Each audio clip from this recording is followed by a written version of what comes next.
take your seats at this time as the program is about to begin. Thank you.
Exposes the problem. But if somebody don't expose the problem, then nobody gonna solve a problem that you haven't forced them to deal with.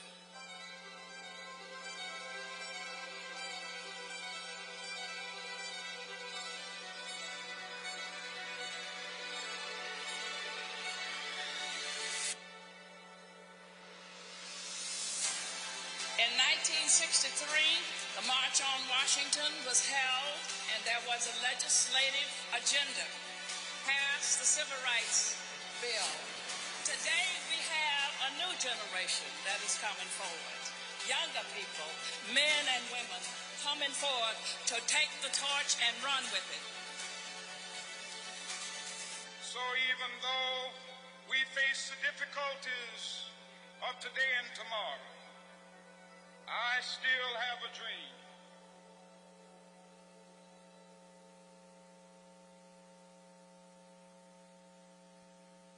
This is Rev Al Sharpton, president of National Action Network. On behalf of Martin Luther King III and Andrea Waters King of the Drum Major Institute, I'm glad you came. Many came from far places to be here to stand up on this day, to say that we're here to protect and defend the right of everybody to vote. We're here to deal with the fact that diversity, equity, and inclusion is something good for America and mandatory for people of all races and all genders. And we're here to say that we stand together. The continuation of the Affordable Care Act, all of which is in many ways issues that are dealt with in this city, Washington, D.C. The Congress is here. The Senate is here. The Supreme Court is here. The White House is here. We're here to send a message like Dr. King did 63 years ago. So I thank you for coming. Some rode all night long. But there's not a better cause at a better time. For whatever reason, we're in this era. And let history record that we stood up and fought back. And we're going to leave here with instructions, or we're going to southern states and other states and organize. This is a kickoff of taking this country where it ought to be. So if you hear people talking foul or provocateurs, tell them we're not here for that. Help the security by keeping this march where the objective is having our rights protected, not just in some ways just showing our anger. Yeah, we can be angry, but don't be mad. Don't go mad. Be angry and go to work. Let's get started with the program.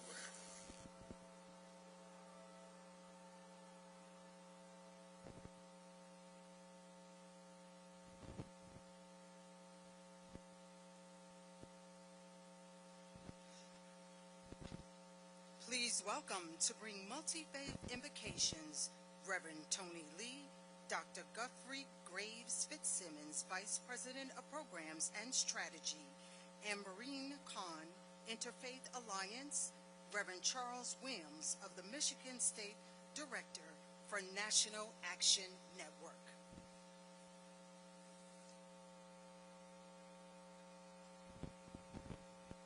My brothers and my sisters, won't you join me for a word of prayer?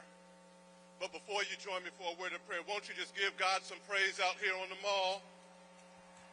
If you know that God is able, won't you give God some praise out here on the mall? Let us pray.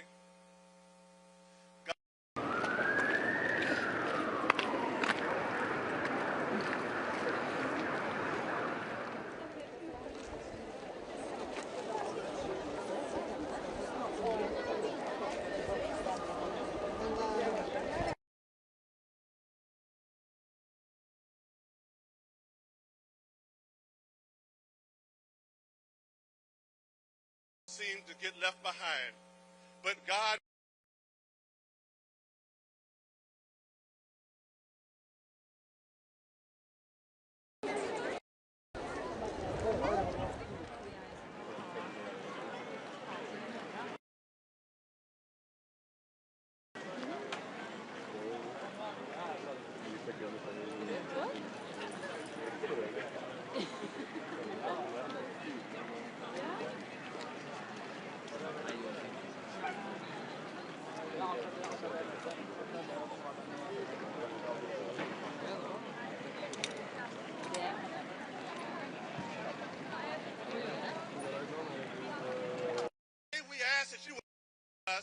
God, we ask for your power in this season.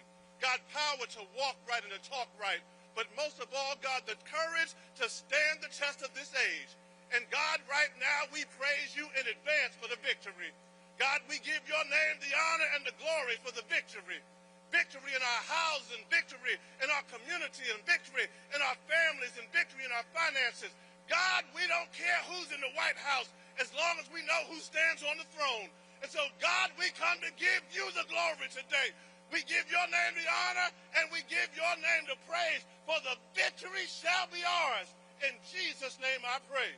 Amen and amen.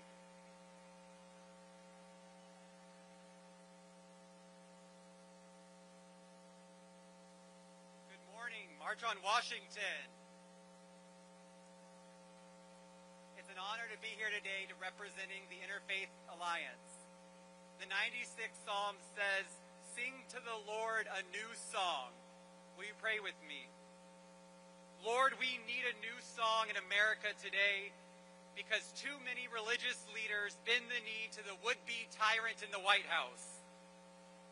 Lord, we need a new song in America today when politicians put up the 10 Commandments posters in public schools with one hand and then undermine diversity, equity, inclusion policies with the other.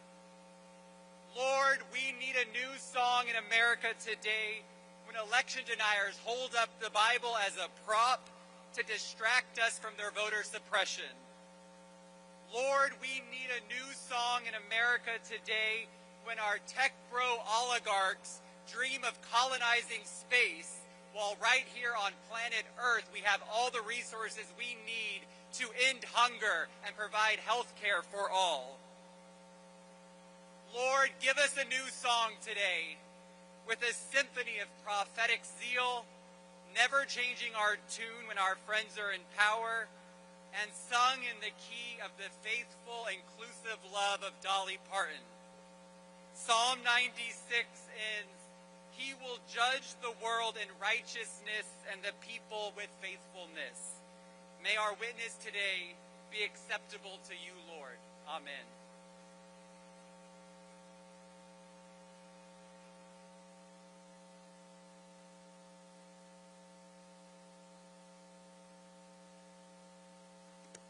I'm a little short. Assalamu alaikum, peace and blessings on this beautiful day. My name is Umbreen Khan. I'm a leader in the Muslim community and the former board chair of the Interfaith Alliance, and I am so grateful to be here with you today that we have arrived in this moment because we need each other. I am called here because of my faith as a Muslim and as an American. I am proud to be part of a multi-faith invocation. Here we model the truth because it honors the truth of our history, that Islam has been a part of our lands longer than we have been a nation. I offer this reflection beginning with the words, Bismillahirrahmanirrahim, in the name of the Almighty, the most beneficent and the most merciful. Join me in prayer. O Lord, we call upon you as we bear witness to the suffering and oppression in our broken world with strong hearts.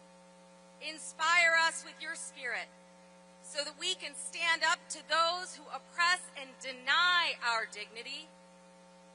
O merciful Lord, in a world where politicians spread fear and lies to gain votes and exploit fear, to foment divide, we ask you, O Lord, to keep us steady and focused on combating injustice so that we may use our feet and our hands and our hearts and our minds to reject those who seek to erase us. Fill us, O Lord, with compassion and courage as we work to heal and protect the vulnerable. O Creator of all, guide us to work in community with each other, our brothers and sisters across tribe and tradition, united by the shared values of truth, equity, and charity. May we never forget that you did not create us into tribes to hate or despise one another, but to know and love each other. In moments like this, our response must reflect the prophetic example, to stand with the oppressed, to reject injustice, and to walk toward the challenge of confronting systemic racism. With courage, especially in this climate of violence, where we see our brothers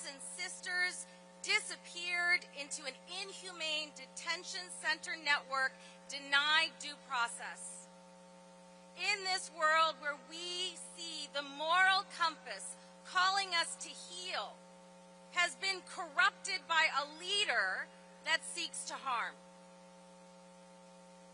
In this time when we are punished for bearing witness to the atrocities funded by our very own nation, oh Lord, may we remember in this time when our collective histories are under assault, may we remember the prophetic tradition. Help us stay grounded and rooted in the stories of liberation and tyranny, ending tyranny and learning. Creator of all, let us draw on each other with love and mercy and hold each other up as we march, wipe each other's tears, heal each other's wounds. Most compassionate, protect our leaders who guide, instill in their hearts the values of our shared humanity. This is our Amana. Peace and blessings to all.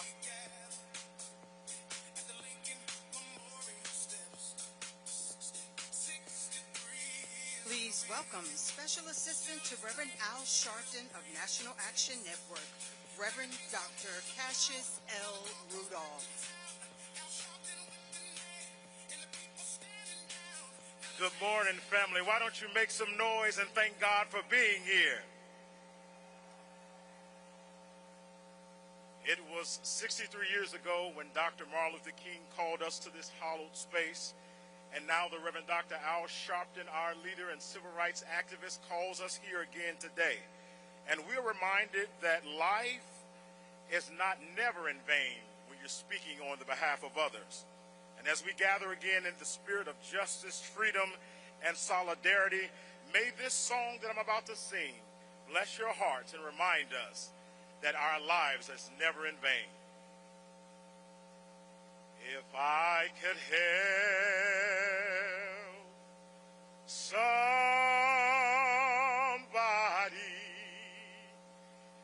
as I travel alone, if I could cheer somebody with a word or song, if I can show somebody that they're traveling wrong, then our living shall not be in vain. If I could help somebody as I pass along, if I could cheer somebody with a word or song, if I can show somebody that are traveling wrong, then my living shall not be in vain. Then my living shall not be in vain. Oh, my living shall not be in vain. If I can show, if you can show somebody that they're traveling wrong, why don't you point to your neighbor? Then our living, then your living, then my living, all living shall not be in vain.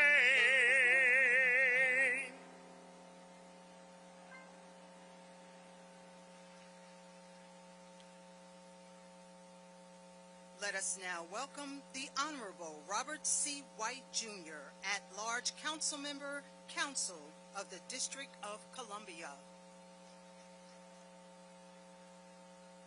Good morning. Welcome to my home, Washington, D.C. 63 years ago, right here, Dr. King and a generation of civil rights leaders called Americans together to demand that our country finally live up to its promise. Walter Fauntroy helped organize that march and went on to become Washington, D.C.'s first delegate to Congress in the modern era. He was followed by the great Eleanor Holmes Norton, another giant of the civil rights movement. And in January, I will have the extraordinary honor of following them to Congress. I will inherit their seat, but all of us inherit the unfinished work. That means protecting the rights that they won and winning the rights they never got to see. We have to defend a Voting Rights Act that the Supreme Court has weakened. We have to protect the fundamental right of voters to choose their representatives in Congress instead of politicians choosing their voters. And we have to end the second-class citizenship in the capital of the United States. In Washington,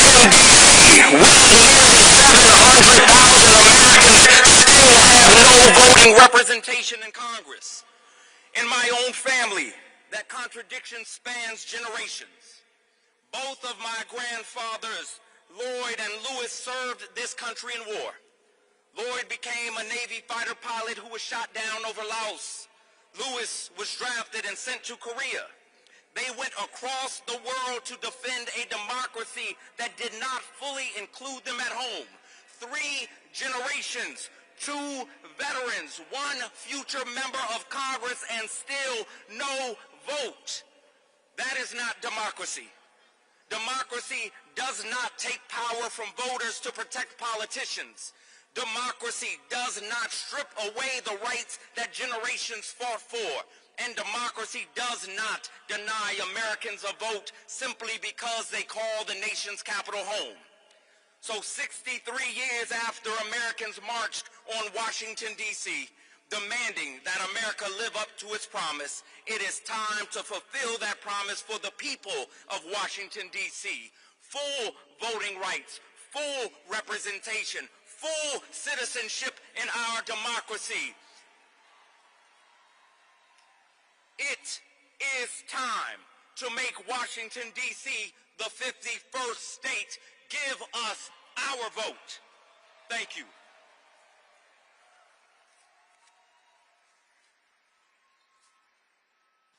Let us now welcome the Honorable Janice Lewis George, Ward 4 Council Member, Council of the District of Columbia. Good morning.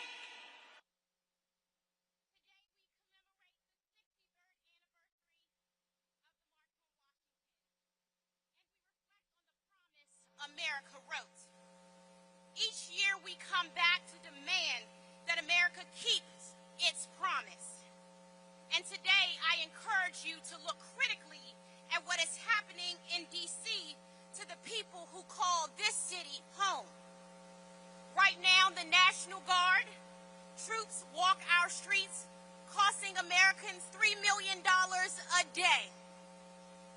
Black women, the backbone of the federal workforce and of our communities, are being pushed out of work by the hundreds of thousands.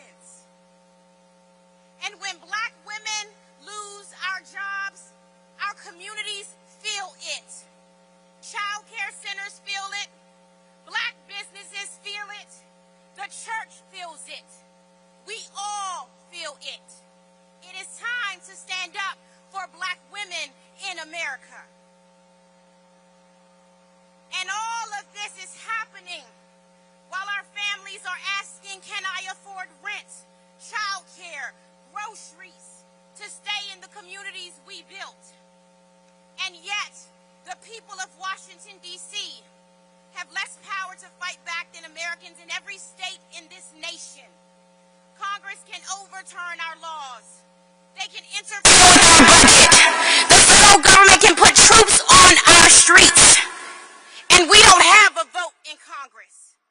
This isn't an oversight, my people. This is disenfranchisement. And a city built by generations of black Washingtonians like my family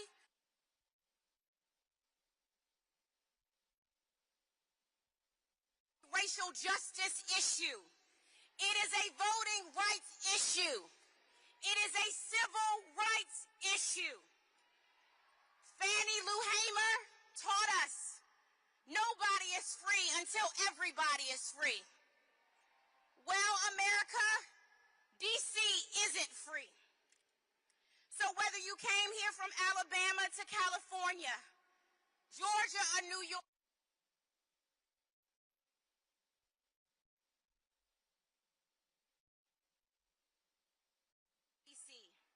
and that right now I want you to raise your voice with the people of D.C.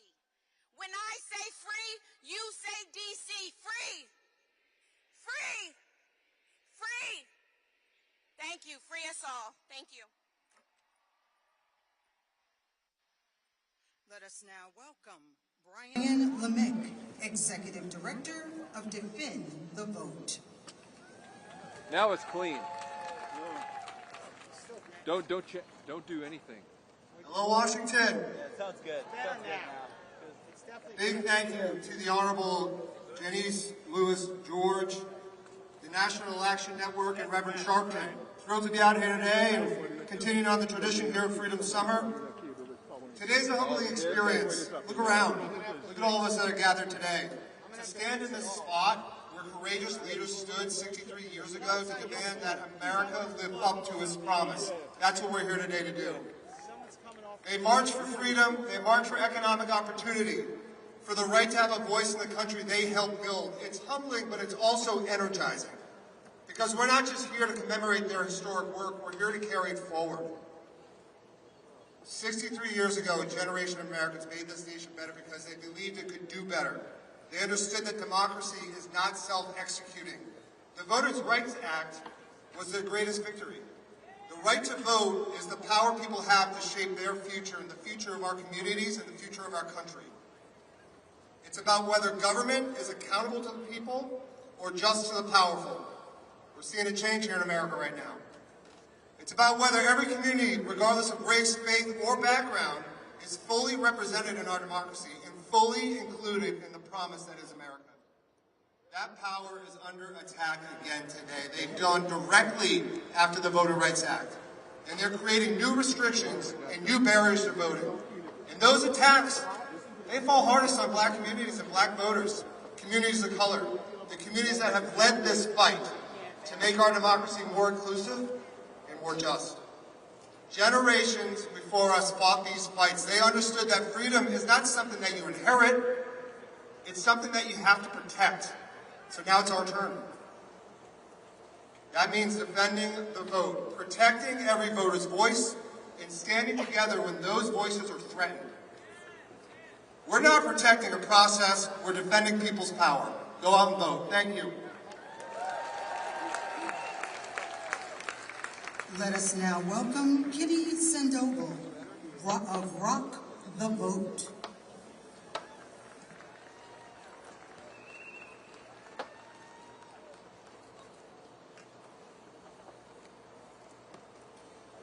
It's an honor to stand here today in this sacred spot because 63 years ago, hundreds of thousands of people gathered here to say with one voice, enough is enough.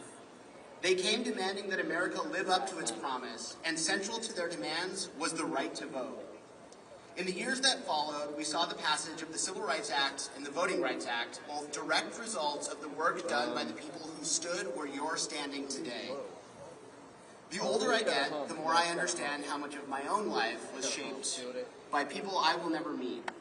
I grew up on a family farm in a small town in northern New Mexico. My mom worked 2 jobs to raise 4 boys largely on her own.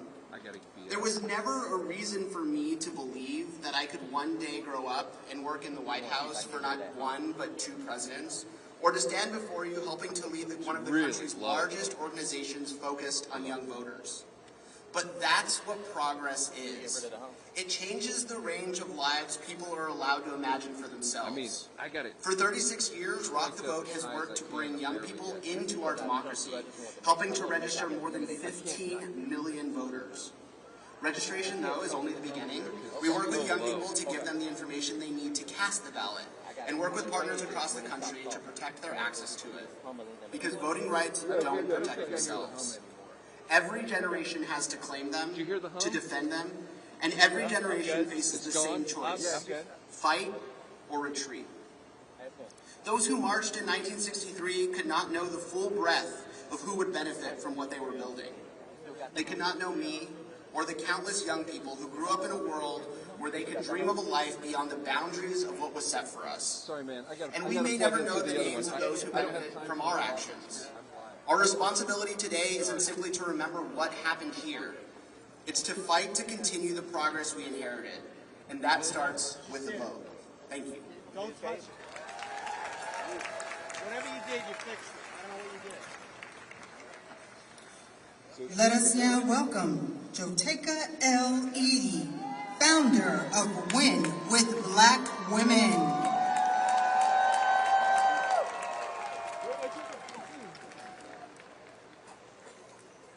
63 years to go. Today, hundreds of thousands gathered on this sacred ground for the March on Washington for Jobs and Freedom.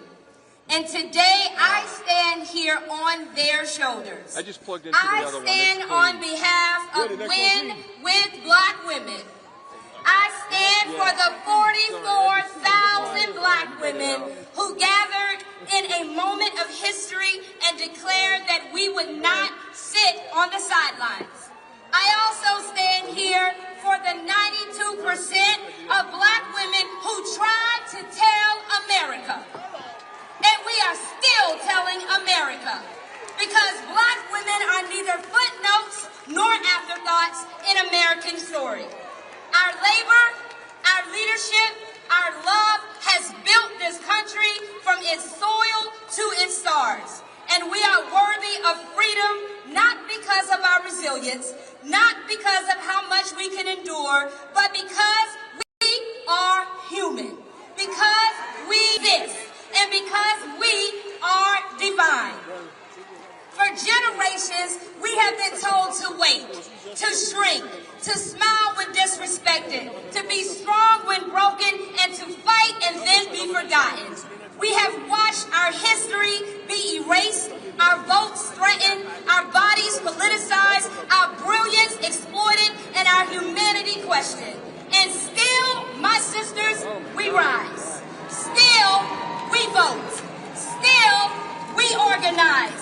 And still, we lead. But there comes a moment in time when patience becomes permission and silence becomes betrayal. And that moment is now. So today, as Black women, I stand here to declare independence from systems that profit from our pain, from politics that want our votes but not our voices, from corporations that celebrate our diversity and culture but abandon our communities, from institutions that praise our service but refuse to protect our freedom, and from allies who welcome our support in private but vote against our rights in public. We believe in an America that tells the truth about its sins, repent through its policies, and redeems itself through justice. Because we are the dream and the doers. We are the bridge and the builders. And when America has ever lost its way, Black women have so often been its moral compass. So today, in the name of some of those women whose shoulders hold us still, Harriet Tubman, Sojourner Truth, Ida B. Wells, Ella Baker, Dr. Dorothy Irene Height, Shirley Chisholm, Fannie Lou Hamer, Coretta Scott King, Maya Angelou, and the millions whose names in history has never recorded. Our mothers, our grandmothers, our aunties, our sisters, Black women who have labored, who have organized, who have sacrificed, and who have spoken truth to power and never stopped, like Mother Hazel in Duke.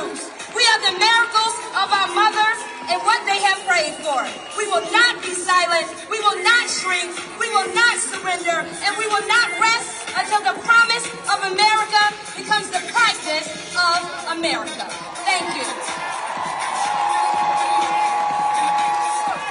Let us now welcome Rev Al Joseph, co-founder and executive director of the Haitian Bridge Alliance.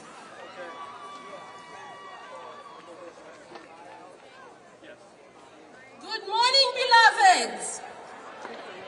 Today, I stand before you in the name of Haiti, the first Black republic who stood against slavery and said no more. And today, I call on our collective freedom, our collective liberation to stand on behalf of those most marginalized. My name is Rev Al Joseph. I represent the Haitian Bridge Alliance, and I bring forth human rights, migration, and racial justice movement. Because we understand there is no United States of America without us. We understand that this country was built on the back of Black people, and we continue to hold that truth.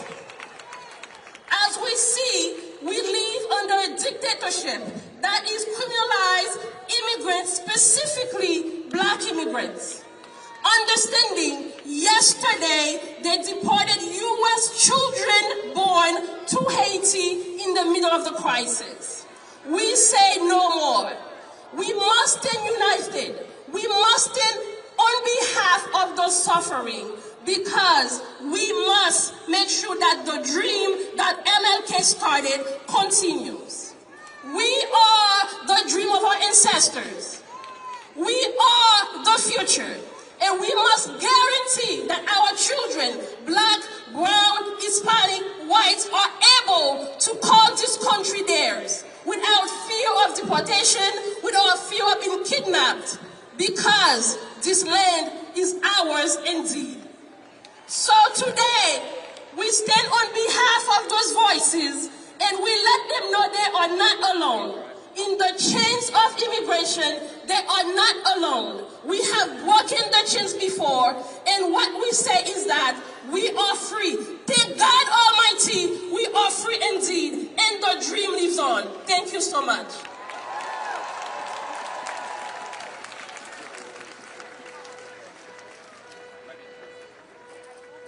March on Washington 2026 proudly recognizes our Divine Nine partners.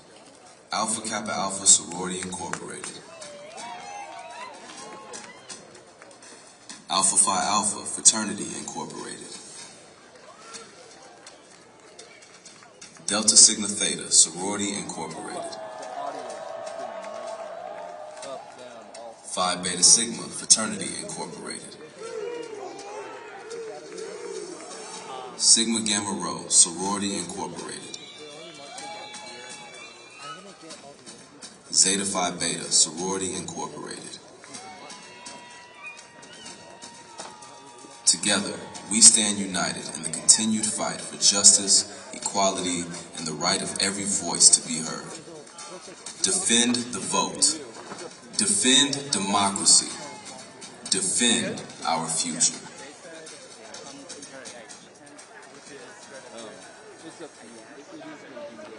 Let us now welcome Lucien J. Metellus Jr., General President of Alpha Phi Alpha Fraternity Incorporated.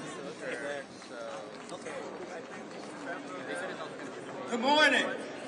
I am Lucien Metellus, General President of Alpha Phi Alpha, and I've come to address you today about the crisis in America. We have a crisis in America because our voting rights are being stripped away, and the men of Alpha Phi Alpha will not have it. We have a crisis because our people are being hung on trees and the media is not covering it. We are in crisis. We are in crisis because they're afraid of our vote, because they know there is power in the people. So today we are asking that God has called us to a mission. And that mission is for freedom, true and strong in this United States of America. And it will not happen by us sitting down. It will happen by us winning each and every election at every level. It means massive voter turnout. It means that we work to be stronger together. It is now more than ever the mission of Alpha Phi Alpha Fraternity Incorporated to bring our people to the polls. A voteless people is a hopeless people.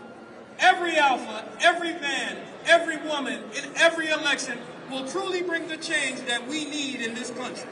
So I implore everyone under the sound of my voice that it is your mission to do God's work, to save a country that is still worth saving and fulfilling the promise that was given to us so many years ago. Ladies and gentlemen, let us be forward-thinking and save our country together. Thank you. Let us now welcome the Honorable Brother David A. Turner, International President of Phi Beta Sigma Fraternity, Incorporated. Good morning. I stand before you as the President of Phi Beta Sigma Fraternity Incorporated, the fraternity of A. Philip Randolph, the chief organizer of the first March on Washington for Jobs and Freedom. Our founders and our forefathers built this organization to be used to disrupt systems of oppression and fight for the liberation of black people. The current assault on voting rights, driven by legislative disenfranchisement, voter purging, gerrymandering, and intimidation, is a deliberate strategy to strip power from black, brown, and working class communities. But we will not yield. At Sigma's, our motto is culture for service and service for humanity. And in today's climate, service means radical resistance. Service means organizing our communities to dismantle voter suppression at every level. Service means turning every neighborhood into a fortress of mobilization. We will shut down efforts by swarming the ballot boxes and demanding passage of the John Lewis Voting Rights Advancement Act. As we have done since 1914, the men of Sigma will organize, we will mobilize, and we will fight until unrestricted democracy belongs to every single one of us. Blue Phi.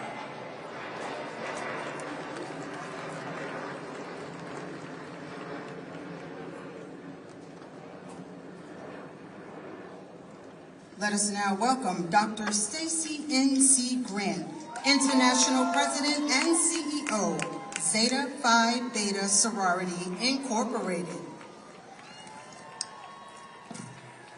On this 63rd anniversary of the March on Washington, we gather to mobilize inclusive action, transformational leadership to advance social, health, and economic justice for all through the power of she. Good afternoon, my sisters and brothers, family and friends. I am Dr. Stacy N.C. Grant, International President and CEO of Zeta Phi Beta Sorority Incorporated and Chairwoman of the Divine Nine Council of Presidents. 1 year ago, I stood here with many of you at the March on Wall Street and reminded us that we are people of faith, people of courage, and people who refuse to accept injustice as our destiny. Today, we stand again, not because the work has become easier, but because our purpose has become even clearer. The power of she for social, health, and economic justice is Zeta's call to action to uplift our communities. The power of she is the power of you and me. We hereby declare that justice cannot be selective. Justice means every person has the opportunity to live with dignity. Health justice means your zip code, your race, your gender, or your income must never determine where you live, thrive, or receive care. Economic justice means that hard work should provide opportunity, not just simply survival. And voting rights mean that every eligible voice must have the power to reshape the future. But let's be clear, marching is not the destination. Our ancestors did not sacrifice so that we could simply remember their struggle. They sacrificed so that we could continue their work. So today, let us turn our unity into action.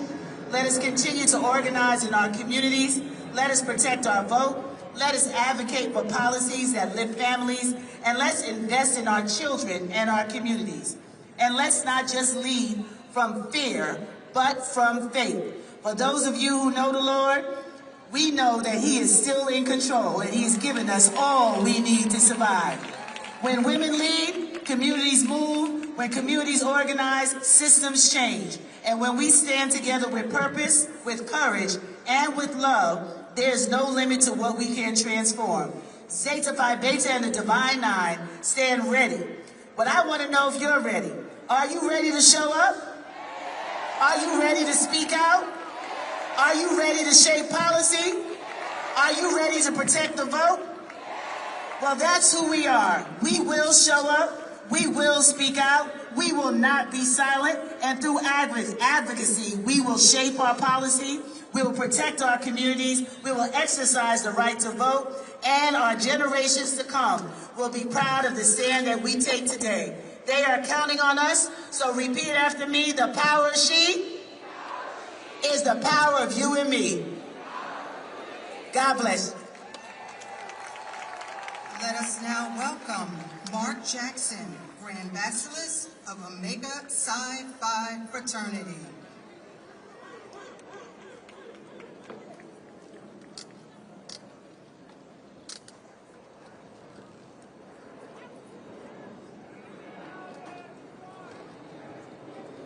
This is the day that the Lord has made. Let us rejoice. We shall rejoice. We will rejoice and be glad in it. Good morning, everyone. To the Rev Al Sharpton and the National Action Network, to the King family, to my colleagues, affectionately known as the Divine Nine, and to all whom honor is due. My name is Mark E. Jackson. I am the 43rd Grand Basileus of the greatest organization known to mankind, the Omega Psi Phi Fraternity Incorporated. I bring you greetings on behalf of the over 200,000 plus men of Omega, which are represented in 16 countries, on 4 continents, and across 19 time zones. It's certainly an honor and a privilege to bring greetings on such a momentous occasion. Today, we stand here on hallowed ground, not just as members of the Omega Psi Phi Fraternity Incorporated, but as advocates of justice, equality, and the relentless pursuit of a dream. We, the men of Omega, gathered at this historic March on Washington to commemorate the legacy of those who came before us and to reaffirm our commitment to the principles that drive our fraternity: manhood, scholarship, perseverance, and uplift. As we look back at the footsteps that have walked these very streets, we cannot help but draw inspiration from the pioneers of the Civil Rights Movement, including A. Philip Randolph, Congressman John Lewis, the great Dr. Martin Luther King Jr., and our own beloved brothers, Barnyard Rustin and Reverend Jesse L. Jackson Sr. They may be gone, but certainly not forgotten.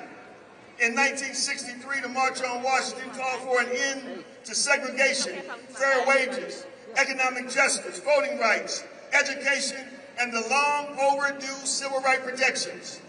Oddly enough, here in 2026, we are still calling for and fighting for some of the same issues. Well, today, Omega men around the world, individually and collectively, stand in solidarity with you as we call for an end to discrimination in voting, an end to discrimination in jobs and fair wages, an end to discrimination in lending practices for houses, discrimination, healthcare, educational, and the criminal justice system, and an end to the political manipulation of gerrymandering. Today is a call to action. The fight for civil rights, the fight for justice and equality is not a spectator sport. We need all hands on deck if we're going to move the needle of social injustice.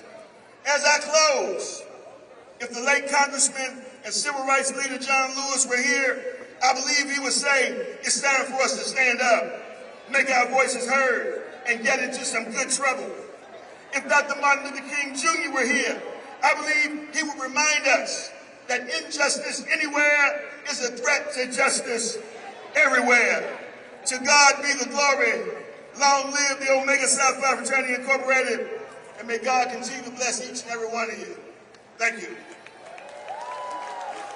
Let us now welcome Bayan Bartning, co-founder and board president of Pro-Human Foundation, Avi Dressner, executive director of Black Jewish Reconciliation, Rebuilding the Bridge, and Daryl Davis, co-founder and global ambassador for Pro-Human Foundation.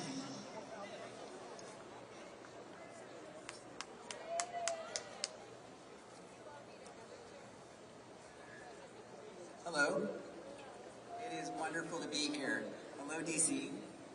63 years ago today, and I'm not the first person to say that, Martin Luther King Jr. stood on these steps and called on our country to live up to its founding promise. All people are created equal. For more than a decade, my friend and Pro-Human Foundation co-founder, Daryl Davis, has been drawing attention to the fading and neglected marker that identifies where Dr. King stood to deliver I Have a Dream. It's right here in front of me. It may seem almost unimaginable in today's divided political climate, but the legislation authorizing the original marker passed Congress unanimously in the year 2000, without a single dissenting vote. And like most successful legislation, it had a champion, Congresswoman Ann Northrup of Kentucky. We're grateful that Ann is now part of Renewing the Dream, an initiative to revitalize the marker she helped create and make it easier for visitors to find. The people involved in this effort come from different backgrounds and hold different political beliefs. Not everyone agrees on every issue of our day, but all are united in support of the principles Dr. King spoke about from these steps. Standing behind me today are my children, Liv and Asher. I'm passionate about renewing the dream because I want them and every person who comes here to be able to stand where King stood, look out across the reflecting pool, and ask themselves, even for a moment, what does renewing the dream mean to me? So I thought I would let Liv and Asher tell you what it means to them. To me, renewing the dream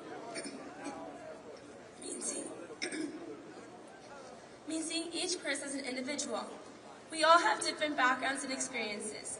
Every one of us is 100% unique, and every one of us is 100% a member of the same race, the human race.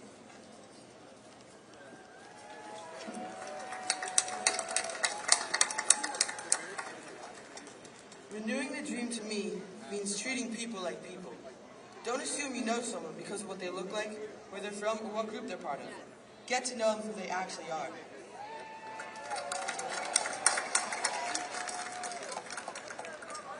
And that is the kind of reflection we hope this marker will invite. For more than 6 decades, Dr. King's dream has inspired countless people around the world. Today, that dream belongs to all of us, and so does the opportunity to renew it. And now I'd like to invite Avi Dressner to the podium.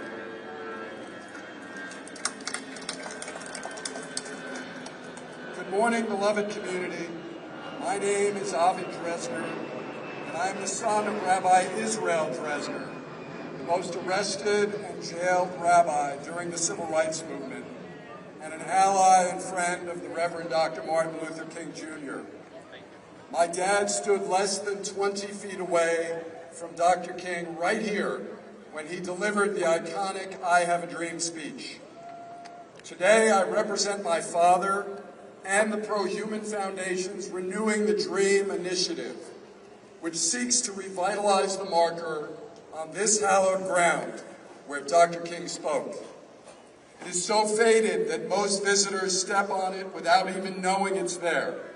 We intend to change that. One of the designs being considered has Dr. King's footprints on it, and I hope it gets chosen because of all the miles those feet marched so that we and our nation could be here today. My father walked many of those miles with him, including on the Pettus Bridge in Selma, where Dr. King asked him to deliver the prayer right before the march, which led to the passage of the Voting Rights Act. Today, the rights that Dr. King and my dad marched for are under assault. And to paraphrase the words of the great Rabbi Hillel, if we do not defend and renew them, who will? But renewing the dream is about more than restoring a marker. It is also about revitalizing the Black and Jewish alliance that my father and Dr. King embodied. I was at a convening in Miami a few months ago that brought together 120 Black and Jewish leaders from all over the country with the purpose of revitalizing our alliance. We seek to do so not to benefit Blacks and Jews, but because when we work together, it benefits the nation. Without our alliance, there would have been no Civil Rights Act or Voting Rights Act. And unless we work together again, unless all of us do, we will lose those precious pillars of our modern democracy. Whenever I speak publicly, I make sure to wear something of my father's. Today, it's his suit. Usually, it's his socks, because I could never fill his shoes. Similarly, Dr. King's footprints on the marker we seek to place here can never be filled, nor should they be. Footprints are useful only if we follow them. We all know the expression that those who don't know history are doomed to repeat it. But a much less well-known corollary of that is that those who do know history can repeat the good parts. And the Black-Jewish alliance is definitely one of the parts worth repeating. So let us follow in my father's and Dr. King's footsteps, and let us also make our own modern march, blaze our own trail, and dream new dreams. Thank you, and may God bless our efforts. We would like to take this time to thank some of our partners. When you hear your name. Good morning, folks. My name is Darrell Davis from the Pro-Human Foundation. I want to remind us that this year, 2026, is the 250th anniversary of our independence from Great Britain. In 1776, Thomas Jefferson wrote the Declaration of Independence, in which he said, "All men are created equal." Almost 100 years later, Abraham Lincoln, in 1863, said that our nation was conceived in liberty with the proposition that all men are created equal. Almost 30 years later, in 1892, every American, and since 1892, has put their right hand over their heart, faced our flag, and recited the words of Francis Bellamy, who authored our Pledge of Allegiance, in which he wrote, "One nation, under God, indivisible, with liberty and justice for all." 100 years after the Gettysburg Address with Abraham Lincoln, Martin Luther King Jr. stood right here where we're standing today and delivered one of the two greatest speeches and most recognizable speeches in American history, one being the Gettysburg Address by Abraham Lincoln, and the other being the I Have a Dream speech by Martin Luther King, in which he said he had a dream that one day this nation will rise up and live out the true meaning of its creed. We hold these truths to be self-evident, that all men are created equal. Folks, today, in 2026, our country is drowning in divisiveness and polarization based on skin color, religion, sexual preference, political party affiliation. Even last month, on our 250th birthday, the 4th of July, 400 white supremacists marched right here in Washington, D.C., proclaiming to reclaim America and take our country back. Are these really the gifts we want to give our beloved country on its 250th birthday? I should think not. Renewing the dream is where we can start. Let's start by making this marker right here upon which we're standing, where Dr. King stood, more visible. Each year, approximately 8 million people visit this Lincoln Memorial. You know what that adds up to? 20,000 people per day. Thousands of those people walk right across the marker, and now you can barely see it. The Pro-Human Foundation has proposed to put in a new and stronger marker, so people can come, stand on it, have their picture taken in the exact place where Martin Luther King read his dream. So we ask you that you help us renew the marker and help us to renew Martin Luther King Jr.'s dream. I also want to remind you that August 28th, today's date, of course, in 1963, 63 years ago, is the anniversary of Dr. King's speech. But also, August 28th, 71 years ago, in 1955, a young 14-year-old black boy was kidnapped, beaten, tortured, and murdered by 2 white racists for allegedly whistling at a white woman. His name was Emmett Till. Let us remember Emmett Till, and let us renew Martin Luther King's dream so all 14-year-olds, black, white, or otherwise, can live out their dreams. Let's turn Martin Luther King's dream into a reality. Thank you, folks.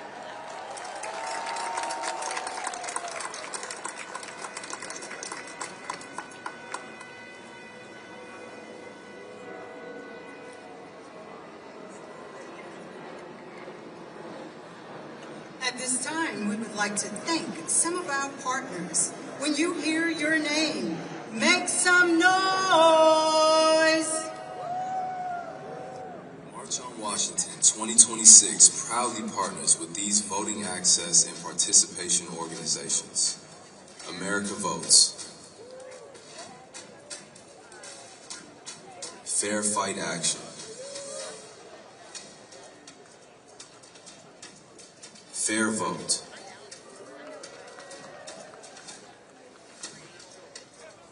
Vote.org,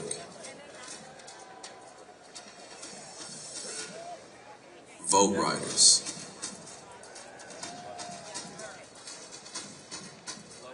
together, we stand committed to protecting access to the ballot, empowering every voter, and ensuring that every voice has the power to be heard. Defend the vote. Defend democracy. Defend our future. Let us now welcome Dr. Everett Kelly of the National President for American Federation of Government Employees.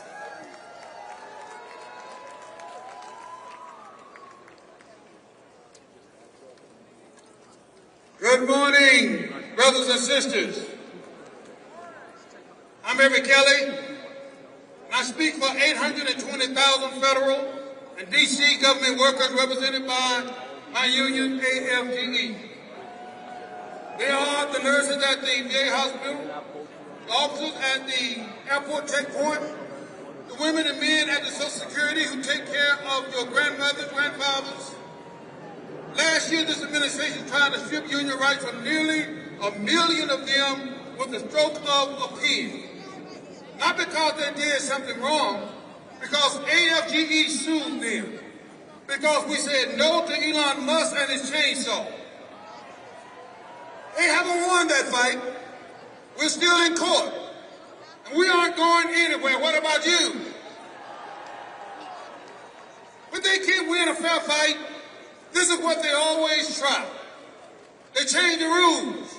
They rig the system. They try to make it harder to fight back, strip the union, and They think the workers get quiet, got the Voting Rights Act, and they think the voters stay home. Same play, run twice, and they are wrong both times. Now, 63 years ago today, 250,000 people stood on this ground.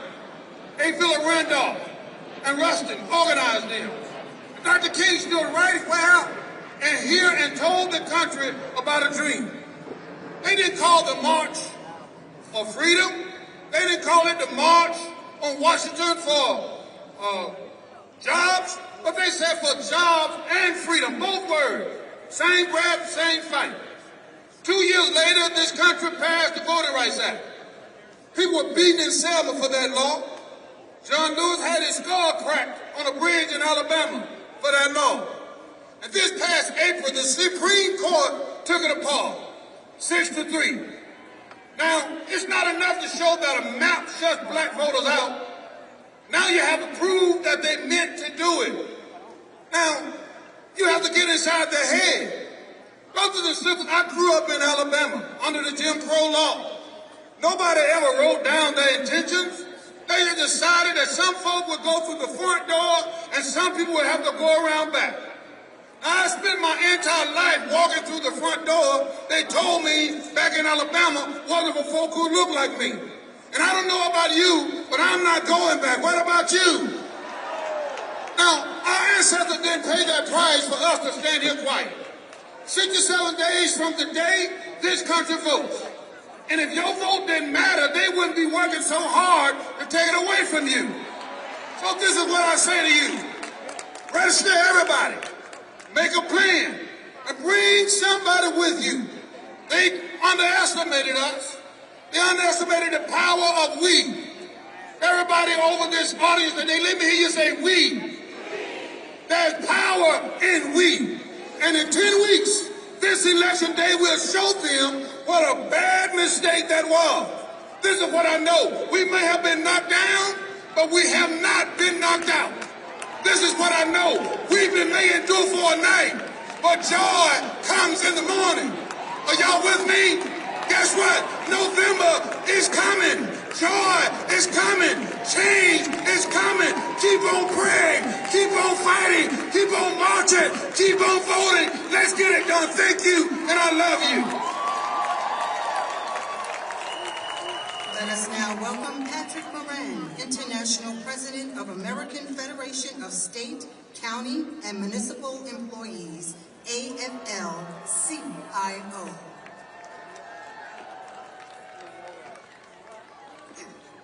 Good morning. My name is Patrick Moran, and I'm honored to stand here on behalf of 1.4 million AFSCME members across America. Healthcare workers and child care providers, mental health professionals, sanitation workers, school bus drivers, custodians, library workers, and bridge inspectors. Public service workers whose courage keeps our communities safe, whose dedication keeps our economy running, and whose solidarity keeps Dr. King's dream alive. 1 week ago, I had the honor to be sworn in as president of AFSCME. And I stand on the shoulders of the leaders who came before me, like this young man here, this great young man. I carry forward a movement that has never backed down. And I made a promise that day to fight forward, to fight for every working family, to fight for democracy itself. Because unlike some people a few blocks away from here, we actually believe in it. He understood that Dr. King preached that lessons on this very spot. He understood that civil rights and economic justice are not separate fights. It's why in the final days of his life, he went to Memphis, standing with 1,300 black sanitation workers, represented by AFSCME Local 1733, who walked off the job, held their heads high, and said, "I am a man." I feel that history today. Maybe in some ways it's repeating an all-out war on voting rights, a living you can't live on, the haves scapegoating the have-nots. But that's not all that's repeating. We're here. We're here today, thousands strong and fighting back against greedy corporations rigging the game, against anti-worker politicians trying to cheat their way to victory, against a system that lets children go hungry while their parents work double shifts. In Dr. King's final speech in Memphis, he spoke of the Good Samaritan, who look at the world and ask, not, what will happen to me if I help my neighbor? But, what will happen to him if I do not? This is the beauty of this moment. It's a call to look out for one another and advance the common good. It's why I'm so proud to stand with you today and continue the fight forward. We'll march against the authoritarians. We'll light a fire under our elected representatives. We'll talk to our neighbors about who's going to lower grocery prices, who's going to demand our freedoms, who's going to protect our voice and our vote. Together, we'll prove that this still is a nation of dreams. That we've got the power, and we're going to use it. Thank you. Let us now welcome Lee Saunders, former International President, American Federation of State, County, and Municipal Employees, AFL-CIO. Good morning. You know, I have spent 50 years of my life in the labor movement. For 14 years, I had the honor of being president of AFSCME, the American Federation of State, County, and Municipal Employees. You just heard from the new president. He told you that we represent 1.4 million members across the country, public service workers, who work like hell every single day to provide essential services to the American public. Last week, I stepped down as president. I retired from my job. But I want to be real clear. I did not retire from my duties as a citizen. I did not retire from the belief in civic engagement. I did not retire from this fight, and I never, ever will. I'm here today. I'm here today because I am feeling the fierce urgency of now. As Dr. King put it when he spoke here 63 years ago today. Extremist radicals in the White House and in Congress, the privileged and powerful, the wealthy and well-connected, they don't want to take us back to 1963. They want to take us back to 1863. They're gutting voting rights. They're disenfranchising people of color. They are shaking the foundations of our democracy. The President of the United States himself peddles insane conspiracy theories about election fraud every single day. Every issue we care about, every issue that we care about depends on this struggle. So if you care about expanding union rights and freedoms, this is your fight. If you care about affordable child care, health care, and housing, this is your fight. If you care about fixing wealth inequality, this is your fight. If you care about retirement security, this is your fight. If you care about racial equity, this is your fight. You know, the folks on the other side know that to pass their agenda, to keep shoving more tax cuts to billionaires, they have to silence us. That's what they're trying to do. They know they can't win a fair fight. They know they can't rig the economy without rigging the political system. We aren't going to let them do that, are we? I didn't hear you. We aren't going to let them do that, are we? Hell no.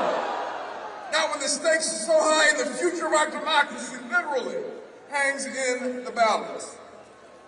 We have fought too hard and bled too much to turn back now. Dr. King sacrificed too much. John Lewis sacrificed too much. A. Philip Randolph and Bayard Rustin sacrificed too much. Generations of fearless warriors for justice have sacrificed too much. So we've got to keep raising our voices, and we've got to keep raising hell. Keep educating, organizing, and mobilizing. Keep marching for racial justice, economic justice, and social justice. Keep marching for civil rights, labor rights, human rights, and voting rights. If we keep marching, we will win. Thank you very much. Let us now welcome Cleola Brown, President, A. Philip Randolph Institute.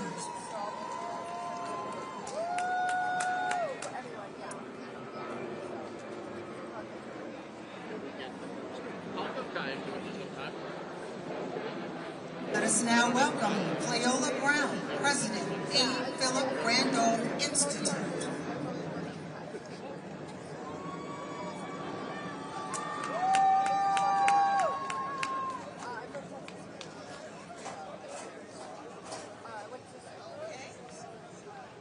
Hello out there.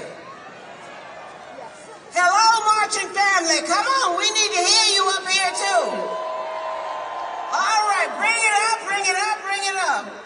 Let's first of all say thank you to Rev Al Sharpton, and thank you to National Action Network, and thank you to every organizer that's standing out there on this day of urgency. You all look good, and when they start lying about the numbers, look at them and tell them you lied.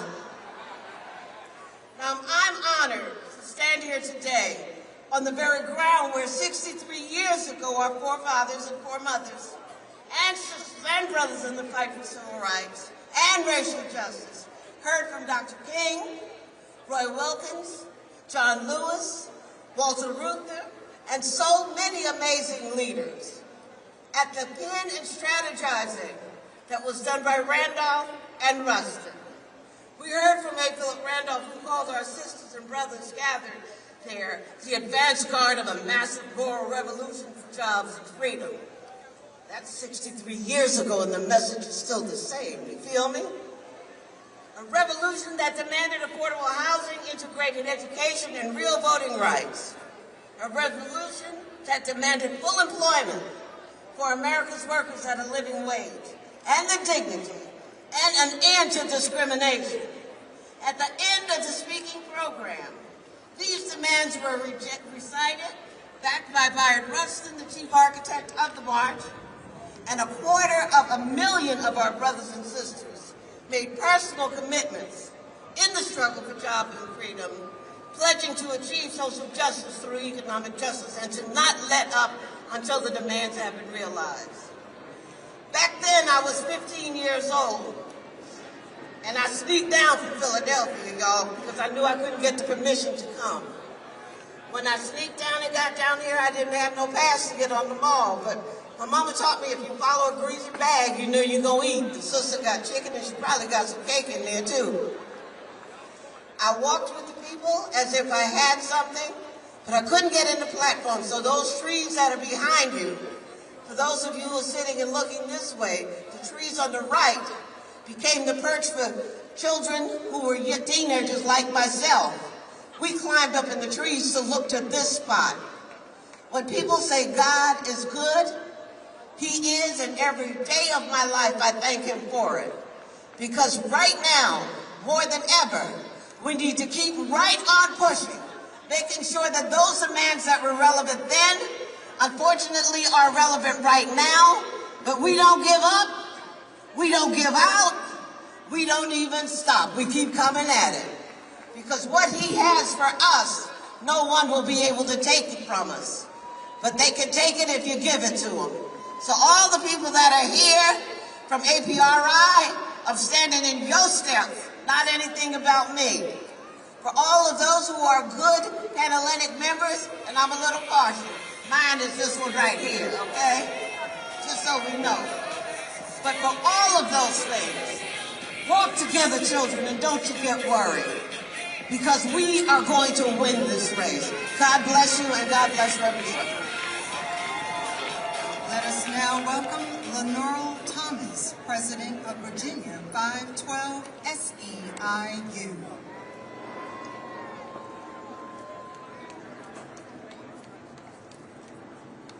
Hello, Washington. 63 years ago, workers from across the nation organized and marched on these grounds. My name is Lenora Thomas. I'm the president of SEIU Virginia 512. And we are here this morning to say the sacrifice of our ancestors will not be in vain. I stand here on behalf of 2 million members of the Service Employees International Union, the people who serve your communities, keep your hospitals running, and your loved ones cared for in their homes. SEIU is here to send a message. There is no worker power in a country where there is no ballot power. Here's why. The vote is sacred. It is sacred because of what it costs. Our ancestors paid for our ballots with their lives. They did not pay that price so we could pick and choose when to vote. They paid the price to make the vote ours. And they paid the price to make every vote count every single time. In Virginia, we know this fight firsthand. Virginians went to the polls and voted for a new congressional map. And when we asked the Supreme Court to uphold that vote, they said no. Why? Power. So when somebody tells me our vote does not matter, I ask them one question. Why are they working so hard to take it from us? Nobody spends that kind of money, that kind of power, and that much energy trying to silence something that is useless. They gutted Section 5 because our votes work. They gutted Section 2 because our votes work. They are coming for vote by mail because our votes work. Remember, elections have consequences. The ballot is not just about who gets elected. It is about what the people we elect do with the power we give them.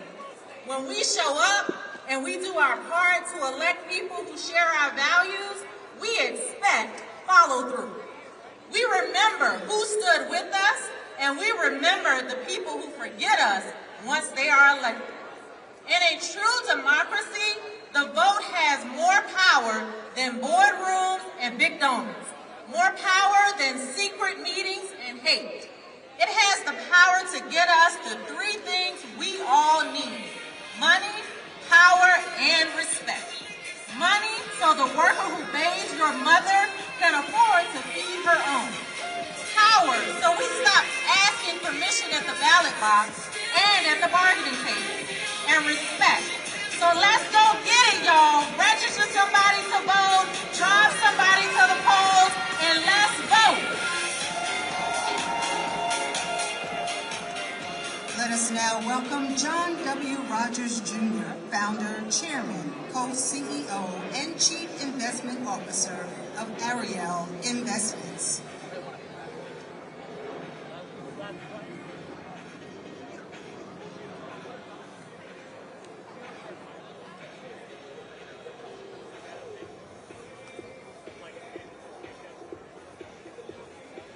Let us now welcome John W. Rogers, Jr., founder, chairman, co-CEO, and chief investment officer of Ariel Investments.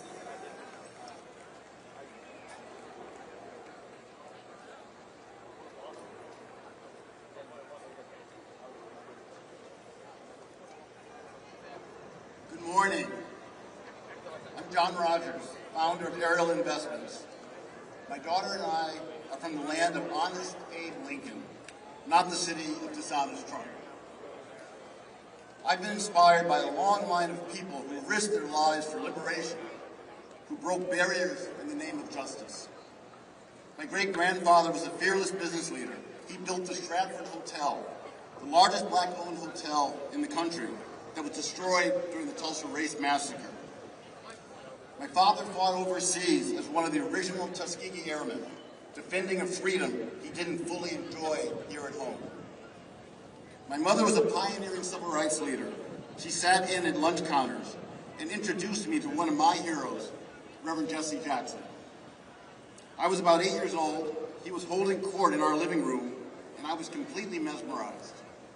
Today, as an entrepreneur, I carry with me the deep connection Reverend Jackson made between economic empowerment and the civil rights movement. He literally put a dollar sign in the Operation Push logo. Simply brilliant. As Dr. King once said, what good is it having the right to sit at the lunch counter if you can't afford to buy a hamburger? He knew that if we had equal economic opportunity, we could own our own homes, pass our wealth along to future generations, support our political and community leaders, and finally stake our claim in the American dream. As we all know, that claim has been hindered by racism for hundreds of years. Reverend Office said, they don't think about us. They don't see us. Together today, we come together to be seen. Like the giants that came before us, we must be relentless. Every single one of you walked out of your door this morning knowing the very real risks, and you chose to be here anyway. In the spirit of John Lewis, you found a way to get in the way. You chose to make good trouble. That is the courage that carries this movement forward. Thank you.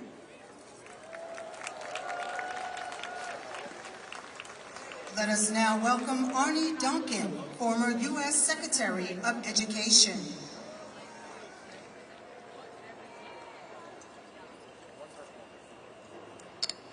Good morning.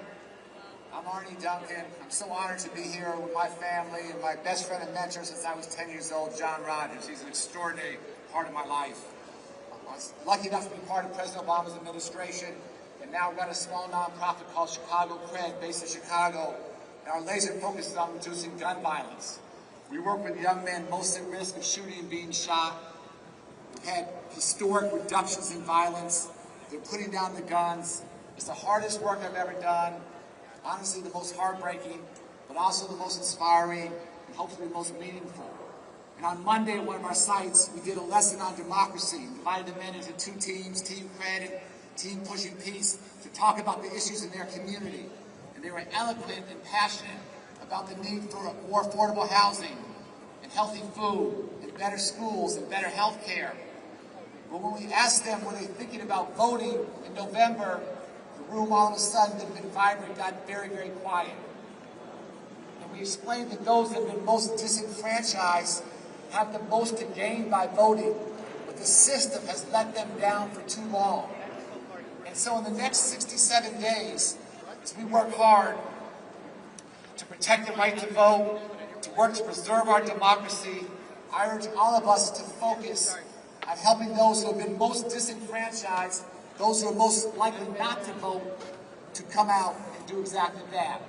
It is the most powerful and the most peaceful thing that the men we serve and the communities we serve can do to better their lives and better the country. And if we can do that together, if we can do that collectively, I promise you in 67 days, we can change the world. Thank you so much for all that all of you do. God bless.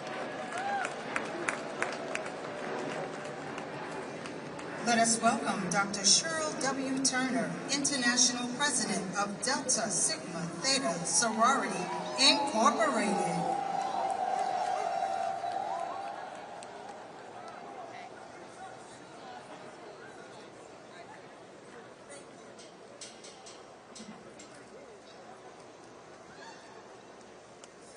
Good morning. I'm Cheryl Turner, International President of Delta Sigma Theta Sorority Incorporated. In 1913, Delta marched. In 1963, Delta marched. And in 2026, we are still marching because the work of democracy remains unfinished. For 250 years, America has wrestled with the distance between its promise and its practice. Who counts? Who's heard? Who gets a say? Who gets to claim the full promise of their inalienable rights? Just weeks after our founding, our 22 founders stepped into the streets of Washington for the women's suffrage procession because they understood a truth that still remains. Freedom cannot be divided. Citizenship cannot be partial. And democracy cannot belong only to some. 50 years later, Delta was here again. Our 10th national president, Dorothy Height, was integral in the planning of the 1963 march. And today, Delta women register voters, educate communities, mobilize citizens, and protect access to the ballot. And we know that protecting the vote requires more than participation. It requires vigilance, persistence, and sometimes it requires the courage to challenge power itself. That's why when voting rights are threatened, we take to the courts. In Georgia, Delta challenged the barriers to the ballot. In Texas, Delta fought restrictions on voter assistance. And in Mississippi, we defend black voting power. And in federal court, we fight to protect access to mail-in voting. We organize, we educate, we litigate, we mobilize, but we do not retreat. Because when the right to vote is threatened, every other right becomes more vulnerable. The fight to vote is more than what happens at the ballot box. It's a declaration, and our voice is not negotiable. So, in 1913, in 1963, 2026, different generations? Yes, the same charge though. Different battles? Yes, the same determination though. The years change, the assignment does not. So I ask you, what will we do? Defend the vote. What must we do? Defend the vote. What will Delta do? Defend the vote. Let us now welcome Rabbi Jonah Pesner, Director of Religious Action Center of Reform Judaism and Senior Vice President of Union for Reform Judaism.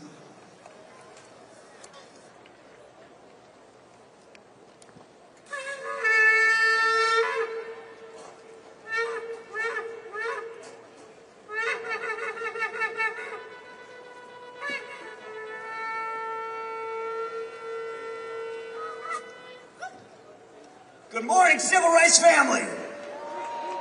Shalom. Shalom. Let me hear you. Shalom. I'm Rabbi Jonah Pesner. I lead the Religious Action Center of Reform Judaism, the largest and most diverse denomination in Jewish life, standing with Rabbi Kelly Whitehead, Heidi Siegel, and Josh Maxey. Just 3 out of 2.1 million Reform Jews who marched together with you, gathering in the legacy of Dr. King and the rabbis and Jewish leaders who marched before us. We stand today in honor of Andrew Goodman, James Chaney, and Mickey Schwerner, 2 white Jews and a black Christian who were murdered by the Klan for what? Registering voters. So we march with you today in the footsteps of our Hebrew ancestors who rose up out of Egyptian slavery and journeyed to the Promised Land.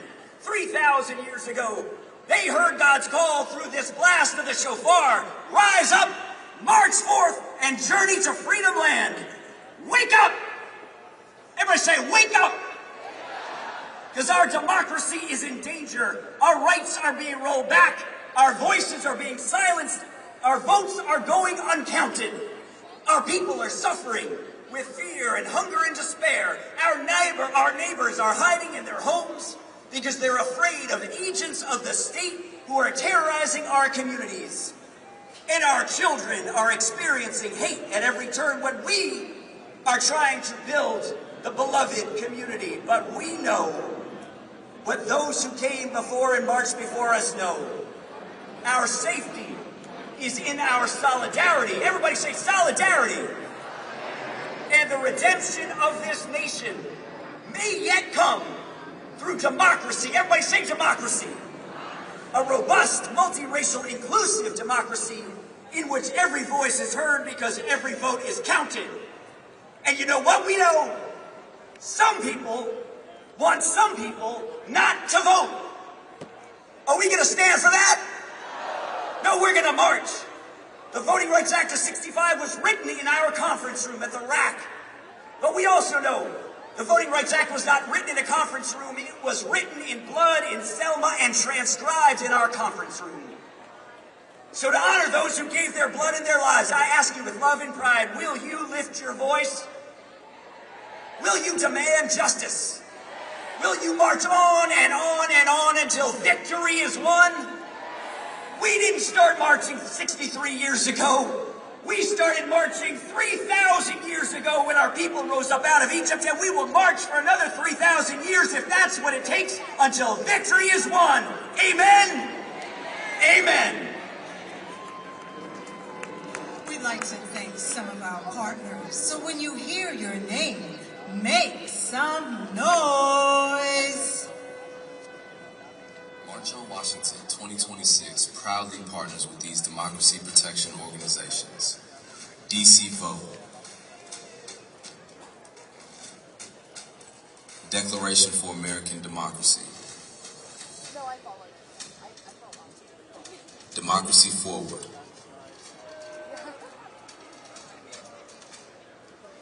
Stand Up America, United for Democracy. Together, we stand united to protect our democracy, defend the rights of every citizen, and preserve the power of the people. Defend the vote. Defend democracy. Defend our future.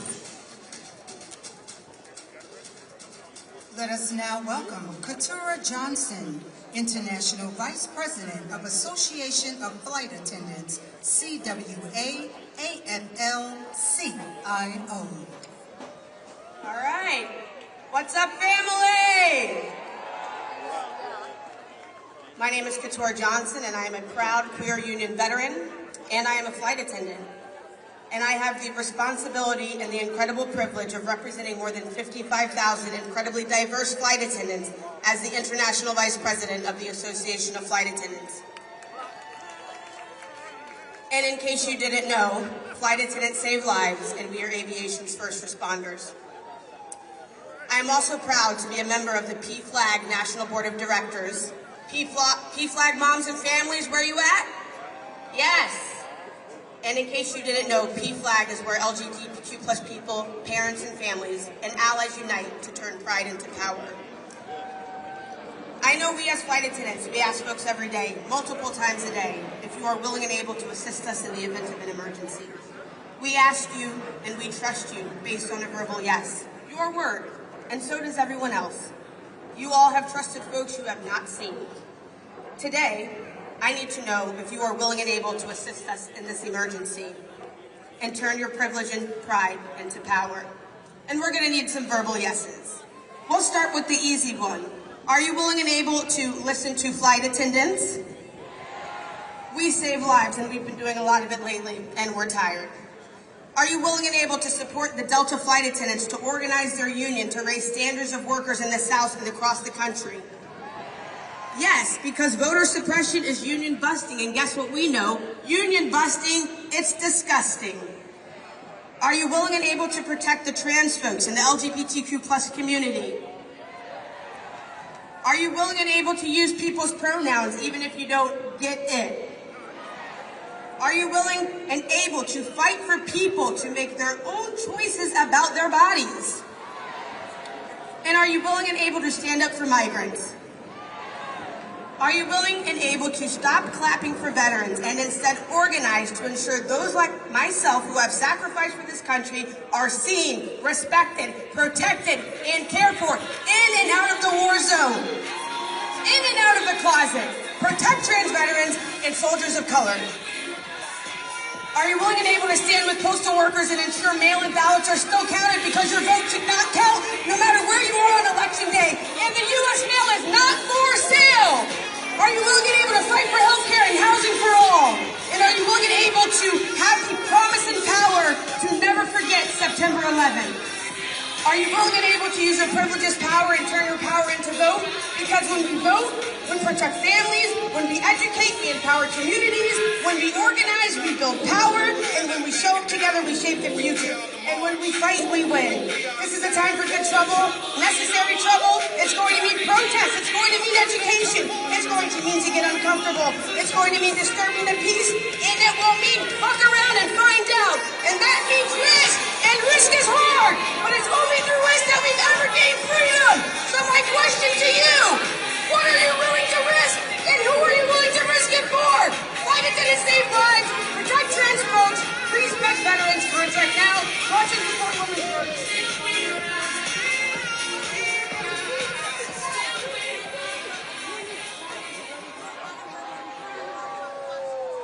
Let us now welcome Hector E. Sanchez Barba, President and CEO of Mi Familia Vota.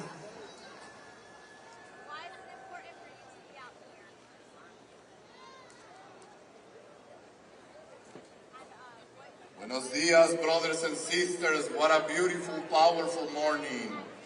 We gather today in the spirit of those who marched on Washington before us, those who understood that democracy is something we fought hard for and that every generation must continue to defend.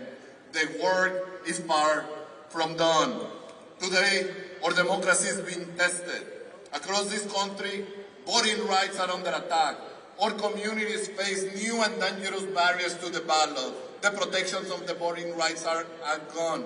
And this administration openly threatens to bring immigration enforcement into our elections. This administration is using DHS and ICE to block and intimidate voters ahead of the midterms. This is not the system we fought for. No American citizen should ever have to wonder whether going to vote could put their family, their neighbors, or their community at risk. For Black and Latino communities, we know this history. We know that voter intimidation looks like. We know what happens when those in power decide that our voices are too powerful, our communities are too organized, and our votes are too consequential. But we also know something else. When Black and brown communities stand together, we can change our nation. Our communities have marched together. We have organized together. We have fought together for civil rights, worker rights, voting rights, and human dignity. And today, we must stand together again, united in purpose and conviction. Black voters matter. Latino voters matter. Our voices matter. Our votes matter.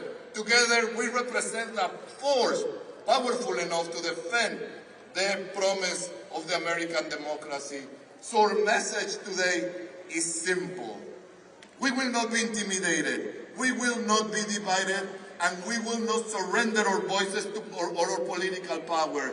We will register. We will organize. We will mobilize. And we will vote. And Black and brown together, we will defend our democracy and continue to march towards justice. Sí se puede.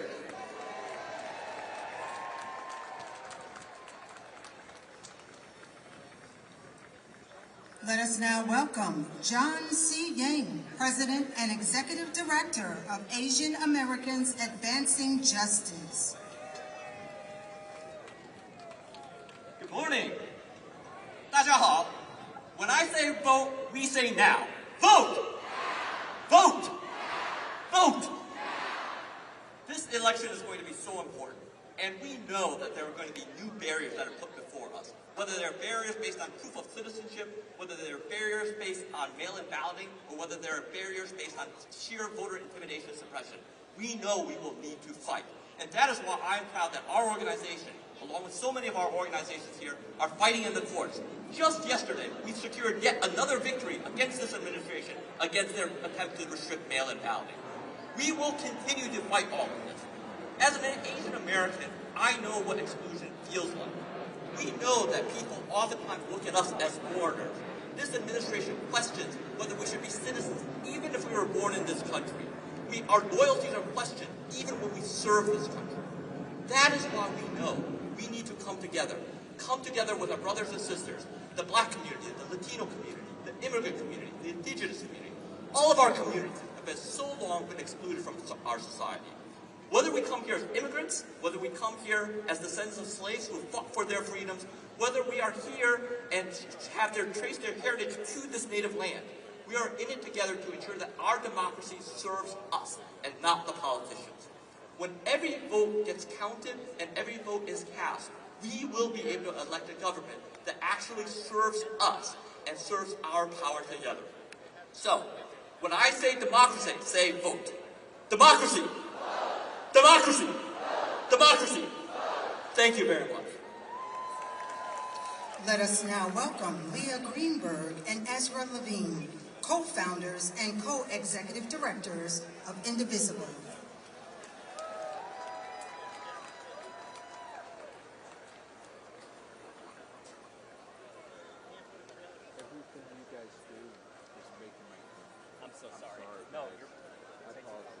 Thank you.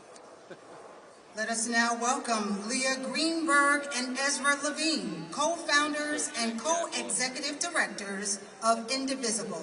Hey y'all, I'm Ezra. And I'm Leah. And we are the co-founders of Indivisible. We're here on behalf of 2,500 local Indivisible groups from Texas to California to Maryland to Virginia, from the deep south to the northeast to the northwest. We are organizing with you in the 250th anniversary of the founding of our country, not the founding of our democracy. Everybody here knows that it's not the 250th anniversary of the founding of our democracy. We didn't get a real democracy until civil rights legends organized, marched, protested in the 30s, the 40s, the 50s, in Montgomery, in Selma, in Washington, D.C. here 63 years ago.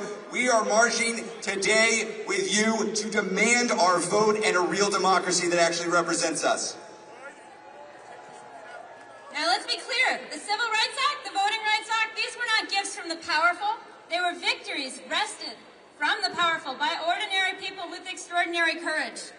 Generations of American heroes who stood up, who put their bodies on the line, who marched to defeat the segregationists, to defeat the fascists, to defeat all the forces that would stand against us. The democracy that was wrought for us by those heroes is young, and it is fragile, and it is under threat today. The same poisonous ideology that built the Confederacy, that ended Reconstruction, that instituted Jim Crow is alive and well. We see it in the Supreme Court's gutting of the Voting Rights Act. We see it in the rampant threats to the vote, rising across the country. We're here today because we refuse to be divided, because our fates are linked, and because we treat an attack on one as an attack on all. We're here to organize. 63 years ago, Bayard Rustin was one of the lead organizers of this event. He's got a great quote. We need in every community a group of angelic troublemakers. Y'all, we've got a big group of angelic troublemakers out there. This is why Indivisible, with thousands upon thousands of organizers around the country, organized No Kings 1, No Kings 2, No Kings 3, 5 million, 7 million, 8 million people out in the streets. Are we done? How many kings? No kings. Are we going to let the fascists get what they want? Are we going to organize? We're demanding one thing, a real American democracy, indivisible with liberty and justice for all. Liberty and justice for all. Liberty and justice for all. We're here with you, and we're going to demand it together.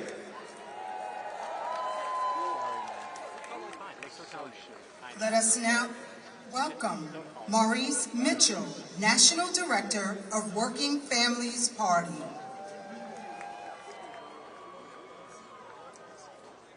Washington, D.C., let me hear you. My name is Maurice Mitchell. I am the National Director of the Working Families Party, where we believe the radical idea that in a democracy, people like you and I should govern, not the uber wealthy and certainly not giant corporations or oligarchs. If that's an idea that you believe in, let me hear you, Washington, D.C. Now, I don't have a lot of time with y'all today, and this is a non-partisan event. And as a person who leads a political party, that's the easiest and hardest thing in the world. Easy because I don't believe the story that it's about red versus blue. I believe the majority of this country is feeling a righteous anger against injustice, so I'm here on behalf of that pissed off majority. Let me hear you if you're part of that pissed off majority. Now, let's talk about partisanship. A partisan is someone who supports a people or a cause. So if I am a partisan, I am a partisan for working people still struggling to get by in the richest country in the history of the world. If I am against anyone, I am against those who think healthcare and childcare and a good paying union job and a home you could afford and time with your loved ones should be out of reach for anybody. I am against the Christian nationalists who corrupt scripture or the tech bros who want more while we all get less. I am for white farmers who used to don those red hats, but who now fight side by side with black and brown folks in Tennessee against data centers that corrupt their land, drive up utility costs, and drive profits for the wealthy. I am a partisan for black folks in the South, still fighting for voting rights. To hell with a corrupt Supreme Court. I am for the folks in Minneapolis and LA who risk life and limb for their neighbors when masked men with guns occupied our cities. I am for children in Tehran and Palestine facing missiles paid for by our tax dollars, resources that should go to building schools and feeding children versus bombing schools and killing kids. We are not the crazy ones. What's crazy is continuing to accept the status quo constructed by the architects of war and division that have only brought misery and ruin to our world. When has that ever worked for us?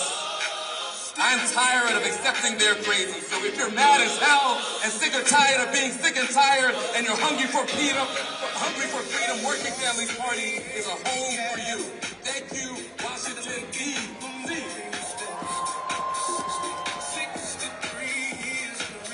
Let us now welcome Patrice Lawrence, Executive Director of Undo Block Network, UBN.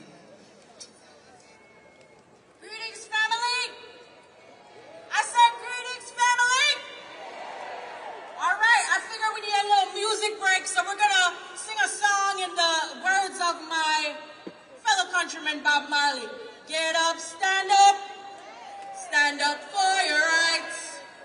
Get up, stand up, don't forget the fight. I am here to declare that immigration is a black issue. We have the power to build the future as it should be, not just the future that they have given us. Black immigrants are Black America. We are family, we are community, and we are here. And what does freedom look like? Freedom to walk our streets without harassment. Freedom to drive without fear. Freedom to cross cities, states, borders, and see the people we love and know we can come home. Freedom to keep our families together and not in detention centers. Freedom to be at home. I want that freedom for all of us. Black immigrants, all of us. The freedom to work, worship, organize, vote, dream, and thrive. Because freedom should never depend on the color of our skin, or where we were born, or the passport we carry, or the legacy of this country, the papers in our pockets. Our freedom belongs to all of us. And with freedom comes possibility. So family, when I ask, what do we deserve? I need you to say freedom. What do we deserve? What do we deserve? That's right. And we will march for it, organize for it, and stand up for it always. We deserve freedom. I'm Patrice with our DocuBlack Network. Thank you for joining me here today. Let us now welcome Derek Johnson, President and CEO of the NAACP.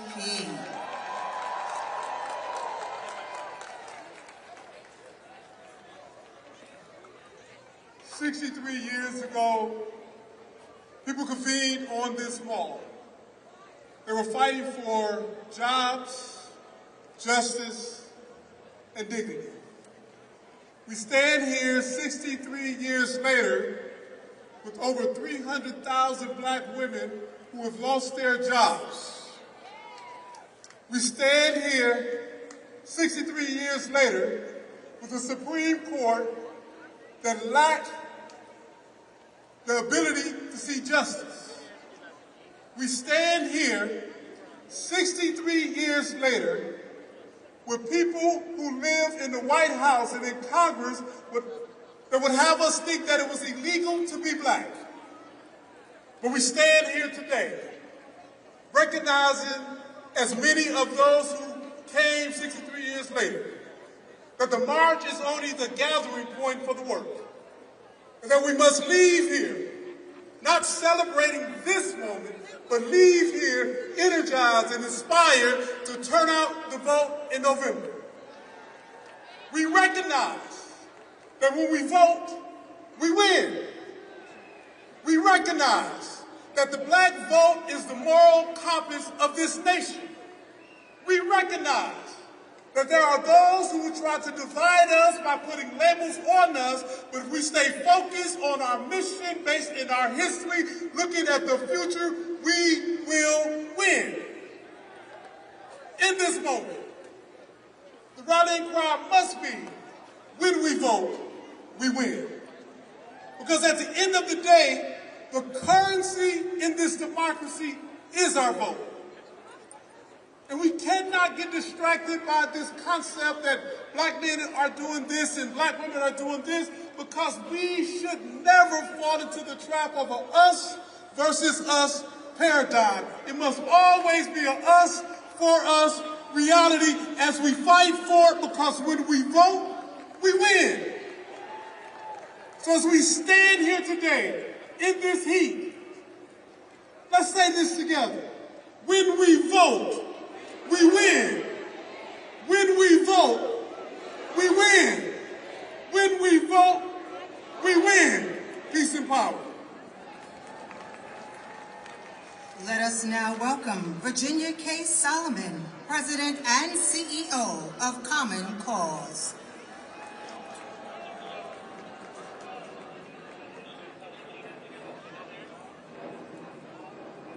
My name is Virginia K. Solomon, and I am the President and CEO of Common Cause, here representing our more than 1 million members around the country.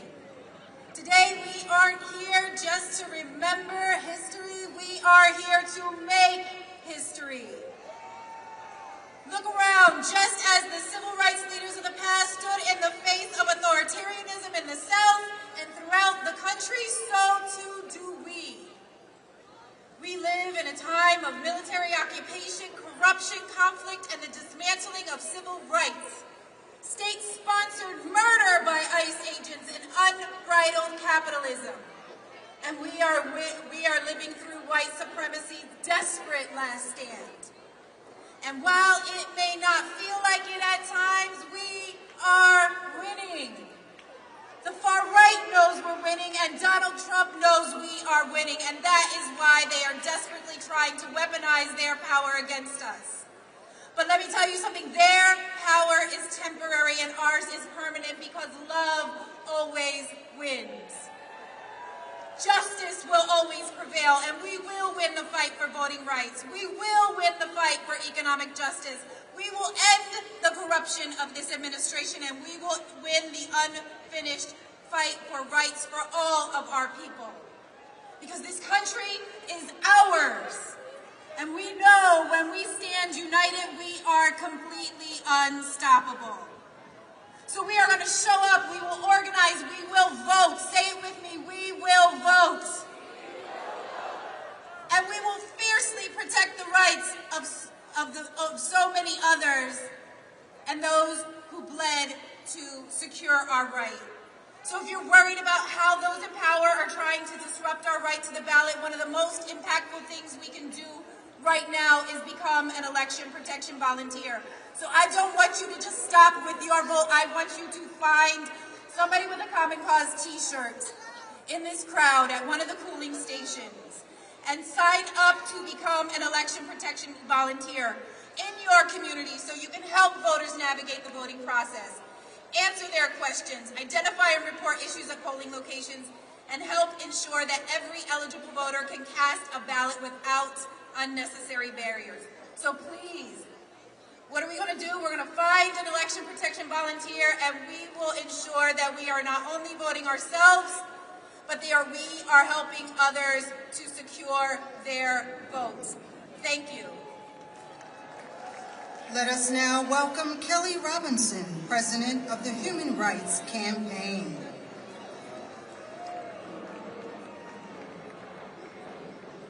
Hello, my name is Kelly Robinson, and I'm proud to serve as President of the Human Rights Campaign.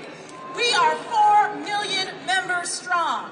We are the largest lesbian, gay, bi, trans, and queer civil rights organization in the nation, and we will be damned if democracy dies on our watch, y'all.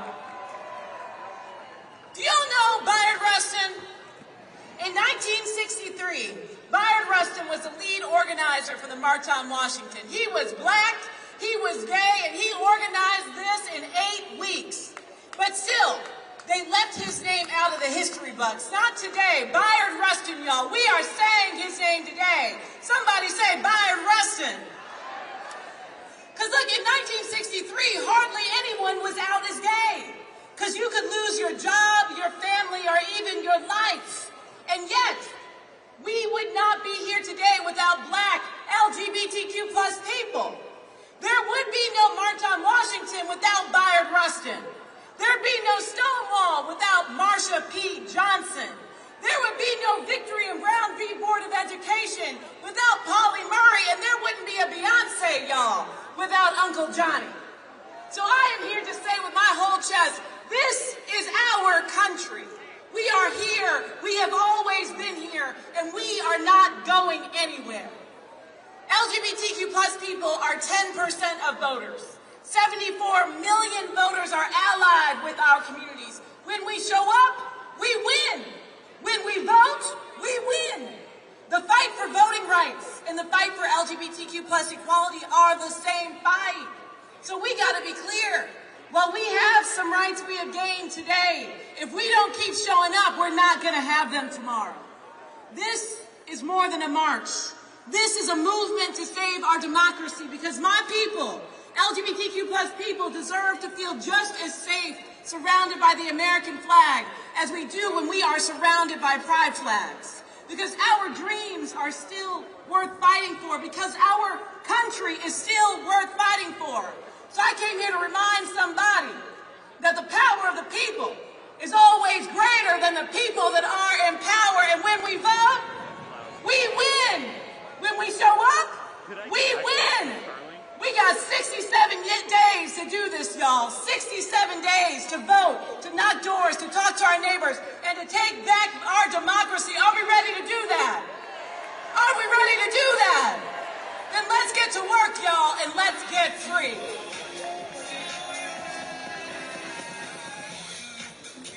Let us now welcome Reverend Dr. George L. Parks, Jr., Division Director of Pastors and Ministers Division of the National Baptist Convention, USA, Incorporated. Good day, friends. I'm standing today in the place of the Reverend Dr. Boise Kimber on behalf of the National Baptist Convention, USA, Incorporated. Friends, let me remind you that today we are standing on holy ground.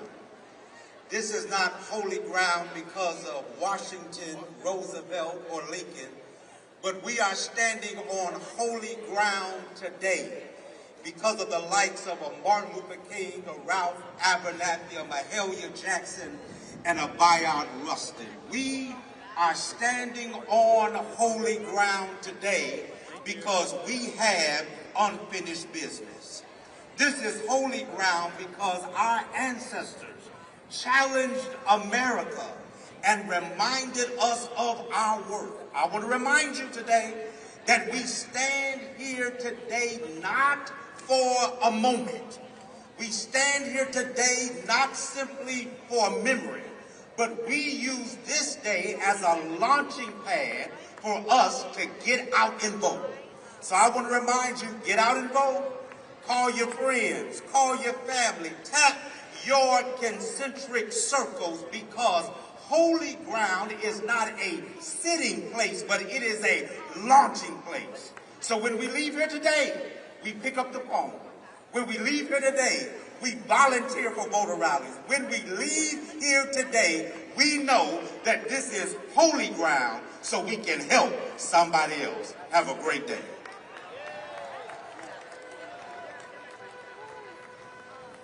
Let us now welcome Damien Sneed and Corral Le Chateau, singing Lift Every Voice and Sing.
Let us now welcome the youth delegation, Ashley Sharpton, NAN Youth Huddle founder, Minister Christian Matthew, NAN Youth and College National President, Chloe McIntyre, Vice President, AUC, NAN Chapter, Yakisha Maddox, NCNW, Hampton, Virginia Chapter, Talik McMillan, NAACP, National Youth Director, and Darrell Coles of the Black Youth Vote. When they say get back, we say fight back. Get back. Get back. When they say get back, we say fight back. Get back. Get back. My name is Ashley Sharpton. I'm the National Youth and College Director of the National Action Network and co-lead of the March on Washington 2026 Youth and College Coalition. 63 years later, we stand on the historic ground, not just to remember the dream, but to finish the assignment. They say young people are not engaged. Well, look around. Young people and students from across this nation answered the call and organized to be here today. Clap yourselves up, young people. We understand what is at stake because this is our future. Esther in the Bible was told, who knows whether you have come to the kingdom for such a time as this? Well, this is our time. We stand on the shoulders of Dr. Martin Luther King and Coretta Scott King, Dorothy Height, Shirley Chisholm, Reverend Jesse Lewis and Jacqueline Jackson, Congressman John Lewis, Reverend William Augustus Jones, Hazel Dukes, Wyatt T. Walker, Attorney Michael Hardy, our leader Rev Al Sharpton, and so many others who carried this movement before us.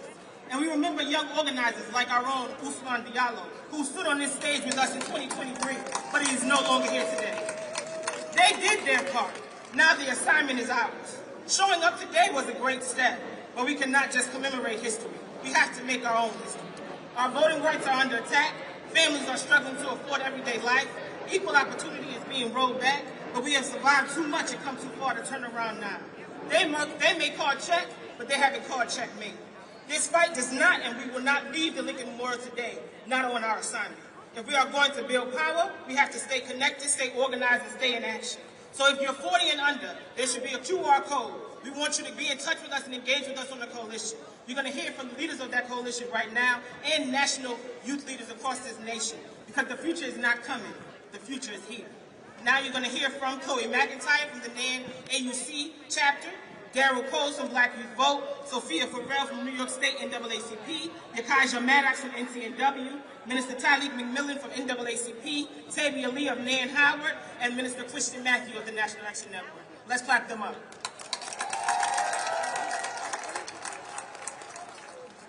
Good morning, family. I say good morning, family. My name is Chloe Irene McIntyre, a senior psychology major, management and organization minor, attending the #1 HBCU in the nation, Spelman College. Now you may wonder why I introduce myself with such power and conviction. But this is the exact standard that matriculating in such a rich environment sets. I humbly serve as the Vice President of the National Action Network AUC Youth and College Chapter. And today I stand here representing the heartbeat of the movement, the young people. We are the generation raised by group chats, campus protests, and the belief that our voices are not just important, they're necessary. We have been educated about our Morehouse brother, Reverend Dr. Martin Luther King Jr. and the history made 63 years ago with the March on Washington. Now we're living it. We're not just studying history in our classrooms, now we're standing in it. When I look at this crowd, I see students who left dorm rooms, early classes, and other significant commitments to be here. I see young leaders who understand that advocacy isn't just an extracurricular, it's a full responsibility. And I see a future that refuses to wait its turn. As youth, we bring something special to this movement. Creativity, courage, and a little bit of that unique flavor you can only find in a historically Black institution. We know how to organize, mobilize, and make change go viral.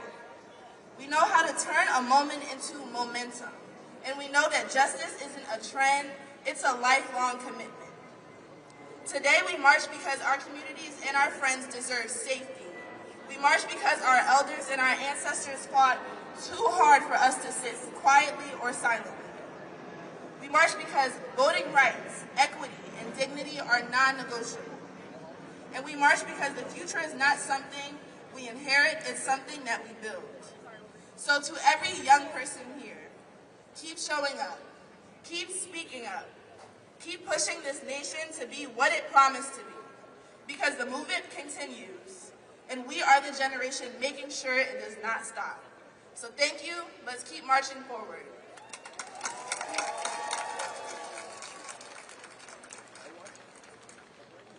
Good morning, everyone. Standing here today, I am reminded that history simply does not live in the textbooks, but history lives in the streets that we stand on and the people who refuse to be silent, and especially in the young people that stand here before us today, changing the world. And that is why I am here today. I am here as a young person, as a student, and as an organizer. When we look back at the March on Washington, we remember the thousands of people who gathered, convened, and made what we have now possible. They marched for jobs, freedom, and equality. But we also have to remember something very important. Many of the people who helped to make the movement possible were our age. We're young, just like we are today. And now it is our turn. Look at your neighbor and say, it is our turn. Our generation is demanding an education that does not leave students drowning in debt, demanding that we have families where we can afford to live with our families, we can afford to live on our own when we graduate, and have a life of equality, economic opportunity, and a government where our voices are heard. Because our voice does matter. Our voice and our organizing does matter, and our presence matters. When we stand as young people, we organize, we register to vote, we show up, and we stand together, which shows power.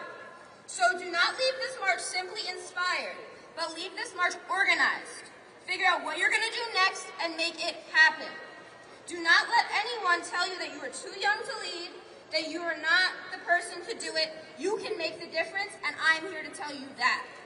We are here, we are organized, we are informed, we are ready, and we are not going anywhere.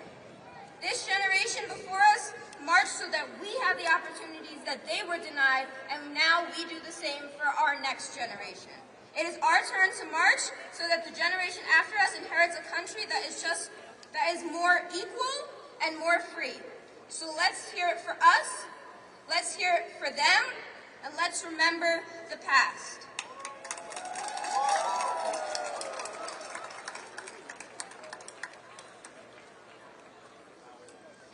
Good afternoon, my brothers and sisters. My name is Daryl Coles, National Project Coordinator for Black Youth Vote, a signature program under the umbrella of the National Coalition on Black Civic Participation. And it's truly an honor and pleasure being here with all of you today. Today, we are standing on sacred ground, but we are not here simply to remember history. We are here to continue it. We are here to write into history. Our generation is next up. It's our responsibility to keep the mantle going, and we're standing on shoulders of people that bled and fought and died for our right to be here. So thank you for all you freedom fighters for being here, our brothers and sisters behind us, the next youth leaders, and we will continue on to fight. And thank you to my black youth delegations that's out here that came across the country to speak up truth to power and to keep fighting for millions of young black voters across this country. We will continue the mantle, and peace and power, my brothers and sisters.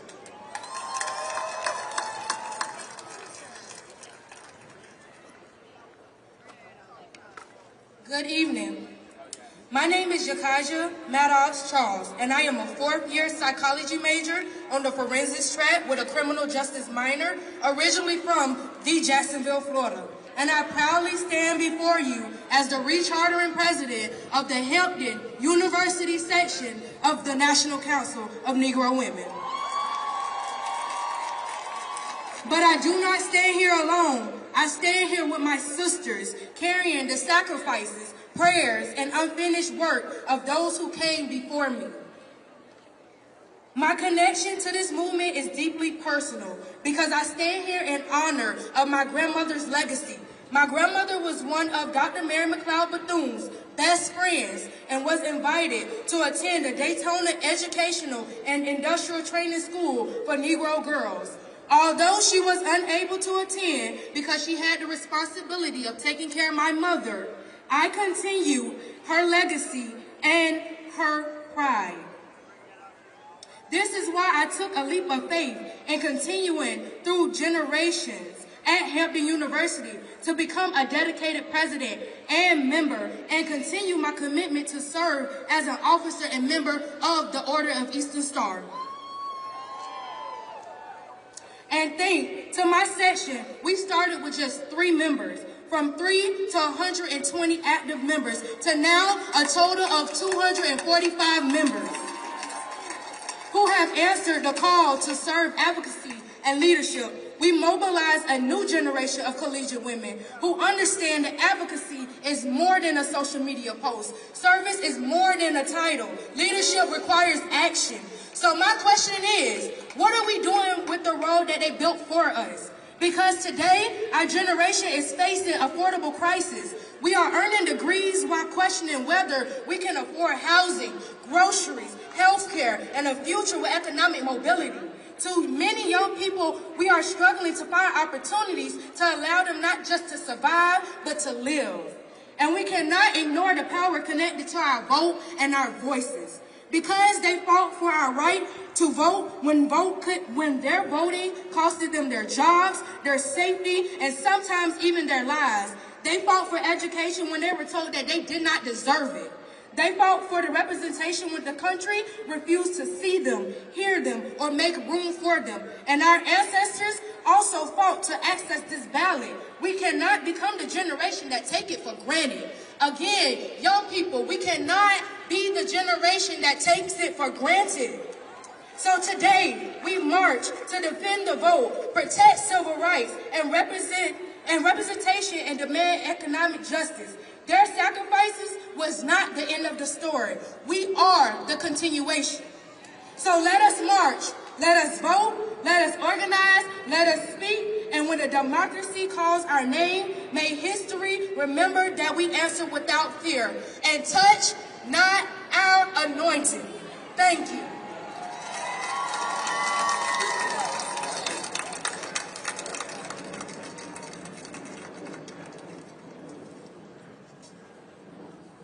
Good morning, Washington, D.C. My name is Tavia Lee, founder and president emerita of the National Action Network, Howard University chapter. And I stand before you representing the power and promise of the Youth and College Division. We are here because democracy does not defend itself. People defined it. Generations before us marched, organized, sacrificed, and fought so we could have a voice in this country. And now that responsibility belongs to us. The vote is more than a ballot. The vote is more than voice. Let me restart, sorry.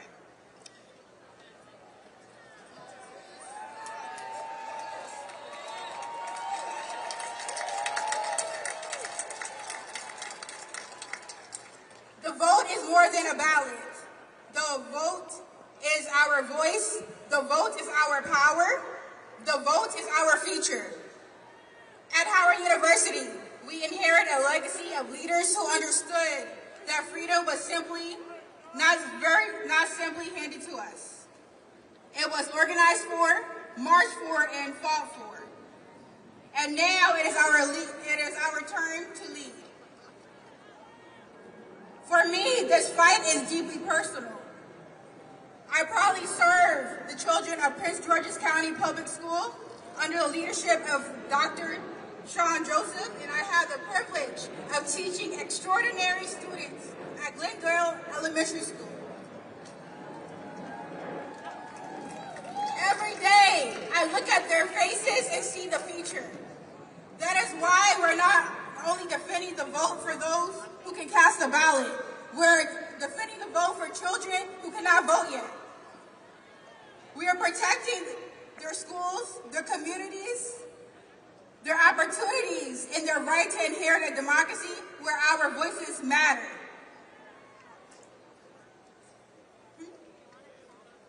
To every young person listening, do not wait for permission to lead. Register, organize, mobilize, speak up, show out, and vote. When the young people move, movements grow. When young people organize, power shifts. And when young people vote, we change the future. From Howard University to Prince George's County, and from our classrooms to campuses across the nation, we will continue fighting for every voice, every community, and every child coming behind us. We will defend the vote and we will defend the future. Thank you.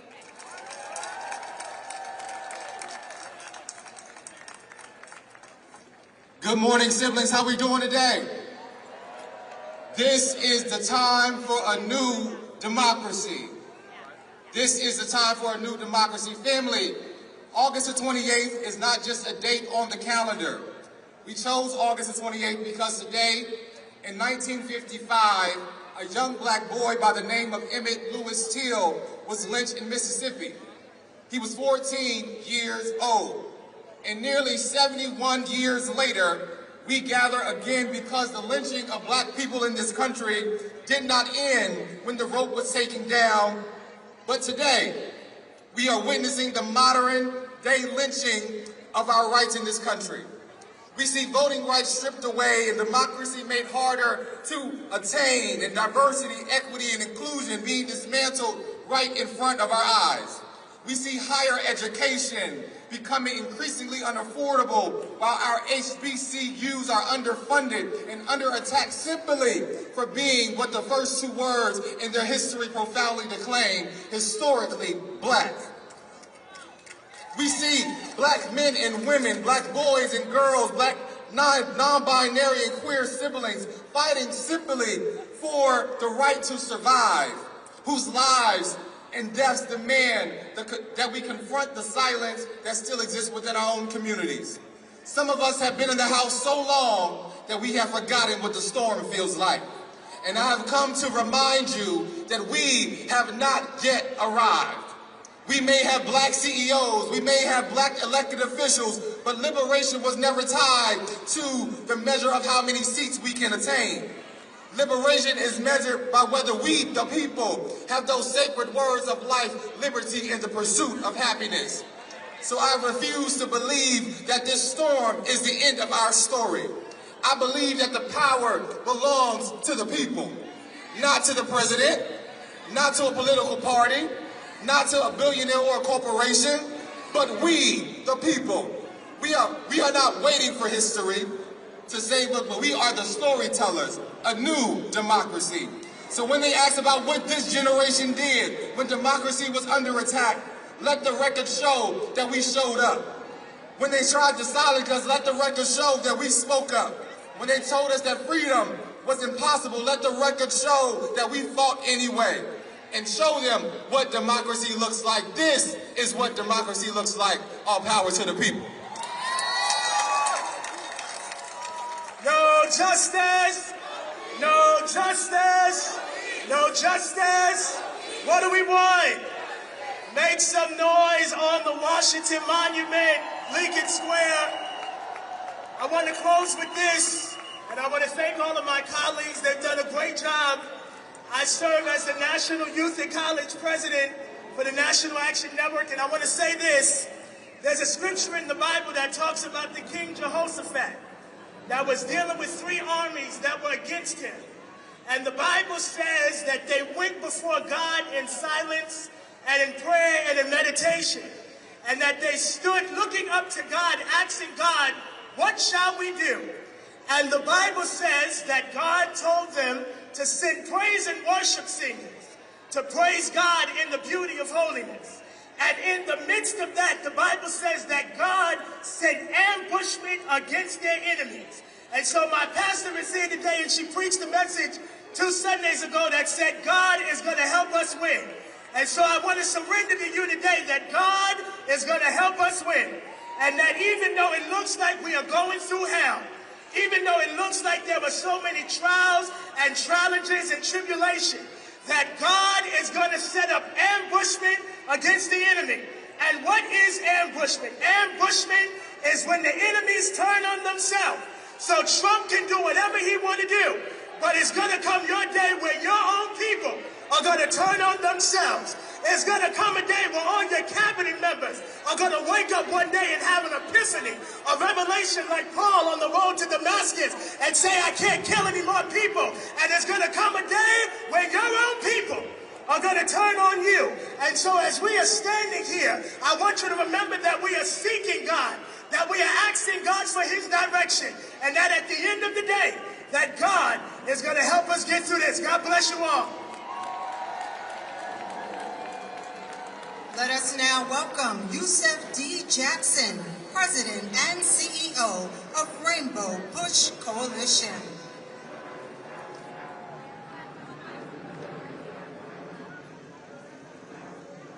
Thank you. 63 years ago, Reverend Dr. Martin Luther King Jr. stood on the very step below me to remind America that to be a great nation, that nation must keep its promises to its people. At that march in 1963, from all walks of life, ordinary people came. They came not with overwhelming political power or any military force, but by faith. Faith in God's covenant and humanity, that if my people, who are called by my name, would humble themselves and pray, seek my face, turn from their wicked ways, then I'll forgive their sins and heal their land. They came humbly with that covenant in their hearts, and with the faith that the dark past taught them, and with the hope that the present had brought them, that through their sacrifice, tomorrow's America would become better than the America we live in today. My father, the Reverend Jesse L. Jackson Sr., committed his life to giving hope to the disenfranchised, He said a great society is measured by how we treat our children in the dawn of life, our elderly in the sunset of life, our sick, poor, and disadvantaged in the sunset and shadows of life. He said that hunger hurts no matter your race, that every child deserves a fair chance, and that when we go forward by hope and not backward by fear, when we reach boldly for coalition based on common ground, when the playing field is even and the rules are very clear, we win.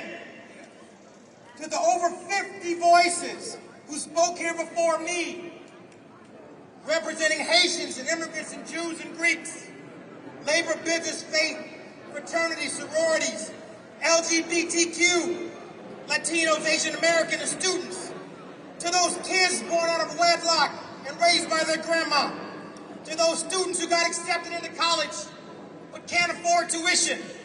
He said, you may not have money, but you have dignity. You're God's child. He said, I am somebody. He said, I am somebody.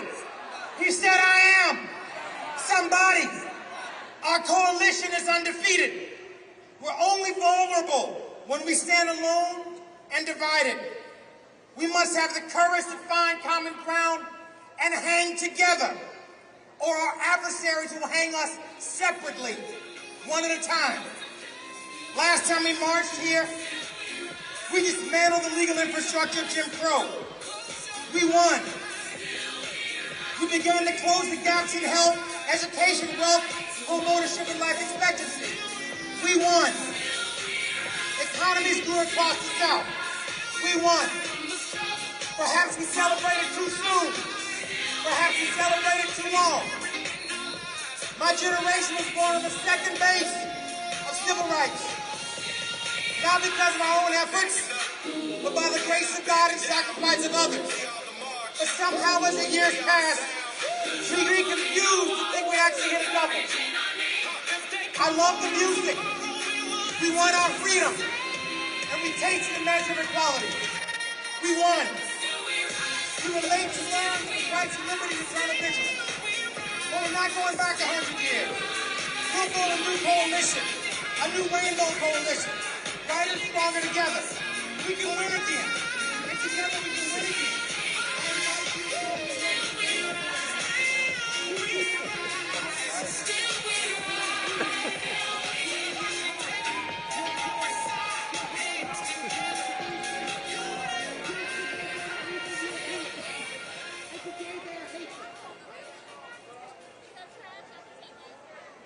Let us now welcome Mark H. Morial, President and CEO of National Urban League.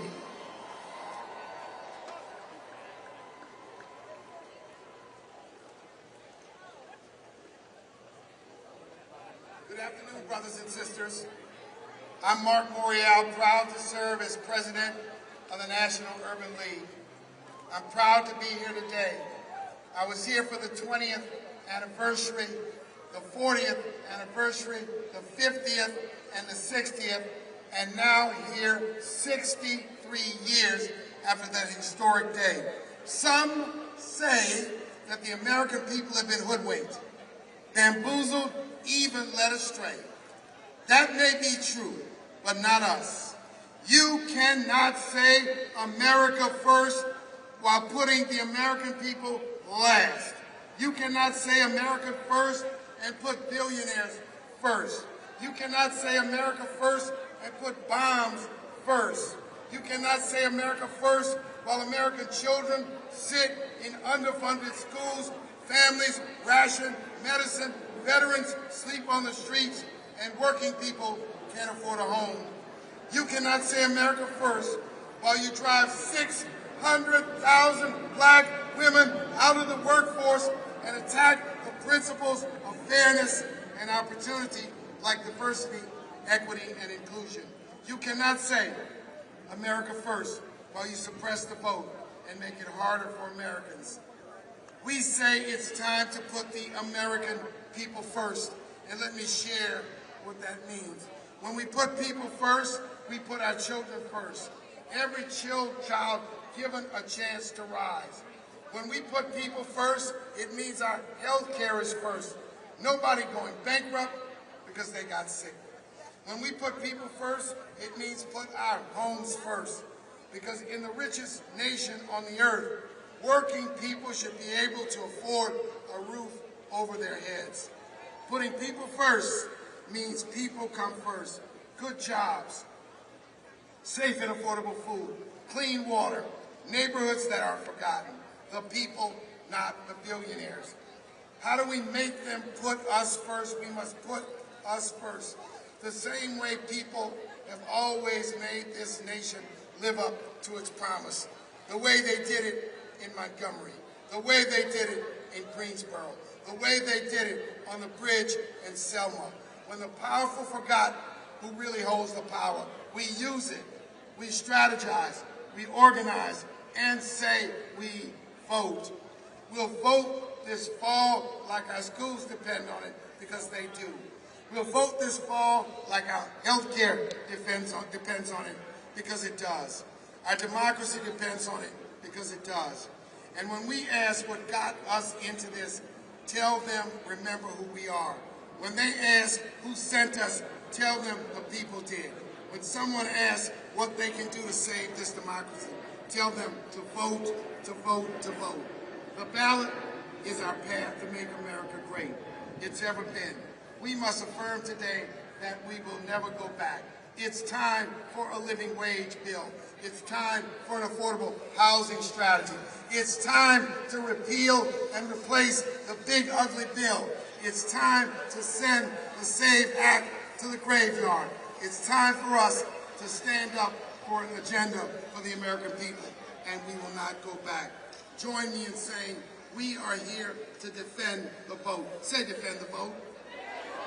We are here to defend the vote, and let us affirm that we will fight, and we will fight, and we will fight until hell freezes over, and then we'll fight on the ice. God bless you.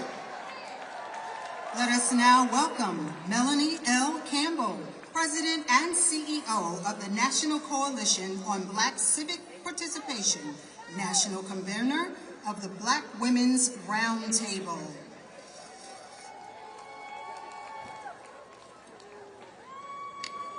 Today, we gather to celebrate the 63rd anniversary of the March on Washington, calling for jobs and freedom.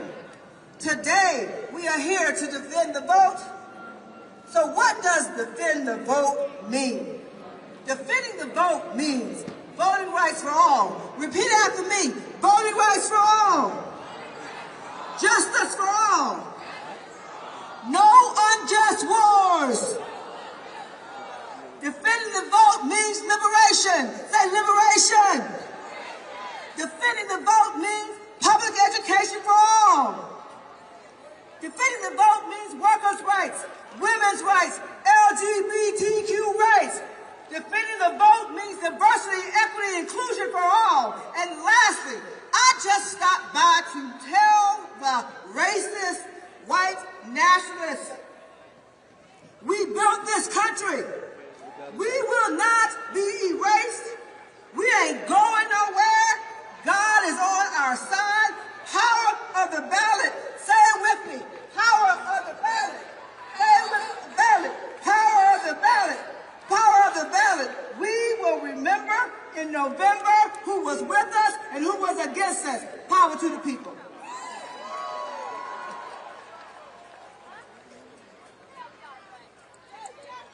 Let us now welcome the Honorable Yvette D. Clark, Delegation Chair of the Congressional Black Caucus, United States Representative of the New York 9th Congressional District.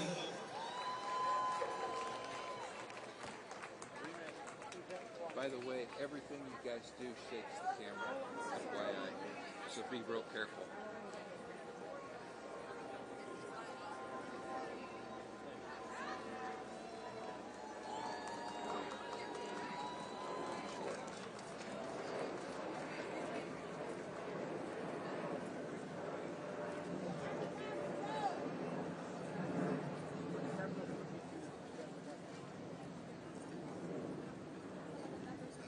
Good afternoon, everyone. I am Representative Yvette D. Clark, Chair of the Congressional Black Caucus, proudly representing New York's 9th Congressional District, Brooklyn, New York. It is an honor to be here with you all today at the Lincoln Memorial as we honor the 63rd anniversary of the March on Washington. I am joined by the august body of CBC members you see surrounding me today. And we'd like to thank the Rev Al Sharpton and the National Action Network, as well as Martin Luther King III, Andrea Waters King, and the Drum Major Institute for carrying forward this tremendous legacy. Today is more than a commemoration. It is a call to action. Action. It has been 4 months since the Supreme Court gutted the Voting Rights Act of 1965, opening the door to a coordinated attack on the black political power and fair representation across the South. Since the Calais decision came down, Republicans across the country have wasted no time in their zealous pursuit for unbridled power. They have moved with lightning speed to enact new congressional maps in their mid-decade redistricting scheme to seize our power. As we speak, extremist MAGA Republicans at the local, state, and national levels are using every tactic in their arsenal to rob our communities of their right to free and fair elections. Over the past few years, hundreds of bills to restrict voting access have been introduced in states around the country with the aim of closing polling locations and imposing stricter voter ID requirements. Right now, Republicans in Congress are fighting to jam through voter suppression legislation like the so-called Save America Act and the Voter ID Act. But we won't let them do that, will we?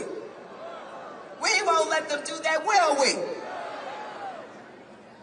And just in the past few days, the Supreme Court dealt us another blow, clearing the pathway for Donald Trump to restrict voting by mail ahead of the November election. So let's be clear. This is an outright power grab. It is about silencing black voices, dismantling majority black districts, and rigging the map in their favor as elections are already underway. For years, we have sounded the alarm as the Voting Rights Act was chipped away piece by piece. Today, the consequences are here, and they are dangerous. Not since Jim Crow have we witnessed such a sweeping and deliberate effort to disenfranchise black voters, but we are not powerless, and we are not backing down. As the young people say, we outside. Each and every progress in this country has been fought for, won through struggle, through resistance, and through the courage of people this nation tried to leave behind. The Voting Rights Act was not handed over freely. It was fought for, organized for, litigated for, and ultimately won through the blood and sacrifices of black Americans who demanded better from their country. As a nation, we are being called to that same courageous fight today. We owe it to the generations who came before us, to Dr. King, to our colleague, Congressman John Lewis, and so many others, to the freedom fighters who faced dogs, batons, fire hoses, and jail cells so that we could have a voice today. And we owe it to the generations that are coming after us, the now generation. We deserve a country where their vote is protected, their voice is heard, and their future is not determined by those who fear their power or their place in American history. This fight is nothing short of the future of American democracy itself. And the Congressional Black Caucus will meet this challenge head on, as we have time and again on behalf of the communities we serve. So to anyone who thinks we will be discouraged, to anyone who believes that we will be silenced, to anyone who hopes we'll sit down in this moment, they are mistaken. A setback is just an opportunity for a comeback. And we have no intention of allowing MAGA Republicans to drag us backwards. So when November comes, and in some states, early vote is already beginning, ballots are coming in the mail. We will show up in numbers too big to ignore, too powerful to suppress. Because our history has taught us that progress is never given. It is fought for and won. We gonna win, y'all. Are we gonna win, y'all? Yeah. Are we gonna win, y'all? Yeah. That is the legacy that we've inherited. And that is the legacy we intend to protect. We are still here. We are still fighting. And together, we will win. So to everyone out here today, let us gear up. Let us get ourselves together. Let's do the work and let's win. God bless you and God keep you in the days ahead.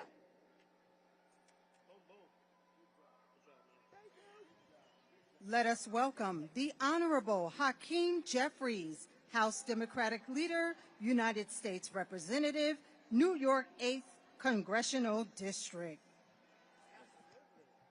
Good afternoon. It's a high honor and a distinct privilege to stand with my colleagues in the Congressional Black Caucus, Rev Sharpton, the King family, the National Action Network, and the civil rights community, as we commemorate the 63rd anniversary of the March on Washington and prepare for the battles ahead. We certainly have come a long way in the United States of America, but we still have a long way to go. These are challenging times in this country right now. We have a hater in the White House, a reckless and costly war of choice raging in the Middle East, a Supreme Court that's out of control. Black unemployment is up, black home ownership is down, and black political representation is under assault with Jim Crow-like tactics all throughout the South. Challenging times. Wickedness in high places. But we're not distressed because our community knows how to make a way out of no way. We're facing a crossroads right now here in the United States of America. The question is, which direction will we choose? We want to move America forward. The extremists are trying to turn back the clock. We're working hard to bring people together. The extremists are tearing the country apart. We believe in truth and reconciliation. The extremists want to erase our history, but black history is American history. Our story will never be erased. Come on. That's right. That's right. And so we come today in the spirit of Frederick Douglass. We come today in the spirit of Sojourner Truth. We come today in the spirit of Jackie Robinson. We come today in the spirit of Rosa Parks. We come today in the spirit of Martin Luther King Jr. We come today in the spirit of Muhammad Ali. We come today in the spirit of Fannie Lou Hamer. We come today in the spirit of Adam Clayton Powell Jr. We come today in the spirit of Shirley Chisholm, and we come today in the spirit of the great John Lewis, because it's time for us to get into some good trouble. Necessary trouble. Good trouble. We fight for liberty and justice for all. We fight for equal protection under the law. We fight for free and fair elections. We fight for work, wages, and wealth creation. We fight for jobs and freedom. We fight for racial justice. We fight for economic justice. We fight for social justice. We fight for civil rights. And we fight to pass the John Robert Lewis Voting Rights Advancement Act so we can end the era of voter suppression in the United States of America once and for all. So let's continue to show up, to stand up, and to speak up, to make this country the best version of herself. And when we do, together, I'm confident that we will win the day, win the week, win the month, win the year, win the hearts and minds of the American people, and then on November 3rd, win back control of the United States House of Representatives so we can end this national nightmare and continue our march toward a more perfect union. God bless you. Yes, yes. Let us now welcome Reverend Siobhan Arline Bradley, President and CEO of the National Council of Negro Women.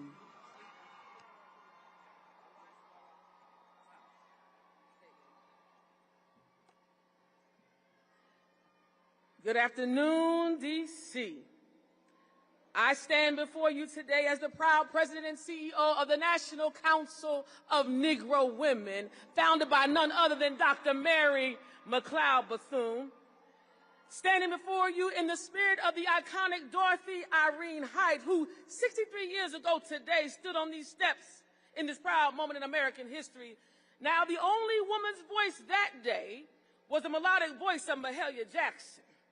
But although Dorothy didn't have a microphone on stage, she built a movement in the streets.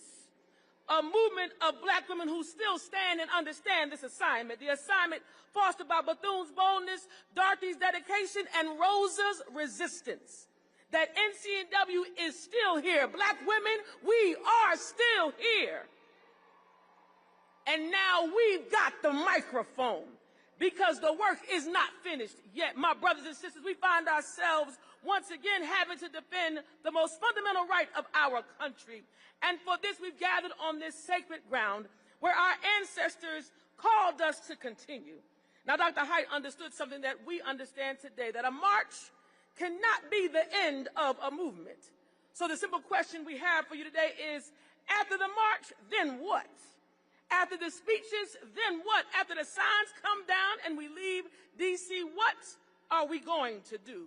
Well, I can tell you what black women are going to do. We're going to organize. We're going to mobilize. We're going to educate. We're going to activate. We're going to demonstrate. And most of all, we're going to agitate this country. And I'm proud to announce this. With the partnership of the Black Women's Leadership Collective, we are going to register 1 million new black voters by 2028 to get ready for both elections. And we will do this through Power Up, Ready to Vote, because protecting democracy requires more than just telling somebody to go vote. We'll be preparing you for your precincts, making sure that every black voter knows where to vote, what time to vote, and how to vote. We're going to work to overperform at the polls, where every eligible high school senior, every first-time voter on a college campus or in community knows where to go. And we're going to knock on doors in every district where families live, worship, and play until we can't knock anymore. And when somebody tries to suppress you, when someone tries to intimidate or confuse you, we will stand in the face of our enemy to say, no weapon formed against this movement shall ever prosper. And as I close, don't confuse progress with permanence. You see, rights that have been fought for can be weakened. Protections that have been won have already been taken away. But my brothers and sisters, we are that generation that the ancestors dreamed of, that generation that benefited from the backs of those through chattel slavery. We are that generation with young people behind us ready to step up and show out. So when the history asks a question, what did we do when voting rights were threatened? What did we do when they attempted to stop us? Let the record reflect. Black women stood up. Black brothers showed up. And black people powered up. Now let the record reflect that we, the people, are standing one nation under God with liberty and justice for all. We've got justice on our side. But most importantly, my brothers and sisters, we've got God on our side. So when they pipe up, pipe back and tell them, we're ready to go to work. Let us now welcome the Honorable Abigail D. Spanberger, Governor of the Commonwealth of Virginia.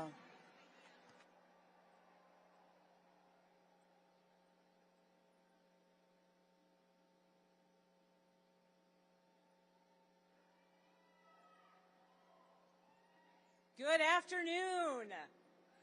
I am Abigail Spanberger, and I am proud to serve as the 75th Governor of the Commonwealth of Virginia. I was sworn into office in January of this year, and about 6 months into my administration, we made a little news. You see, I had taken the action of restoring the voting rights of 66,000 Virginians. People who had previously been convicted of a felony, had served their time, returned home, and simply wanted the dignity of being able to fully participate in our democracy.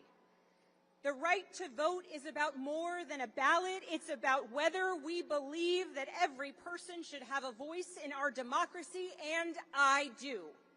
It's about whether we believe our fellow citizens deserve the dignity of being heard, and I do.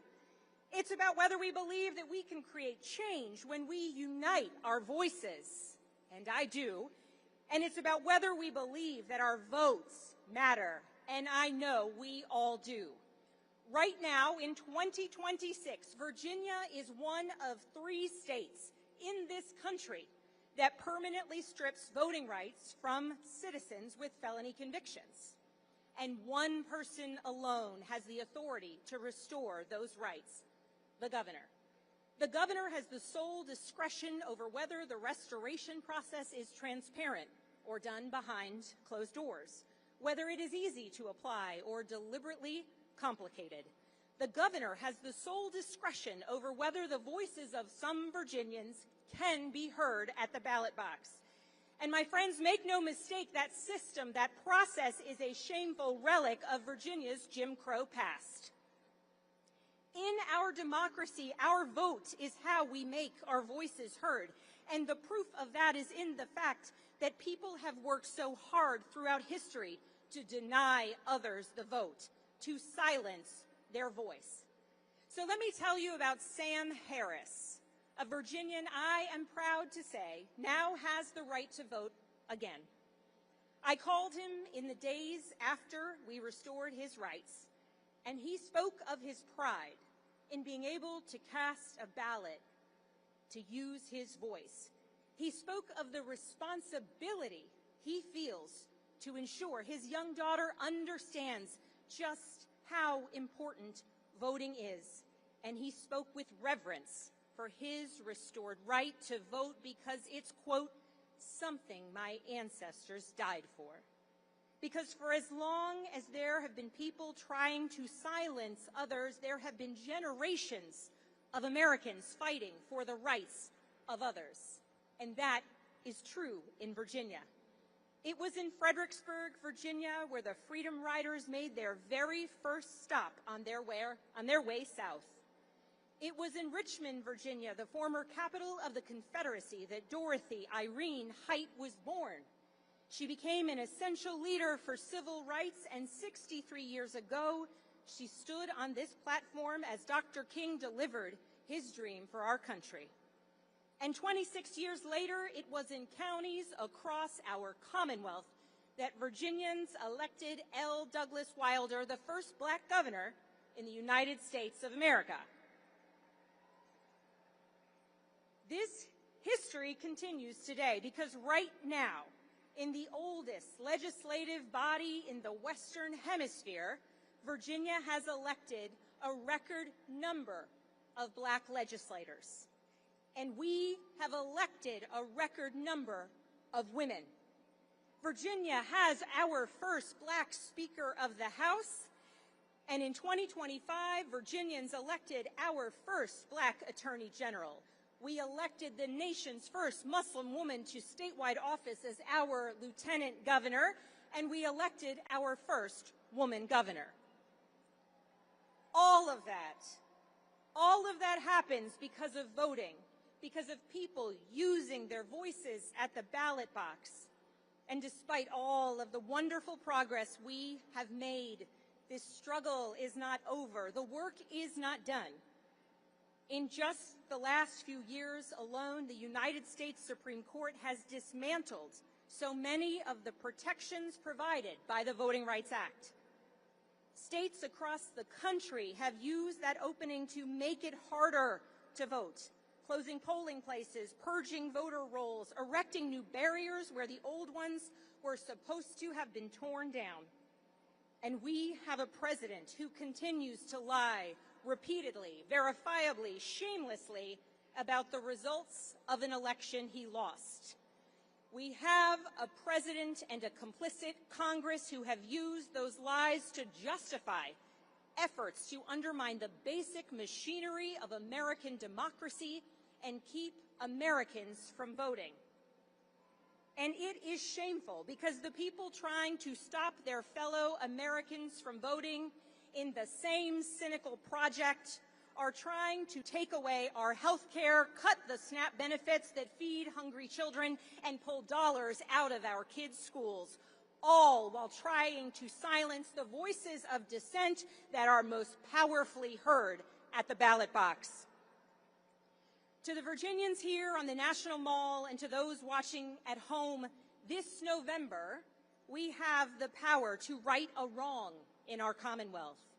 If you believe, as I do, that someone who has paid their debt to society and is working hard to create a new life deserves the dignity of having their right restored, vote yes on Virginia's constitutional amendment to ensure automatic restoration of voting rights into the future.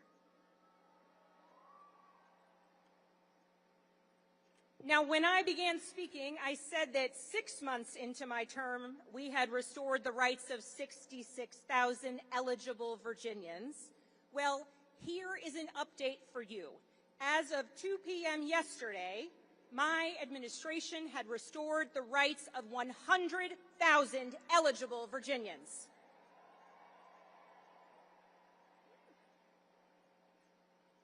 As we leave this place, let us view today's call to action, to organize, to vote, to believe, and even dream as our responsibility to ourselves, to our children, and to our ancestors.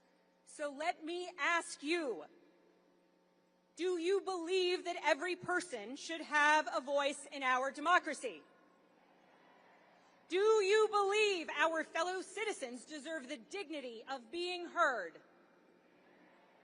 Do you believe that we can create change when we unite our voices? And do you believe that our votes matter? Well then, my fellow Americans, let's vote this November and let's win.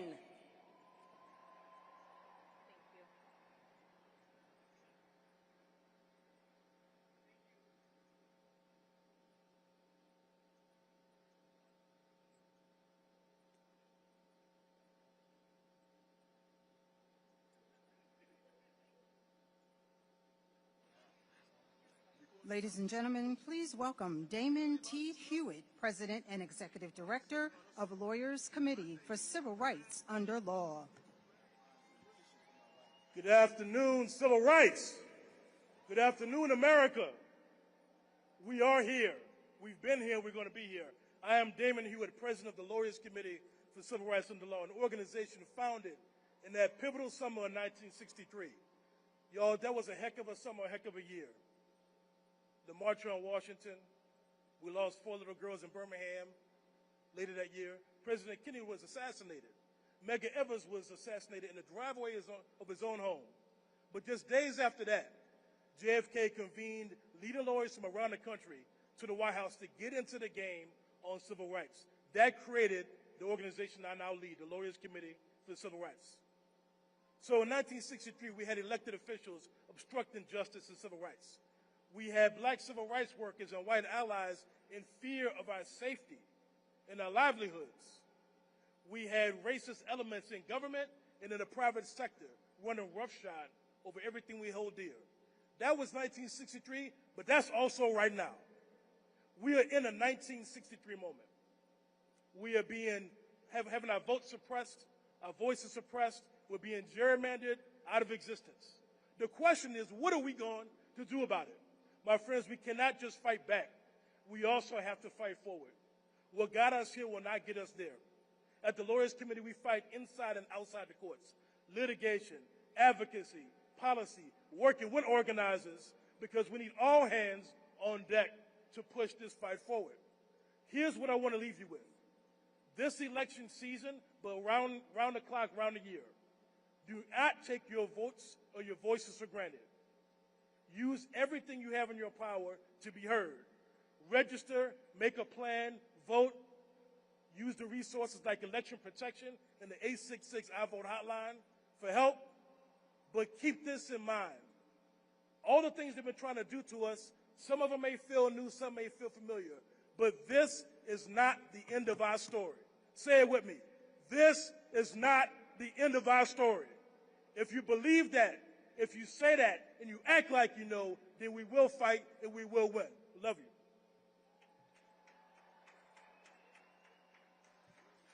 Let us now welcome Janae Nelson, President and Director Counsel of the Legal Defense Fund. Good afternoon. Thank you for being here. Thank you for staying in this heat. We are so glad to see you. I'm Janae Nelson, President and Director Counsel of the Legal Defense Fund. We have been fighting to build a multiracial democracy brick by brick for the past 86 years since we were founded by Thurgood Marshall. Last October, I had the honor to represent black voters from Louisiana in the Supreme Court to present their vision for an inclusive democracy that delivers for everyone. But in that case, Louisiana versus Calais, that Supreme Court rejected that vision. They rejected that vision in favor of a vision that draws black voters out of districts, in favor of a vision that makes states that have some of the highest populations of black people have little to no representation in the halls of power. They adopted a vision that silences black voices and suppresses black votes. But you know what? We're here today because we have a whole different vision. And that vision is as clear as the vision that Dr. Martin Luther King Jr. presented 63 years ago when he told us about his dream. Our vision will be real. Our vision is a democracy where we have full and fair access to the ballot, where we have economic freedom, where we have safe food and good health care and access to real jobs. Our vision is for a democracy where power is shared, dignity is sacred, and thriving is the standard for everyone. Let me tell you how we're going to make that vision real. As I want to break it down because every one of us, everyone within earshot has a job to do. We need to get real. Register to vote, but don't just get registered. Don't just check your registration. By September 15th on National Voter Registration Day, you need to make sure 10 other unregistered people are registered and prepared to vote. Engage in your elections. Go to pollworker.org and become a poll worker for this election. Go to ldf.vote and sign up to be a poll monitor. We have to engage in our elections. Democracy is not a state. As John R. Lewis said, democracy is an act. Agitate. Agitate. Go to your city council meeting, your school board meeting, your budget meetings, and make your peaceful presence heard. We have to show up and show out if we want to save this democracy. And finally, the last part of making our vision real is to leave no power on the table. We're not just going to vote in the upcoming midterms. We are going to vote year-round. We are going to make sure that we get our votes out. Thurgood Marshall said that this is our democracy. Make it, protect it, pass it on. Thank you.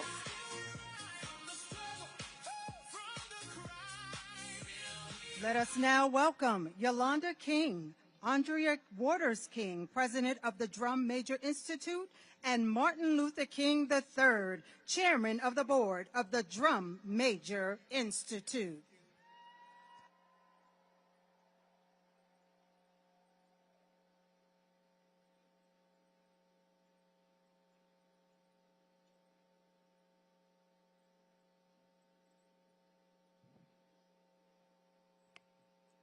Good Good afternoon.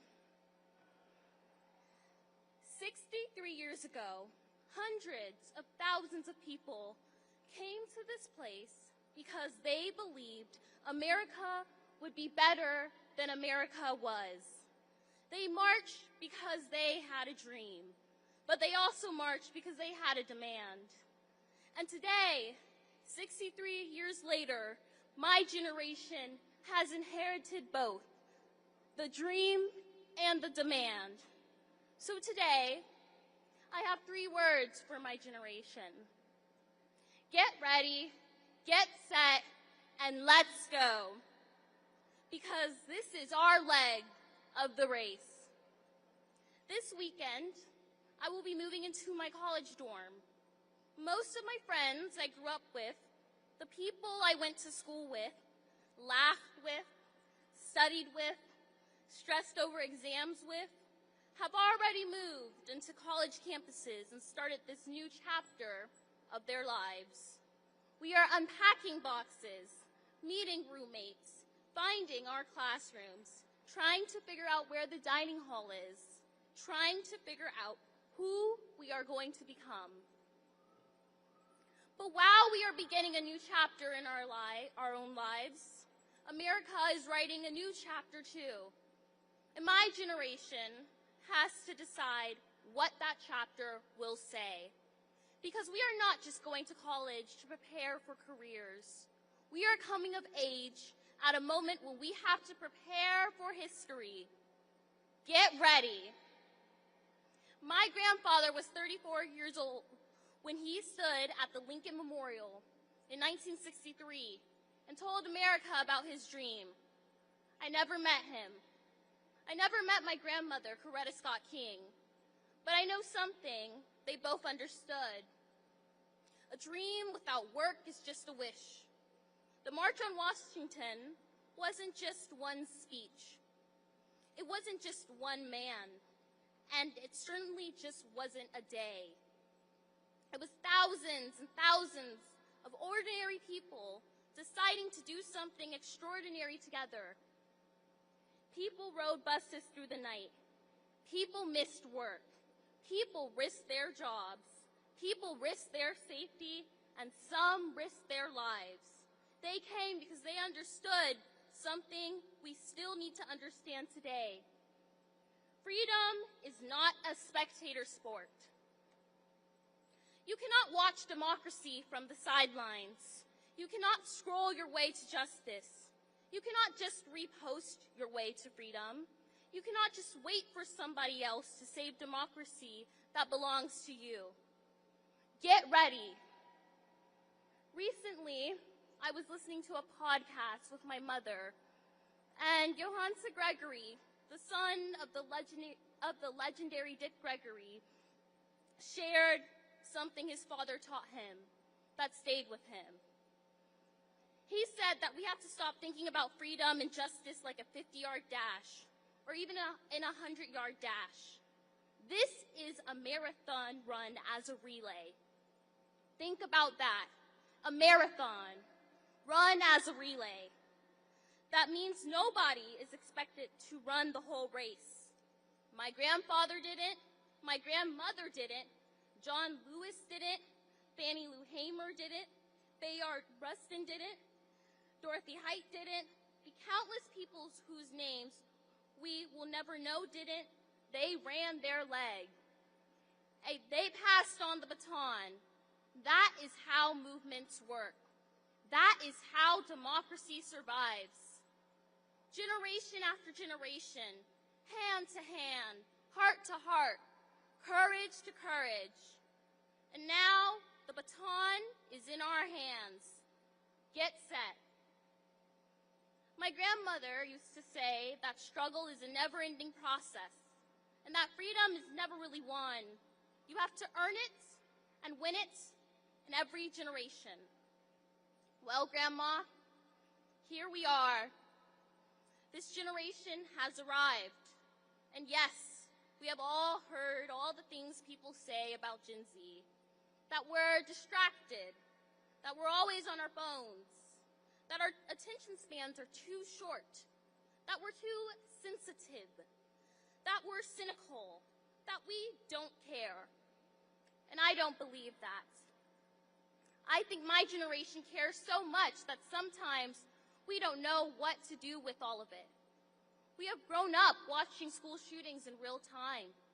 We have watched children practice active shooter drills before they were old enough to spell democracy. We lived through a pandemic. We watched George Floyd call out for his mother. We have watched wars and human suffering unfold on screens we carry in our pockets. We have inherited a planet of crisis.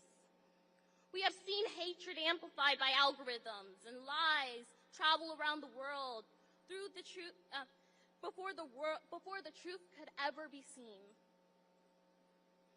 And we have watched rights that generations before us fought to secure come under attack. So don't tell me my generation doesn't care. We care.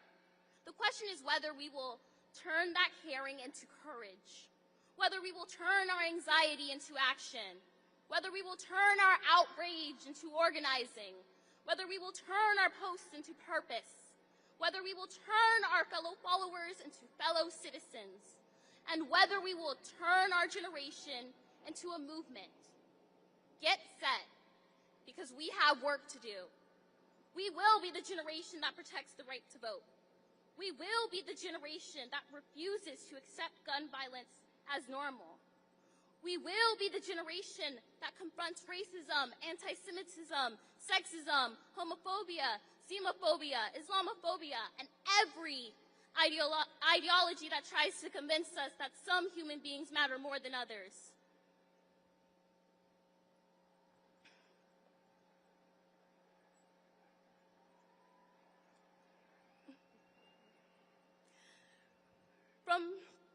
From a young age, my parents have always taught me the power of affirmation.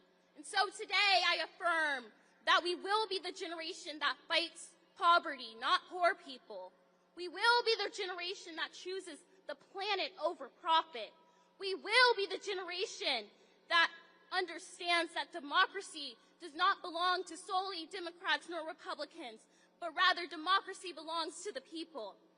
And we will be the generation that chooses democracy over division, truth over propaganda, community over chaos, and love over hate.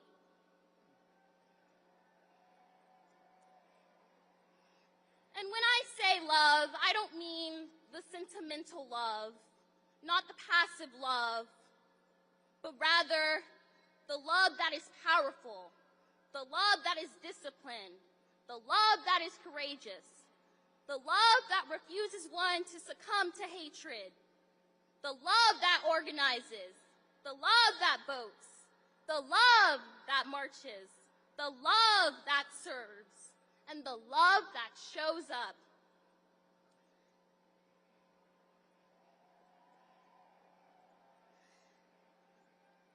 Because nonviolence was never about doing nothing.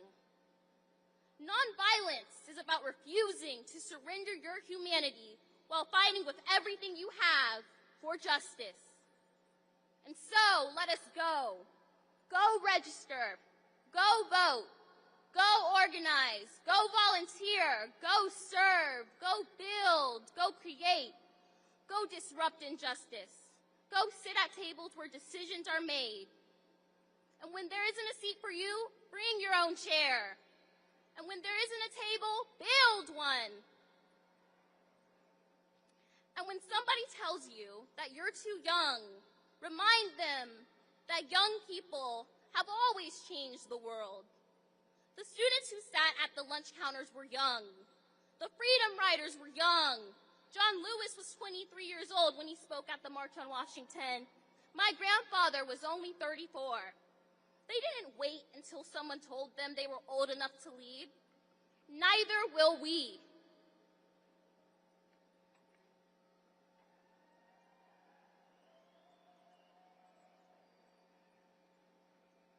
I do believe that we will be a great generation. But being a great generation is not something we get to declare. It is something we have to prove. We prove it by what we build. We prove it by who we protect. We prove it by whether we show up when someone else's rights are threatened. We prove it by refusing to confuse popularity with leadership. We prove it by understanding that justice is not something that we inherit. Justice is something we practice. 63 years ago, my grandfather told America, "I have a dream." Today, I want my generation to say something back. We hear you. We know the dream was never finished. And we know you were never asking us to simply remember you. You were asking us to continue. So we will. We will pick up the baton. We will restore the dream when voting rights are weakened. We will restore the dream when hatred tries to divide us. We will restore the dream when children are afraid to go to school. We will restore the dream when people are treated as less than human because of their race, religion, gender, immigration status, whom they love, how much money they have, or where they were born. We will restore the dream. And when somebody tells us the problems are too big, the divisions are too deep, the system is too broken, and our generation is too young, we will tell them, watch us. Because the people who marched here 63 years ago did not just give us a finished dream, they gave us a baton. And a baton is something you do not just simply frame and hang on a wall, you run with it. So to my generation, get ready. Know your history. Know what was sacrificed for you. Know that freedom was never free. Know and get set. Find your purpose. Find your people. Find the place where your gifts meet the needs of the world. And then go. Run your leg. Run it with courage. Run it with joy. Run it with love. Run it for the people who came before you. Run it for the people running beside you. And run it for the generations we may never live to see. I'd like to close my remarks by a quote that my grandfather once said. He said, "When evil people plot, good people must plan. When evil people burn and bomb, good people must build and bind. When evil people shout ugly words of hatred, good people must commit themselves to the glories of love. Where evil people would seek to perpetuate an unjust status quo, good people must seek to bring into being a real order of justice." And so, I'm here to remind you today that we will be a great generation. And let us not forget that one day, freedom will ring. May God bless you all.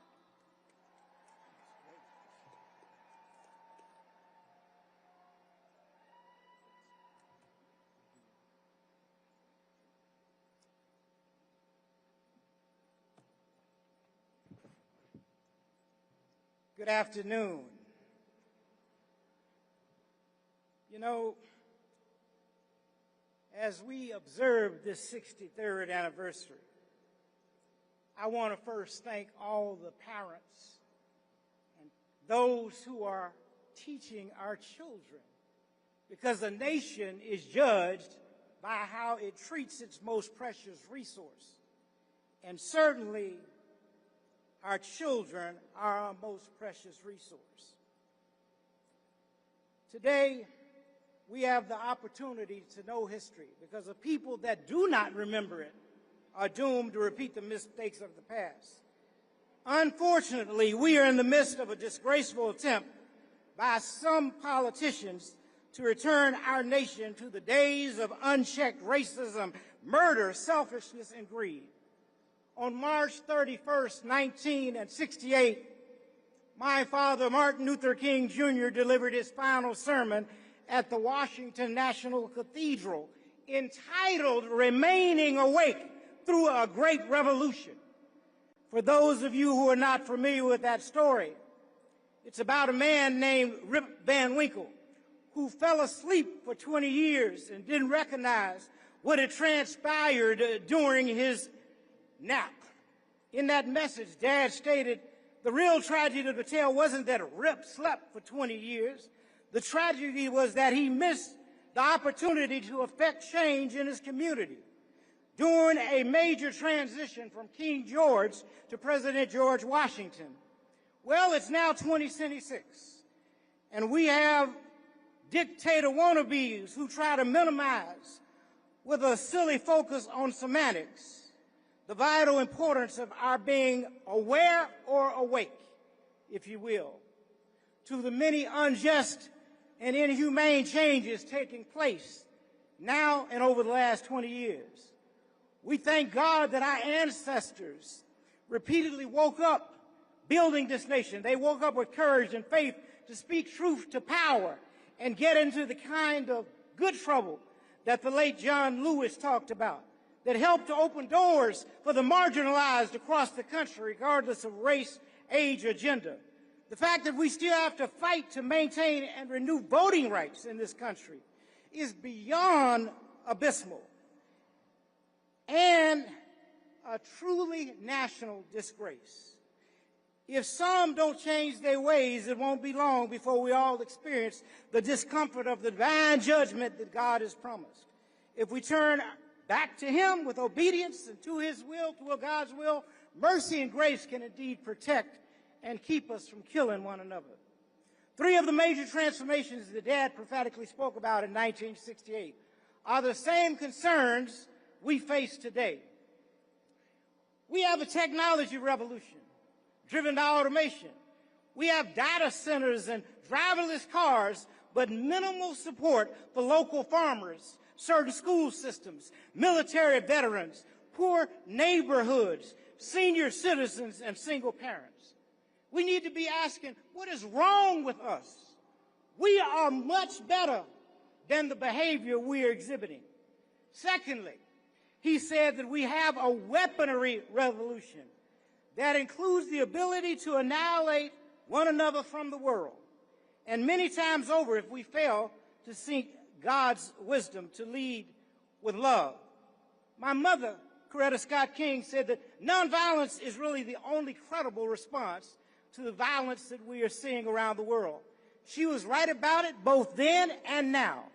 We cannot forget the occasions like May 4th of 1963, when the children in Kelly Ingram Park were marching down the streets of Birmingham, and Bull Connor said, turn on the hoses to the firemen, and the only thing that came out were drips of water. That was God's divine intervention. And when those children left, the fire hoses were restored, which was knocking people all over the ground. Nothing less than the power of God and answered prayer. The third comparison that Dad made in his sermon was that Rip Van Winkle slept through a nationwide freedom explosion. In 1863, President Abraham Lincoln was pressured into signing the Emancipation Proclamation. However, it took the great state of Texas over 2 years to enact that legislation and abide by the law. Therefore, it is imperative that we keep celebrating Juneteenth and teaching our rich pre- and post-slavery history worldwide. Our challenge is that no matter how hard some may try to reverse the political process, we must remain diligent and politically involved on a variety of levels. Voting is our reasonable service and appreciation for the sacrifice of community and political servant leaders. Regardless of our party affiliation, we must vote for those with strong moral character and leadership ability. You see, it only takes, Dad showed us and Mom, a few good human beings to bring about change. All of the marches and demonstrations were not massive like the March on Washington in 1963. It was just a few dedicated foot soldiers and men and women who marched and put their lives on the line so that we would have some of the rights we have today, although it feels like the clock is being turned back. In this age of unlimited communications, imagine if we put down the phone for just a minute and politely go out and talk to our neighbors without getting all up in the business. We need to look out for one another in the way our grandparents used to do back in the day. Too many of us have been and are being murdered or going missing in broad daylight. And it's not just in the South, by the way. Now is the time to urgently employ godly wisdom, situational awareness, and common sense while trusting our Creator to speak to our hearts. This is the season to reject the spirit of anxiety and fear by personally becoming and teaching our children to daily become engaged. There were three major revolutions taking place in 1968. And there were three challenges that Dad espoused during that sermon. The first was the need to adopt a worldview. As much as some of us are caught up in materialism, classism, feeling perhaps a little bit too special because we live in gated communities, it's always a mistake to forget that, but for the grace of God, there go I. All of humanity, indeed, is tied in a single garment of destiny and karma regarding how we treat one another, including the humanity of immigrants, is real. There's a saying, the chickens have so-called come to roost from time to time on one occasion or another because of the seeds that America has sown around the world.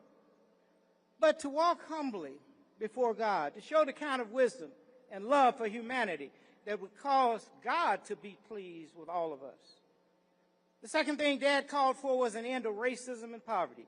Over 63 years ago, yet here we are in 2026, fighting the same calculated plan to economically disadvantage black and brown people educationally, limit the sharing of our rich pre- and post-history, address the persistent home training of young children, because some of them are becoming future racists based on fear and a false sense of superiority. I won't bother here to fully address it all, but address the madness of those who are so full of low self-esteem that they have a kind of coon alert put on them.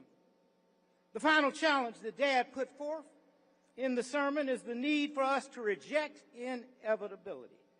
The future may not look bright at this particular moment, but we don't have to worry if we have a personal relationship with God. Don't worry. Certainly we have to pray. We have to watch, pray, and act, in fact. And that's what this is about. Not just watching and praying, but acting. So human progress, Dad said, does not roll in on the wheels of inevitability. It requires the tireless work of dedicated people of all races willing to stand up for justice. Like Medgar Evers did. Like Malcolm X did. Like Julian Bond did, like so many other nameless individuals did. Dad used to call them foot soldiers. Reverend C.T. Vivian got knocked to the ground for refusing voting rights, but he immediately got back up and said, we're going to register today because this is our God-given right. Fannie Lou Hamer used to talk about she was sick and tired of being sick and tired, and so many of us may be that, but she never gave up. And many congresspersons, the late, great Shirley Chisholm, Congresswoman today, Auntie some call her Maxine Waters, many courageous people, Al Green, who's leaving Congress, epitomizes courage every day, and many other fearless and elected appointed officials. Claudette Colvin, don't know if you remember the name, but Claudette Colvin refused to give up her seat on the Alabama bus at 15 years old because she said history had glued her to the seat. This courageous young girl was arrested and labeled a juvenile delinquent several months before Rosa Parks was arrested. Just brilliant when you think about it. In 1967, my father asked a question in his last book, where do we go from here, chaos or community? Dad told us that the ultimate measure of a man and a woman was not where you stand in times of comfort and convenience, but where you stand in times of challenge and controversy. On some questions, cowardice asks, is a position safe? Expediency asks, is a position politic? Vanity asks, is a position popular? But that something that embedded deep in our souls asks, is a position right? We must take those positions that may not be safe, that may not be popular, that may not be political. But God knows we must take them because our consciences are telling them they are right. We still have to refuse hatred and violence in favor of what he called the high plane of dignity and discipline. We must meet potential physical violence with the more powerful spiritual force. And then we got to write out those triple evils of poverty, racism, and violence. I never thought I'd live in a time where companies and a human being had accumulated over $1 trillion. And yet not one of them has said we're going to dedicate some of these $1 trillion to wipe out poverty. We could, if we chose to, wipe it out tomorrow. But the nation is not choosing that. We have to stand up and demand the things that are good, just, and right for all people. So I say to you in closing, and as I close, I got to recognize my classmate who has done so much in the film and television industry over the years, my classmate from Morehouse College of 1979, Brother Spike Lee. I got to say, always good to see Brother Spike Lee. But I say to you, don't get tired. I know we are tired. I know we are beat down. I know we don't know what else to say or do, but I am no ways tired. Why? Because we come much too far from where we started. You see, no one ever told any of us that our roads would be easy. But what I know is our God did not bring any of us this far to leave us. Thank you, and God bless you.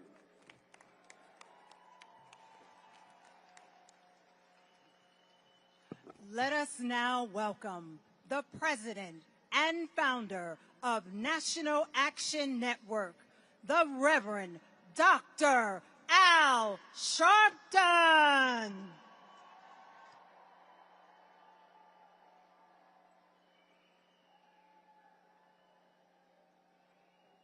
No justice, no justice, no justice. All right. Let me say that as we have gathered here today, by the thousands, I'm looking all under the trees and all of you that have come, many far, some near. 10 buses left Houston, Texas.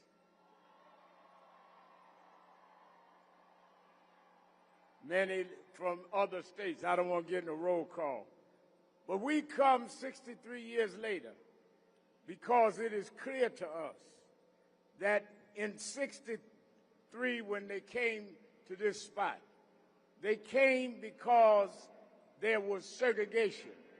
They came because there was denial of human equality. They came because we could not vote. Because they gathered nationally in 63. We went back to the South. We went back in the northern areas, and we organized. And what we must do today with all the thousands that is here, go back, and we're going on a tour together to organize. We must turn this country upside down with those elected officials that are taking for us the right to vote. The Cater decision by the Supreme Court shot a bullet in the heart of voting rights. But they don't understand we're not going back. We will not let them turn back the hand of time. They can turn back the clock, but they can't turn back time. And if we go and organize and go home like they did August 28, 1963, and organize, we can put a handicap on the most biased, bigoted presidency that we've seen in a long time. Let me be clear. 3 things we march for today. Voting rights, which has been stripped. Affordable health care, which has expired. And we fight for diversity, equity, and inclusion, where we must be considered at the workplace and at the executive hall and in government agencies. So I encourage you to stay online with us so we can lay out where we're going and how we're going.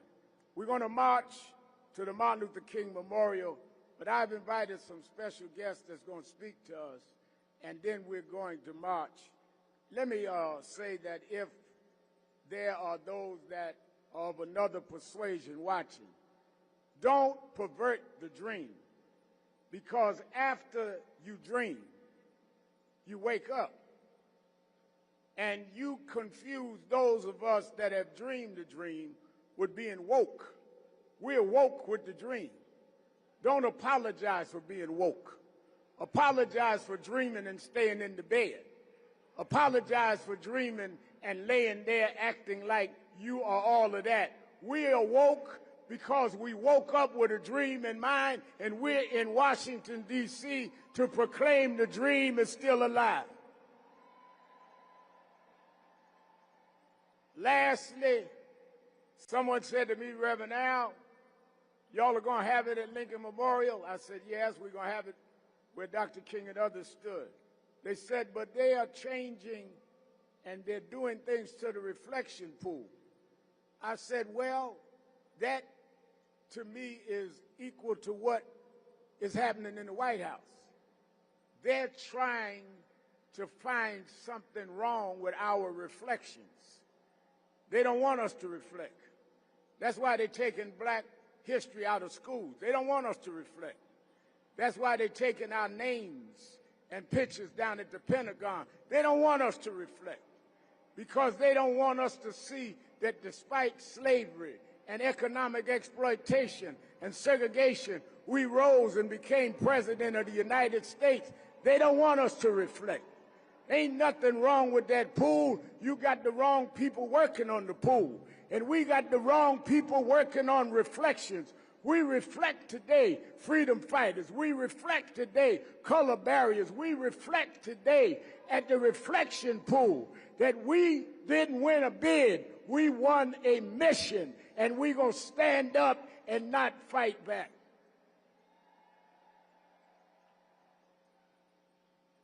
Let me bring first a man that has fought this fight, who has stood for progressive politics when it wasn't popular.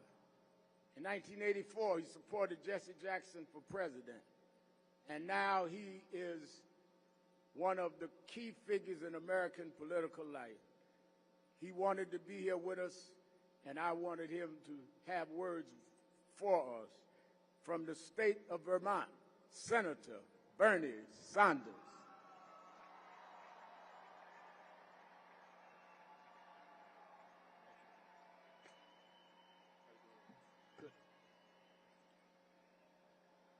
Let me thank Reverend Sharpton and the National Action Network for organizing this event, for allowing me to say a few words to you, and let me thank all of you for being here in this very dangerous moment in American history. 63 years ago, 250,000 Americans descended upon this very location for what is now recognized as one of the most significant events in the modern history of our country, the March on Washington for Jobs and Freedom. As a young man, young college student at that time, I had the fortune to get on a bus from the University of Chicago to attend that event. and experience a day that I have never forgotten and which has had a lasting impact on my life. And when we think back upon that extraordinary day, it is important that we remember not only Dr. King's unforgettable "I Have a Dream" speech, but we also remember the context in which that speech took place. We must never forget the extraordinary courage of the people who marched, who organized, who went to jail, who faced dogs and fire hoses, who risked their lives and in far too many cases gave their lives to secure a more just and equitable America. Because of that movement, segregation was dismantled. The Civil Rights Act was passed. The Voting Rights Act was passed. The Fair Housing Act was passed. Millions of Americans gained rights and freedoms that had been denied to them solely because of the color of their skin. Tragically, that dream of a more just and equitable society has never been under greater threat than it is right now. Today we have a president who, along with the Supreme Court members he appointed, is carrying out the most significant assault on voting rights since segregation, targeting virtually every aspect of the electoral system. He is seeking to purge voter rolls and obtain sensitive voter data, restrict mail-in votes and early voting, redraw congressional districts for partisan advantage, and deploy federal agents around polling places. He has undermined faith in American elections by falsely claiming that he won the 2020 election, and he goes around the country claiming that there are hundreds of thousands of undocumented immigrants who vote in our elections, which is an absolute lie. Bottom line, Donald Trump is an authoritarian who is deliberately trying to destroy faith in American democracy, create confusion, sow mistrust in our elections, and make it harder for Americans to vote. But Dr. King's dream is under threat in other ways as well. Dr. King understood that political freedom and economic freedom are inseparable.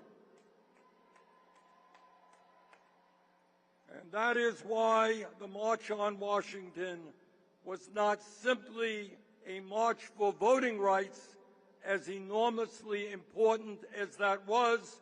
It was the March on Washington for jobs and freedom. As Dr. King, a strong ally of the trade union movement, famously said, quote, "What good is having the right to sit at a lunch counter if you can't afford to buy a hamburger?" And let us never, ever forget, Dr. King was assassinated in 1968 while he was in Memphis, Tennessee, standing with exploited sanitation workers who were attempting to organize a union. Let us be clear. It's not only voting rights that are under assault today. That part of Dr. King's dream, the dream of genuine economic freedom, is also under unprecedented attack. Today, we have more income and wealth inequality than at any moment in American history. Today, 60% of our people live paycheck to paycheck, struggling to afford groceries, health care, housing, education, and the very basic necessities of life. And while this economic crisis impacts all of our people, all races, creeds, and people in every corner of our country, it continues to disproportionately affect the black community. Black Americans continue to face higher rates of poverty, shorter life expectancy, lower rates of home ownership, greater exposure to environmental hazards, and enormous disparities in access to capital and economic opportunities. Trump's devastating cuts to health care, education, Head Start, and other programs have only made a very bad situation even worse. My friends, 63 years ago, Dr. King stood at this location and inspired all Americans, people of every color, every religion, every background, to stand together in the struggle for racial and economic justice. And as you all well know, the message he delivered back in 1963 is as true today as it was back then. Yes, black and white, Latino and Asian, people of all races, religions, and backgrounds must come together now in the fight for justice. We must never accept an economy in which so few have so much while so many have so little. An economy in where one man now owns more wealth than the bottom 50% of American households. Billionaires must start paying their fair share of taxes. We must never accept a corrupt campaign finance system which allows wealthy campaign contributors to undermine our democracy and buy elections. We must get rid of that disastrous Supreme Court decision, Citizens United. We must get super PACs out of the political process. We must move to public funding of elections. Brothers and sisters, we must never accept a system in which millions of workers continue to earn starvation wages and are denied the right to join unions. We must raise the minimum wage to a living wage at least $20 an hour. And we must pass the PRO Act, making it easier for workers to join unions. We must never accept a health care system designed to make huge profits for the insurance companies and the pharmaceutical industry.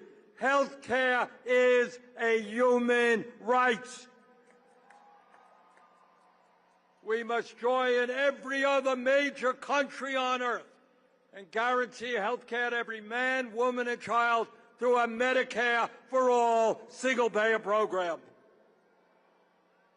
We must never accept a situation in which a handful of big tech oligarchs push their AI agenda down the throats of the American people, threatening millions of our jobs, our privacy rights, the mental health of our children, and the very future of humanity. AI and robotics must work for all of us, not just some of the richest people on earth. We must never accept a situation in which a handful of fossil fuel executives are putting the very future of the planet at stake for their own short-term profits. We must create millions of good-paying jobs by transforming our energy system away from fossil fuel and toward energy efficiency and sustainable energies. Brothers and sisters, the people who marched on Washington in 1963 understood real change does not come from the top on down, it comes from the bottom on up.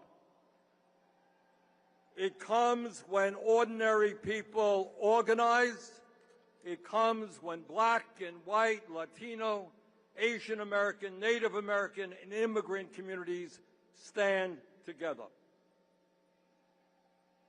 The March on Washington and the movement behind it changed the course of American history. And now it is our turn. Let us go forward together. Thank you all very much.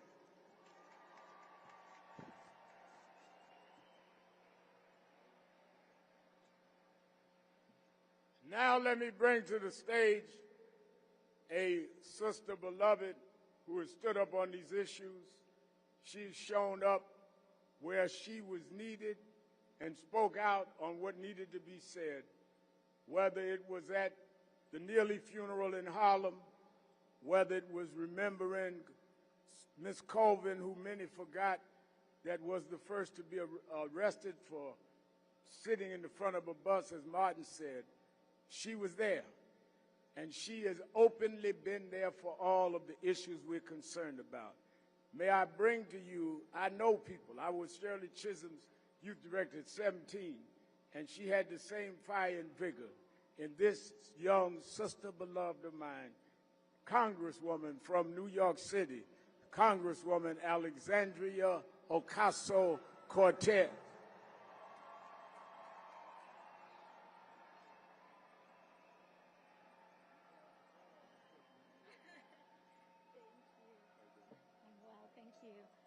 Good afternoon, everyone.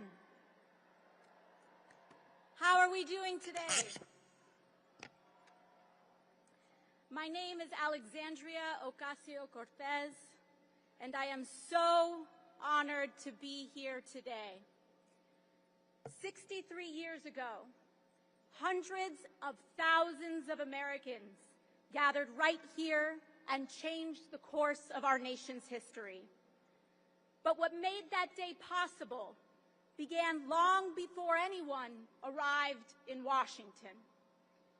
Before postal workers, professors, domestics, and organizers gathered here, they started to build something together at home. Before a movement changed the law, it organized to build power. And before America could realize a new vision of freedom, the people had to first imagine it and refuse to let it go. That took a particular kind of prophetic genius, the moral clarity to know what we, the people, deserve, the vision to see what America can become, and the strategy to bring it all together. That prophetic genius was everywhere in the movement that built this march. Bayard Rustin, Ella Baker, Dr. Martin Luther King Jr., Dorothy Height, and one of my personal heroes, A. Philip Randolph.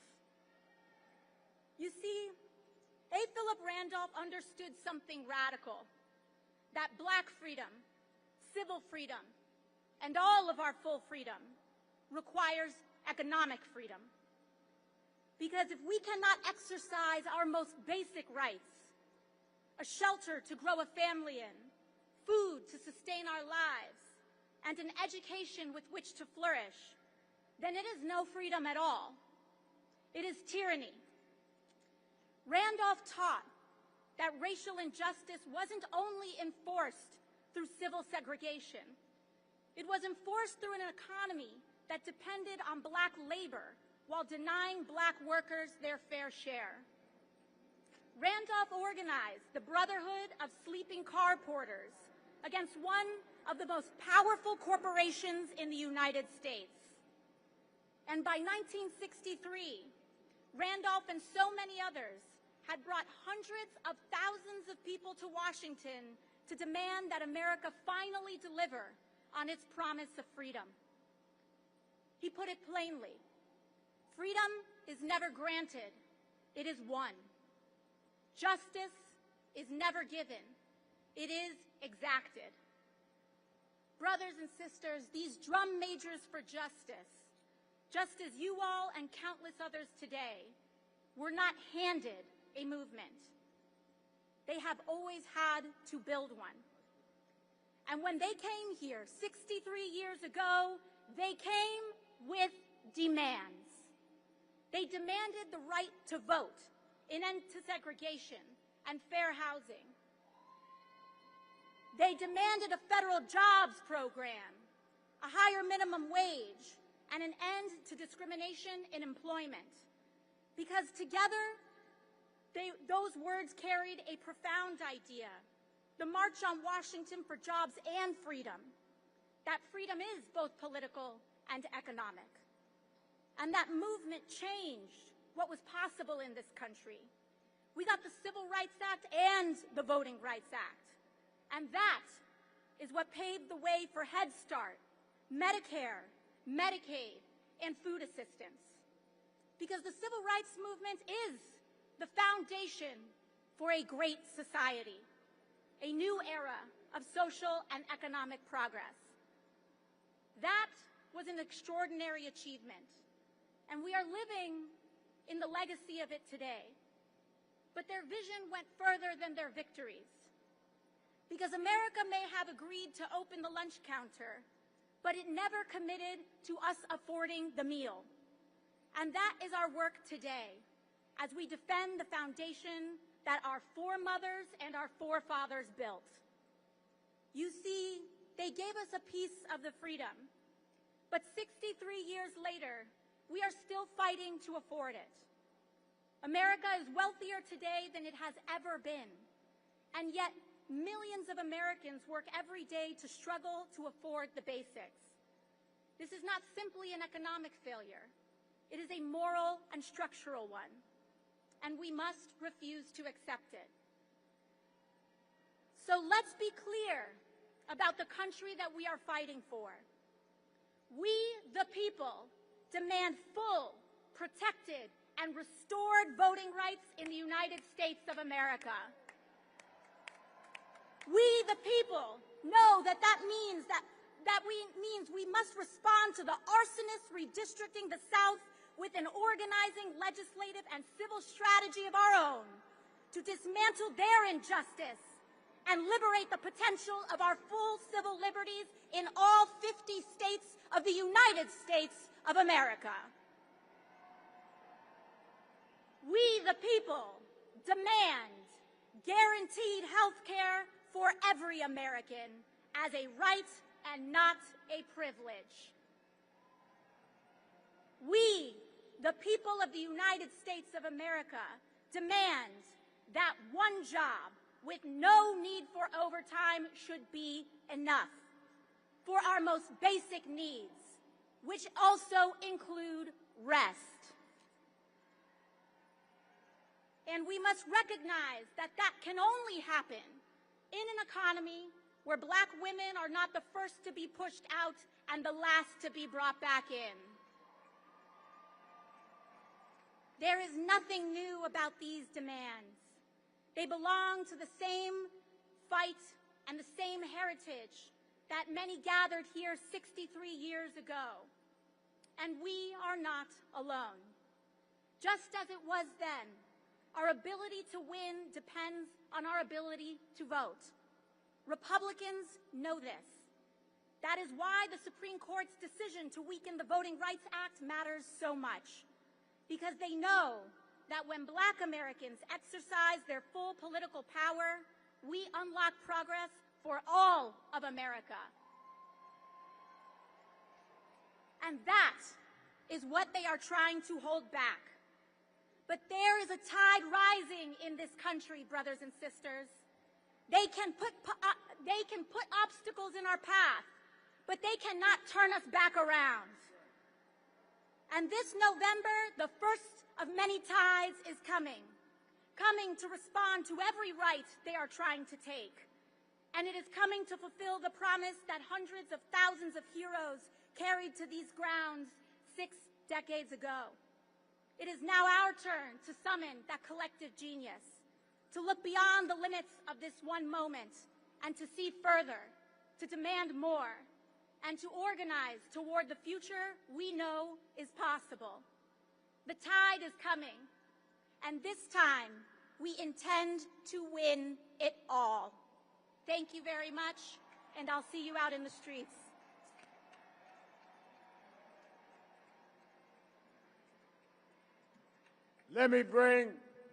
We're winding down. Are you ready to march? Are you ready to march? All right, let me bring to the stage someone that not only today wouldn't have happened without her. The movement for progressive political empowerment, labor rights, would not have happened to the degree it did and the degree it continues to be without the president of the American Federation of Teachers, Sister Randy Weingart.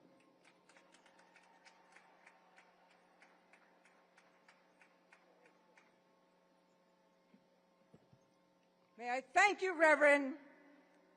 Are we ready to march? So I'm honored to be here today, as the AFT was 63 years ago at the March for Justice and Freedom. In '63, we fought for jobs and freedom. We fought for the vote for all. But now, 63 years later, as so many speakers before me have said, we are fighting to defend the vote, because the vote is a basic human right, because the vote is how we make democracy work, because the vote is how we make sure that the economy works for working people. Are you with me? Voting is a vehicle for strengthening public schools. Voting is a vehicle for workers getting a break. Voting is a vehicle for us getting decent health care, for us having pensions, for one job being enough. Voting is the vehicle for freedom, the freedom to provide what our families need, the freedom to go to college without crushing debt, the freedom to have our aspirations expanded, not denied. So this is my question, as the time is late and I'm cutting my speech short. A lot of people don't think their vote will change anything. They don't see democracy working for them. Imagine if our forefathers and foremothers said nothing was going to change. Imagine if they didn't fight Jim Crow. Imagine if they didn't fight slavery. Imagine if they didn't fight for a better life. We have to be evangelists for our communities, for voting, for people in our lives. The people in our lives, their dreams matter. They matter. We are not powerless. But this is the point, my friends. We have to vote. We have to get out the vote, and we have to protect the vote. And we have to vote in such massive, overwhelming numbers that the results are clear and convincing, and no one can steal it from us. So, are we going to vote?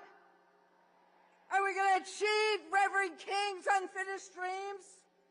Are we going to achieve our dreams? Are we going to vote so it is the people, not the powerful, who enjoy the bounty of America? Thank you.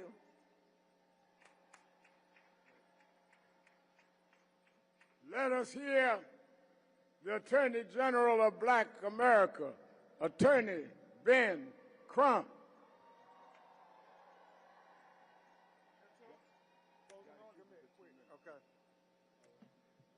I'm Ben Crump, along with James Carter, President of the National Bar Association, representing the largest association of black lawyers and judges in America and beyond. And it's all of us lawyers standing in tradition of Thurgood Marshall as we remember on this day 71 years ago that Emmett Till went missing. And then later we found that he was kidnapped and he was lynched. And now in 2026, we're still fighting in Mississippi for truth and transparency and equal justice under the law for Nolan Xavier Wells. We have to vote for Nolan because he was 18 years old and he never got an opportunity to vote. We have to vote for George Floyd and Breonna Taylor and Trayvon Martin and Ahmaud Arbery. So when I say George Floyd, I want you to say vote George Floyd. When I say Breonna Taylor, I want you to say vote Breonna Taylor. When I say Trayvon Martin, I want you to say vote Trayvon Martin.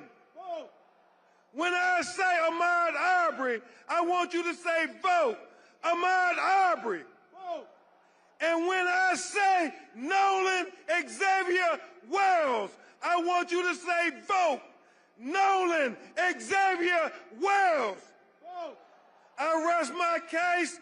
Y'all, let's go vote like our children's lives depend on it. Thank you, Rev Al Sharpton.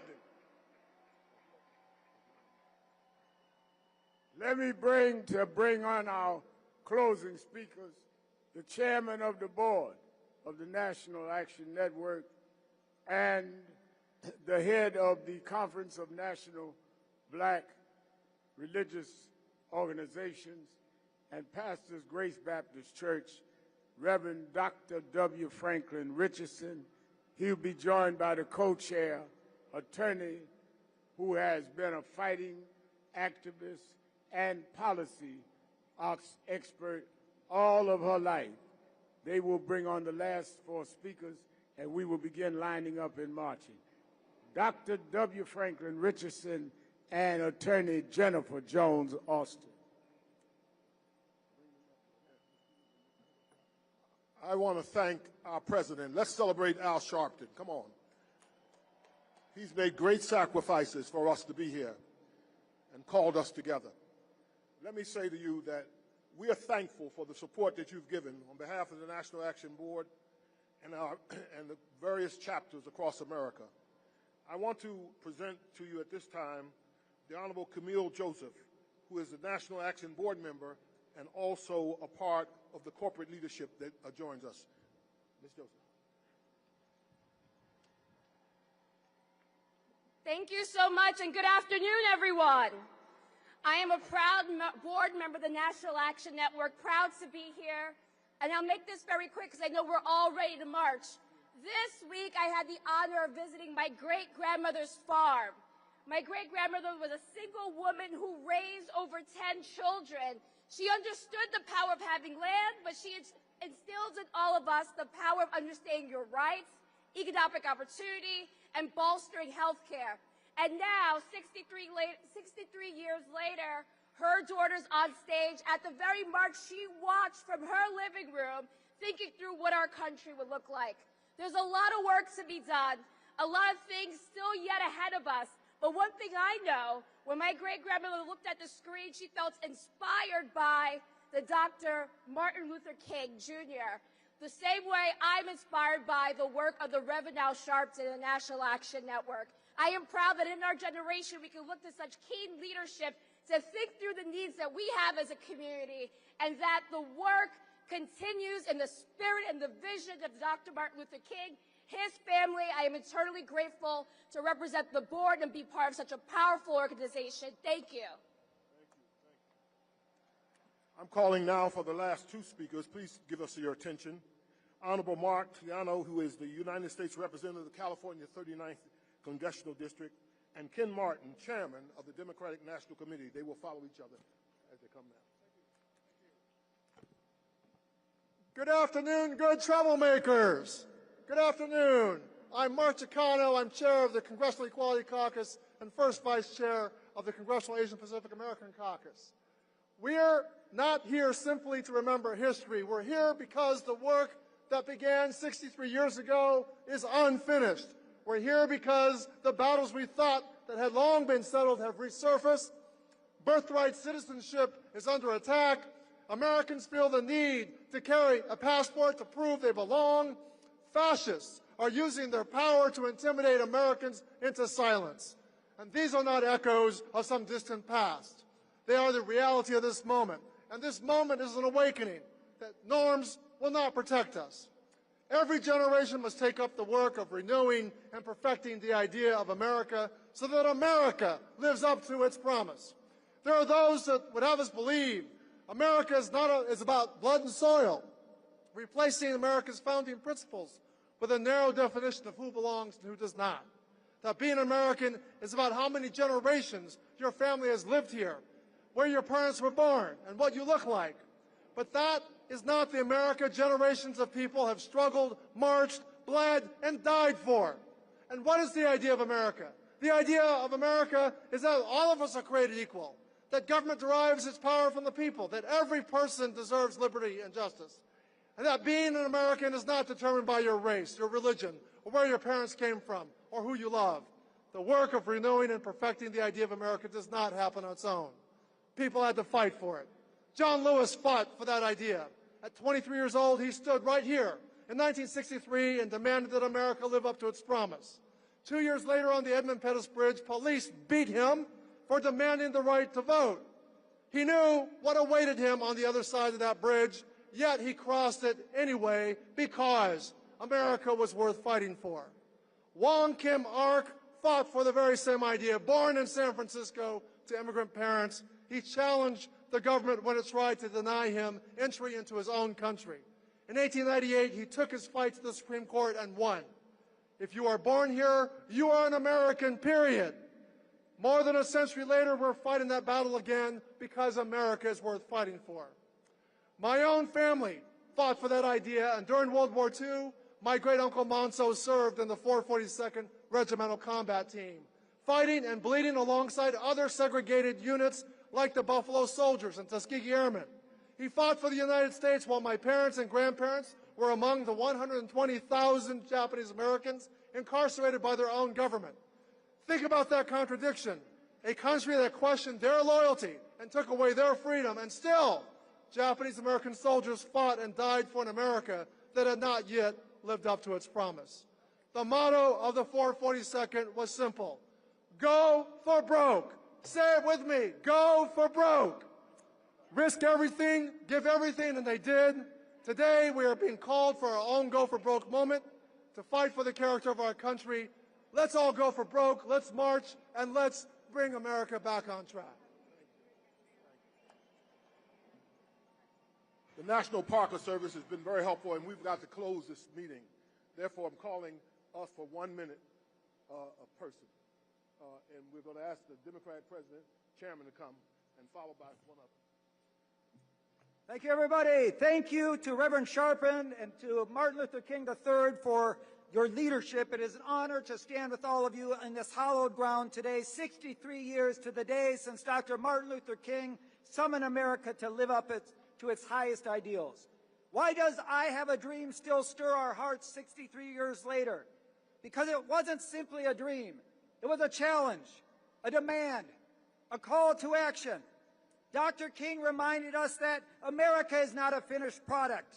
America is a promise every generation is called upon to redeem. The work of building a more perfect union is never finished, and the responsibility for carrying that work forward belongs to all of us. But for 63 years, there have been politicians, and we know who they are, who quote Dr. King's words while working to dismantle everything he fought for. They talk about judging people by the content of their character while trafficking in hateful rhetoric and pushing harmful policies. They praise the civil rights movement while attacking the very rights that the movement run. And they have gone after the twin pillars of our democracy, voting rights and civil rights. They have made it harder for people to get ahead, of course. So when we see attempts to roll back the Voting Rights Act, what do? We organize. We register voters. We protect the votes. They did not march so we could stand still. They did not sacrifice so we could sit on the sidelines while the rights they want are taken away. So even when we are tired, we keep going.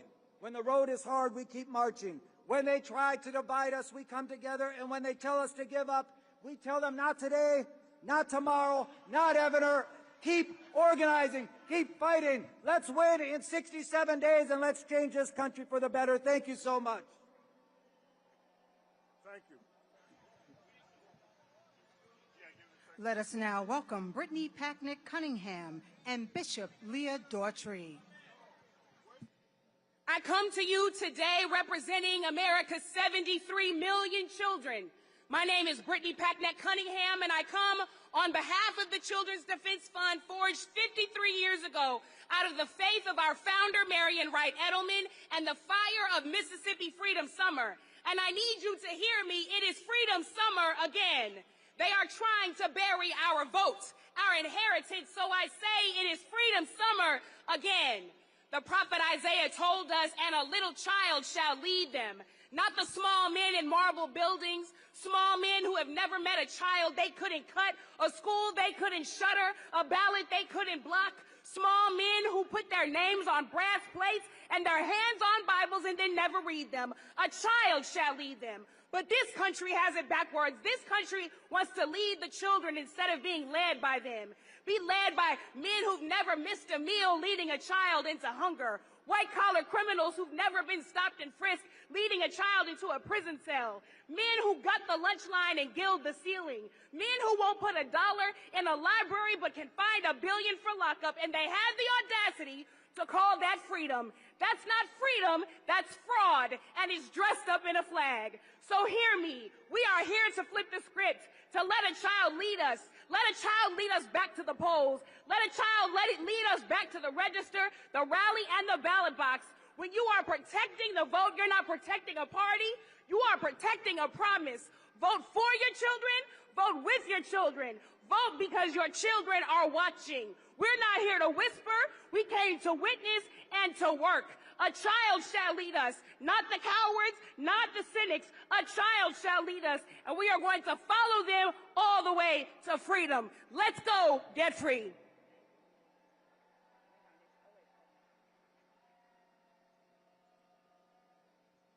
We are getting ready to line up.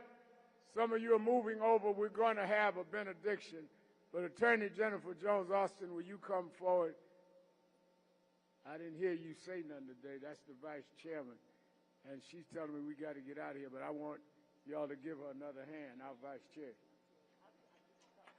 All right, we got to go. Bishop Leah Daughtry will give us a blessing. Then let us line up to our right.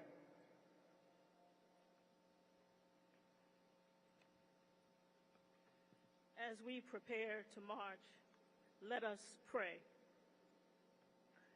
God of Exodus and Isaiah, God who called us out of bondage and called us to be repairers of the breach, we thank you for this day, for this mall, for these feet that have carried us here just as they carried our mothers and our fathers 63 years ago.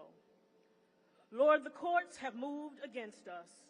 Section 2 has been wounded. Our votes have been challenged. Our rights have been trodden. Our humanity has been questioned. But Lord, you did not raise up a movement to depend on 9 votes in a marble building. You raised up a people. And so we do not send these marchers out in mourning. We send them out in commission to serve the least, the last and the lost, the left out, the locked out, and the left behind, to be their voice, to be their hope, to be their strength, to be their light, to fight for them with conviction and compassion, for them and for ourselves, for the work that must be done, for the bridges that must be built, for the children who must be saved, for the sick who must be healed, for the last who must be first. We march, not to complain, but to contend. We march, not to remember democracy, but to defend it. We march, and we shall be called repairers of the breach, restorers of streets in which to dwell. In the name of every ancestor who marched before us and the God who marched with them and who marches with us today, we decree and we declare that it is so. And all the people of God say, amen.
He's coming now.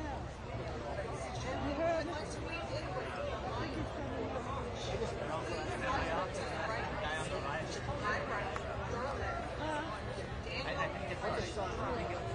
Let us march. I see them walk.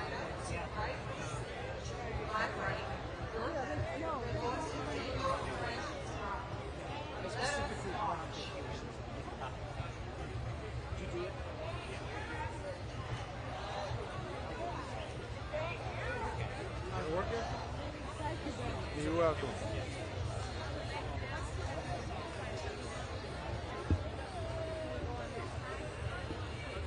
Y'all can come this way. Y'all can come this way, y'all. Okay, thank you. Are y'all ready to march for democracy? Are y'all ready to march for democracy? Show me what community looks like. This is what democracy looks like. Show me what community looks like. This is what community looks like. Show me what democracy looks like. This is what democracy looks like. Show me what democracy looks like. This is what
moving. No stopping.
Justice!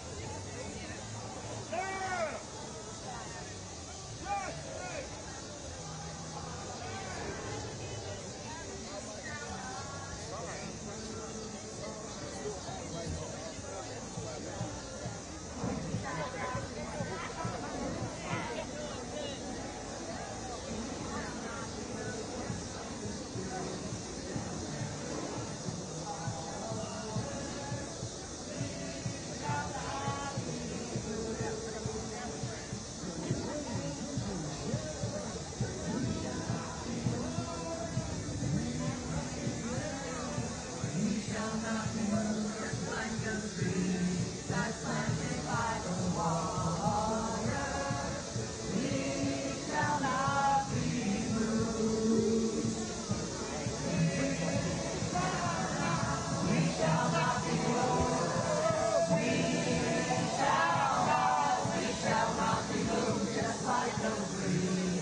Now! What do we want? Justice! When do we want it? Now! What do we want? Justice! When do we want it? Now! What do we want? Justice! When do we want it? Now! What do we want? Justice! When do we want it? Now! Please make a lane. Rev Al Sharpton.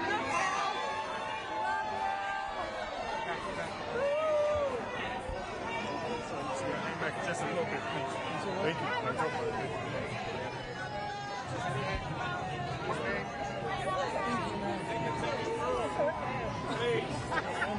Ladies in red, can y'all please step to the side?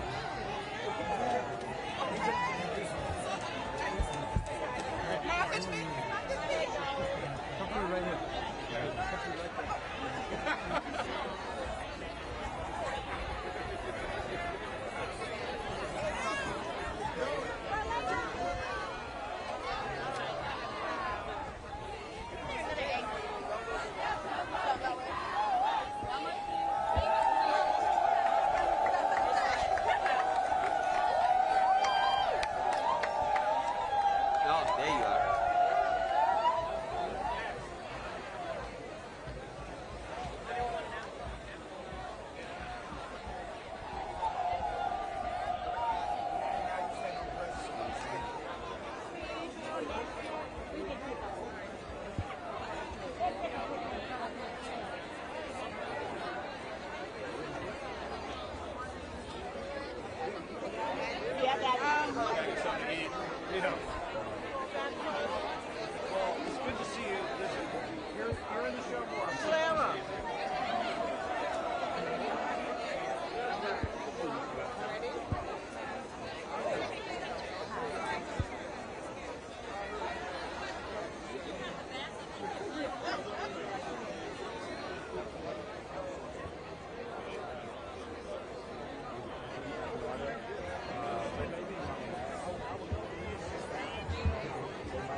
The what?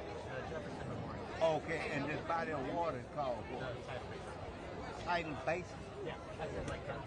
Okay, all right, thank you. Gas in the car is like $3.20.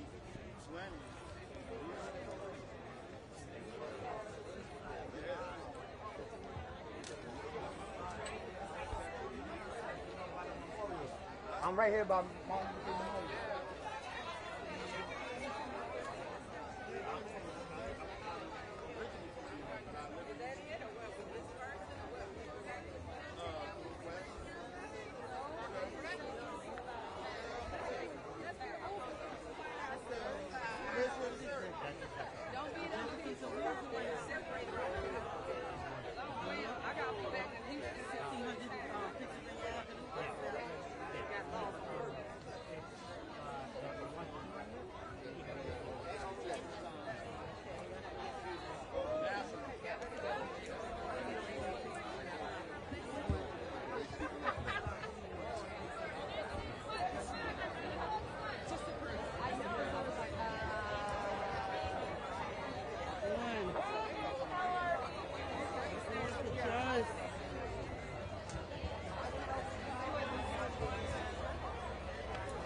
Are they?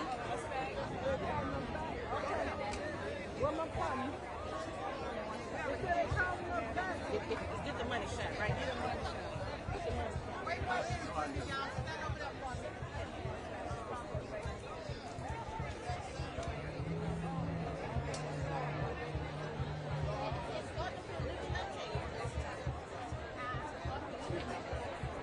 We gotta go back.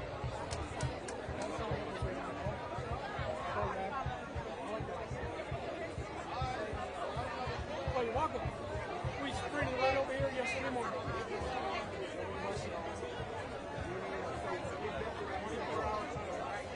Okay, now we're going to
go. Let's go that way.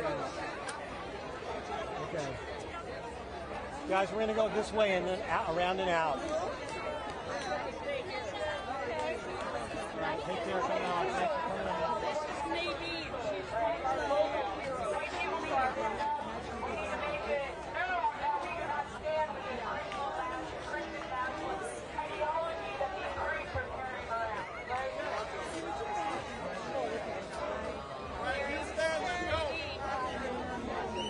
Thanks for coming out.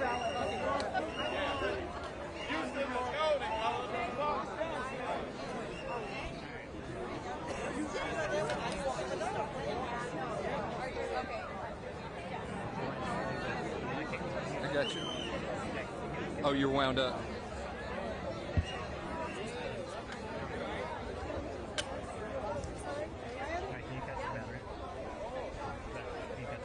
Detach?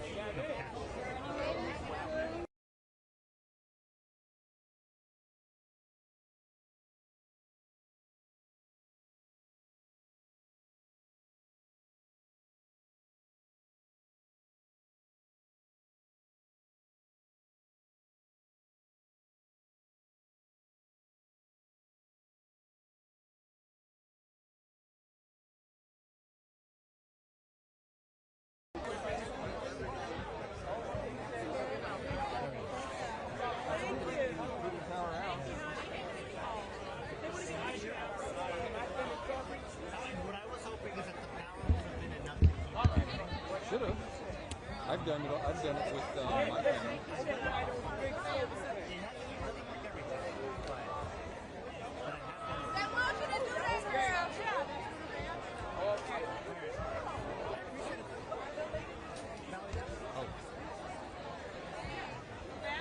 All right, Charlie, thank you. All right, listen up.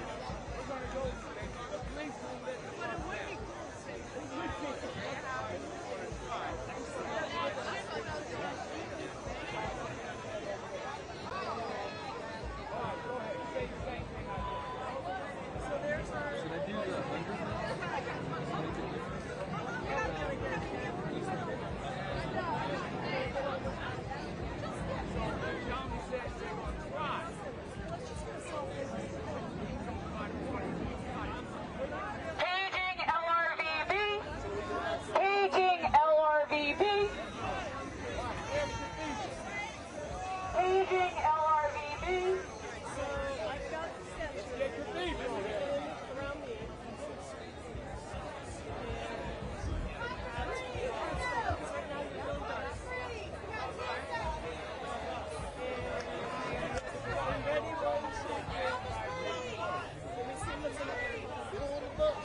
Houston, North Carolina.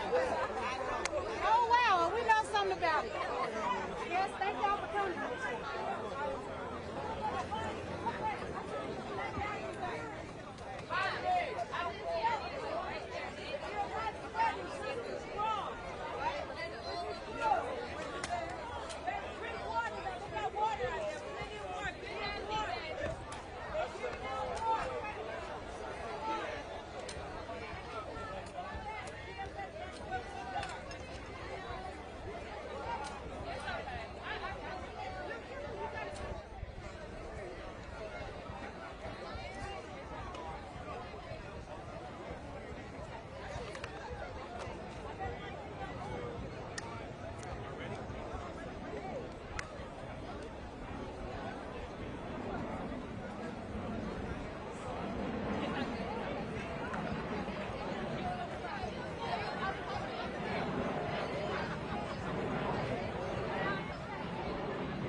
There is no benefit for black people.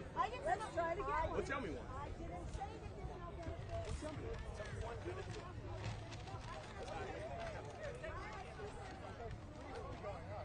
We all together, y'all gonna finish the picture. You better take them with your camera. She never did. I never did. She don't know.